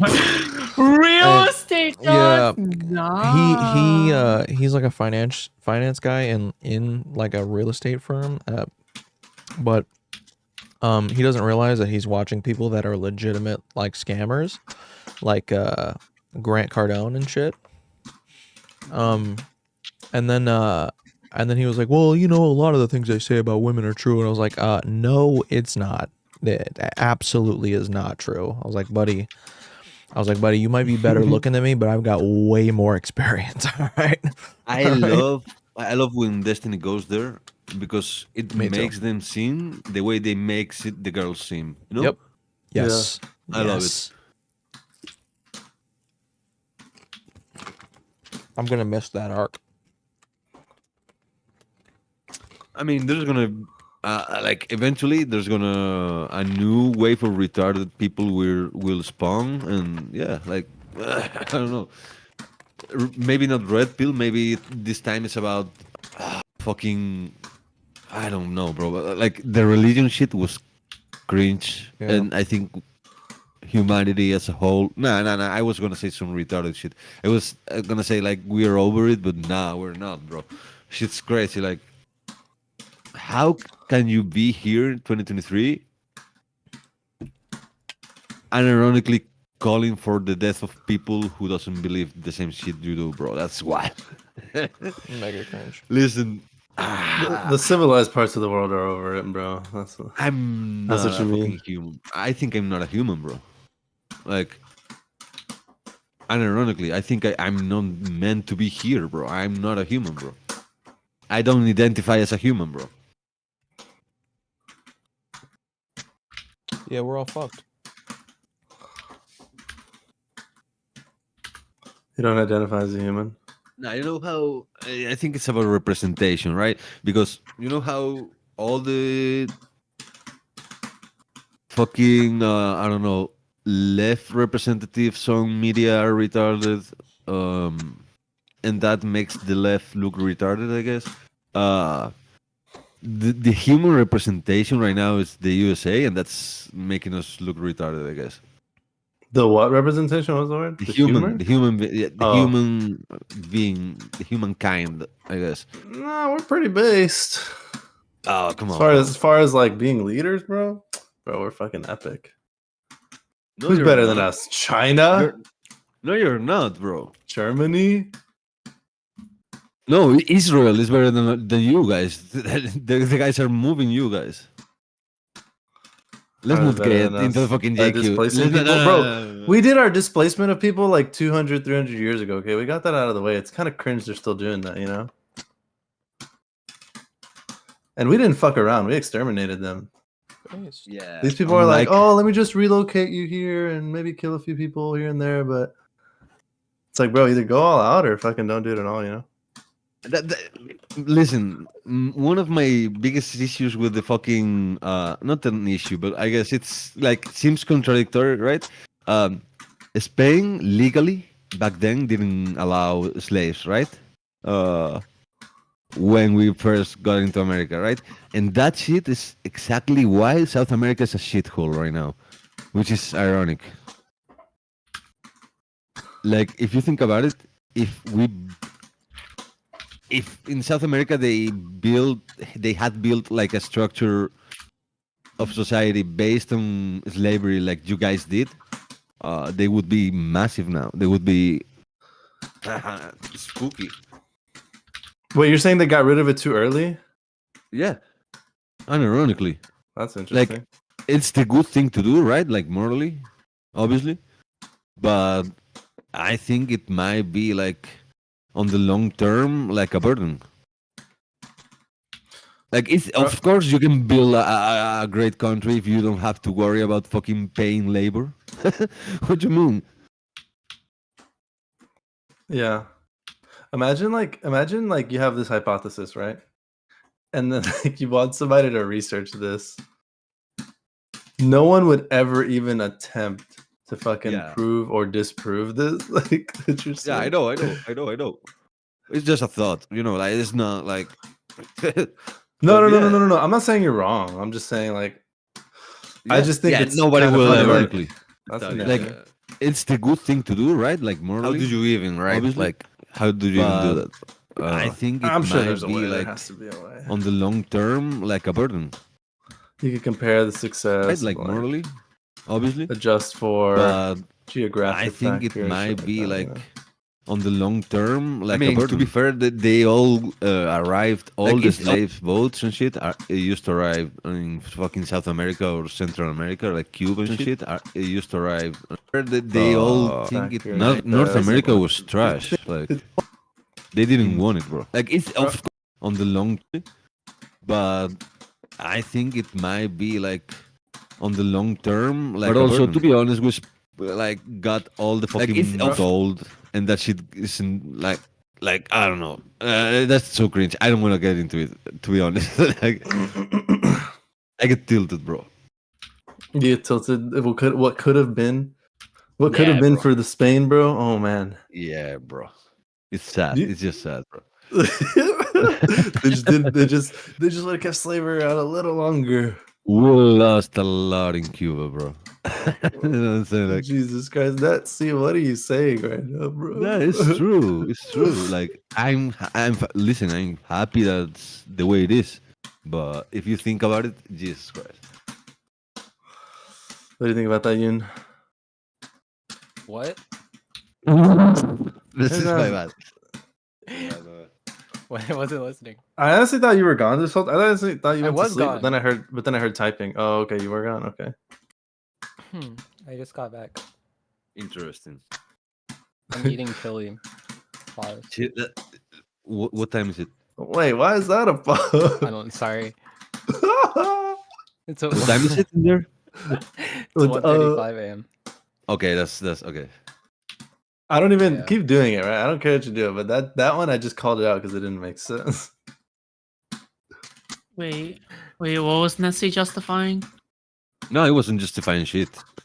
No, he wasn't justifying anything. Yeah, he's just saying Spain would have been the fucking global superpower if they just would have kept slavery around for like 100 more years. South America. Oh, South America. Yeah. South America would have been the fucking global superpower if they just would have kept slavery around just a little bit longer, just a wee bit longer. Yeah, just like a couple hundreds of years.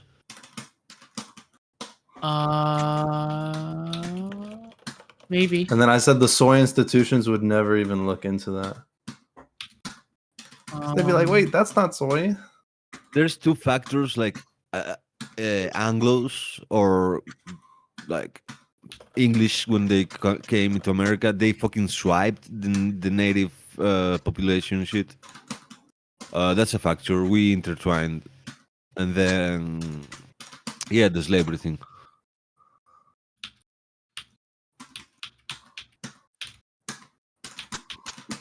I don't know. I'm making this short for Q about the One Piece and shit. The One Piece. Yeah. Really? Anybody watch One Piece? Somalia? I am No, I a don't. massive One Piece fan. I watched Oh, it yeah. until Dressrosa or whatever you call it, and then I said, "Fuck it, bro." Wait, there was Russia? Dressrosa or whatever. The fucking Spain You gotta keep going, bro. The best is island. yet to You know? come. Now listen, I have this friend and he's spoiling it all for me. Like gives I a know fuck? everything. Who cares? I'm not watching it, bro. Bro, you're bugging. Why the fuck would a spoiler actually spoil a show? That's like No, that's because weak. No, it's not. No, that's It is. what do you mean? If you know what's gonna happen, it's like, ugh. It doesn't ruin the show. The show's still amazing. I disagree with that, bro. You're Because bugging. you're not left wondering. No, For no, no, me- no, no. What is say? Okay, you're both right. Like a show could be ruined by a fucking spoiler, and then a show could be amazing even if you know the spoilers. But for me, I just don't want to watch it, bro. It's a waste of time. They're gonna the fucking One Piece is friendship. Yeah, it's and gonna I be don't the give a friends fuck. with like, Yeah, I don't give a fuck. Is the One Piece gonna be friendship, Kangamore, or no? No. Bro, it's gonna be friendship, bro. I'm no, sorry. it's not. like- I know what it's gonna Okay. be.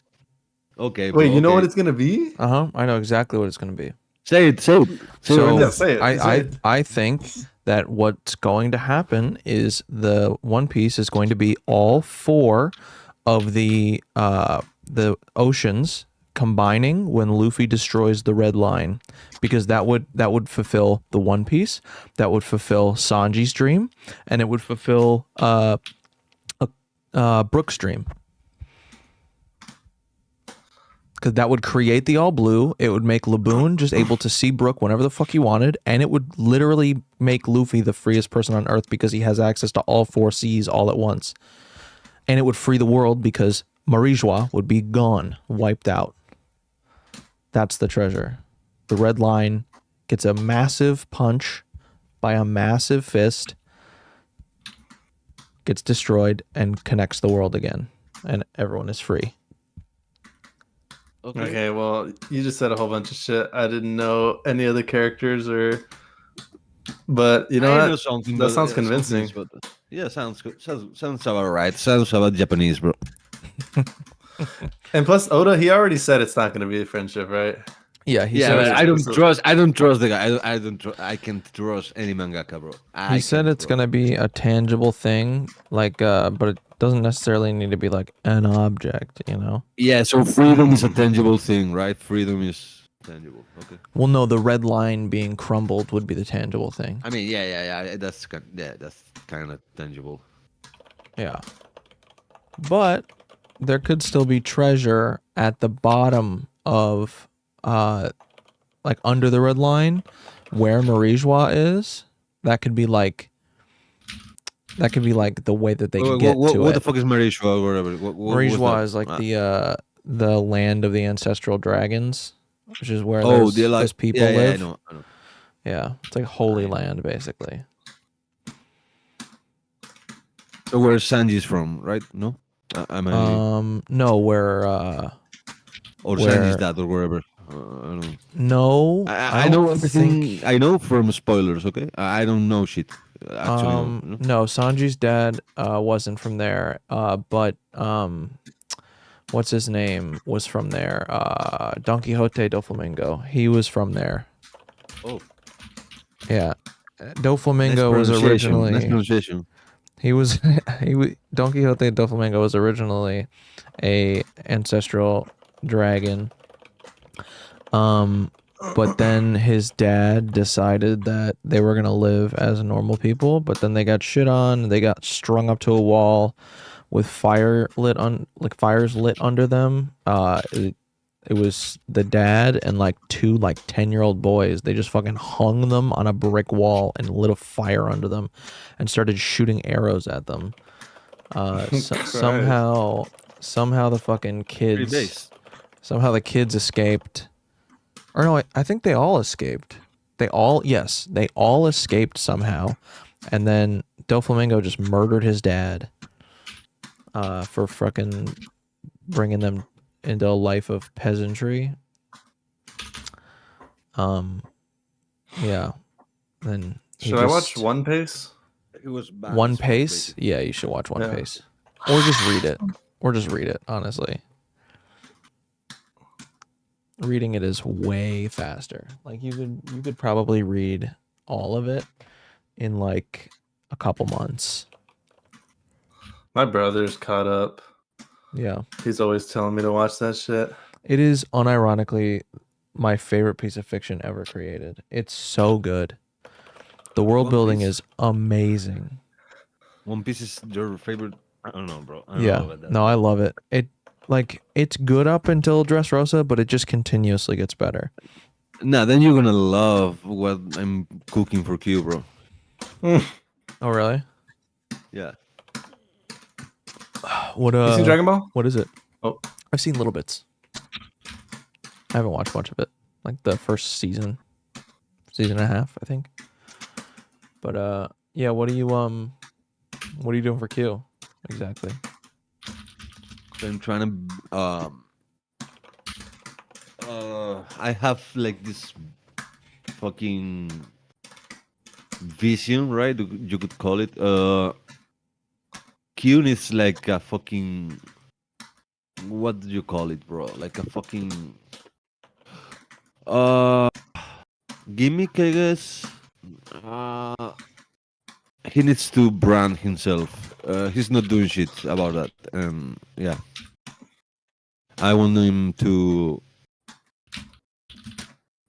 step a bit harder on the gas with the Somali shit, because there's a lot of Somali people in the UK mainly, and they love like pushing for Somali guys no matter what they do.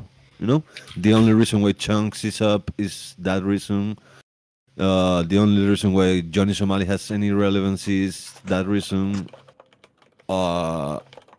Yeah. And then the pirate theme, I find it interesting. And now with the fucking nowadays, One Piece is like mainstream, right? Okay, wait. I don't mean to cut Based. it off, but I'm gonna stop streaming now. I'm gonna. Oh, my bad. Yeah, My bad. it's Stop streaming, 1:45 a.m. It's 1:45 a.m. So I'm gonna probably go to sleep now. 4:45 a.m. for me. So yeah, you that's guys amazing, bro. can continue talking here, but yeah, for me, I'm just gonna stop. Yeah, I'm gonna Don't head hate out as me, well. bro. all right. I'm like falling asleep. Yeah. Appreciate you, Okay. Well, I'll see you guys, and yeah, thank you. Thank you again for earlier, Food Shops. I really appreciate it. Yeah, much appreciated. And I don't even know why I'm thanking you guys. I'm so confused right now. I'm just sleepy. Okay, all right, that's just okay. Also, fuck you guys. I don't know why I'm fucking you guys. Maybe we can have like a never mind. Just okay. I'll see you guys. All right. All right, see you guys. In the DMs, bro. Whoa. All right, fucking, I'm gonna head out too. I gotta get a little bit of Okay, sleep. bro. I gotta be up in like 4 hours. I'm All right. retarded. All right, see you Yeah. later. Take care, bro.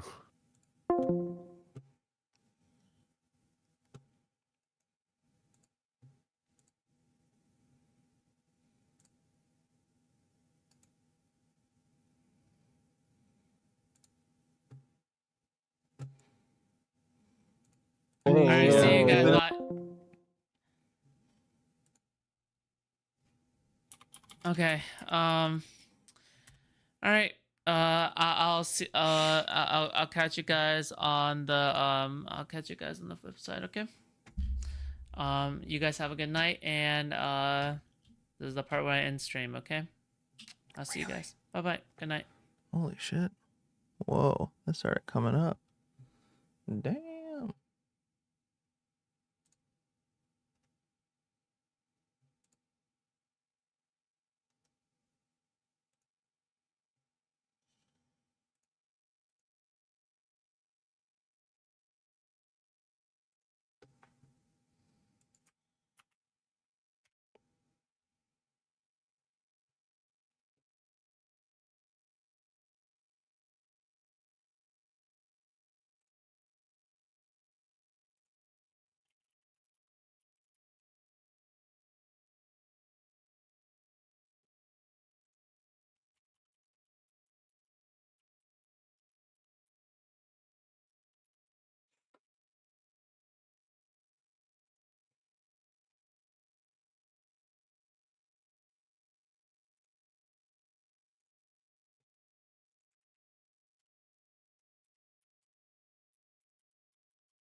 All right.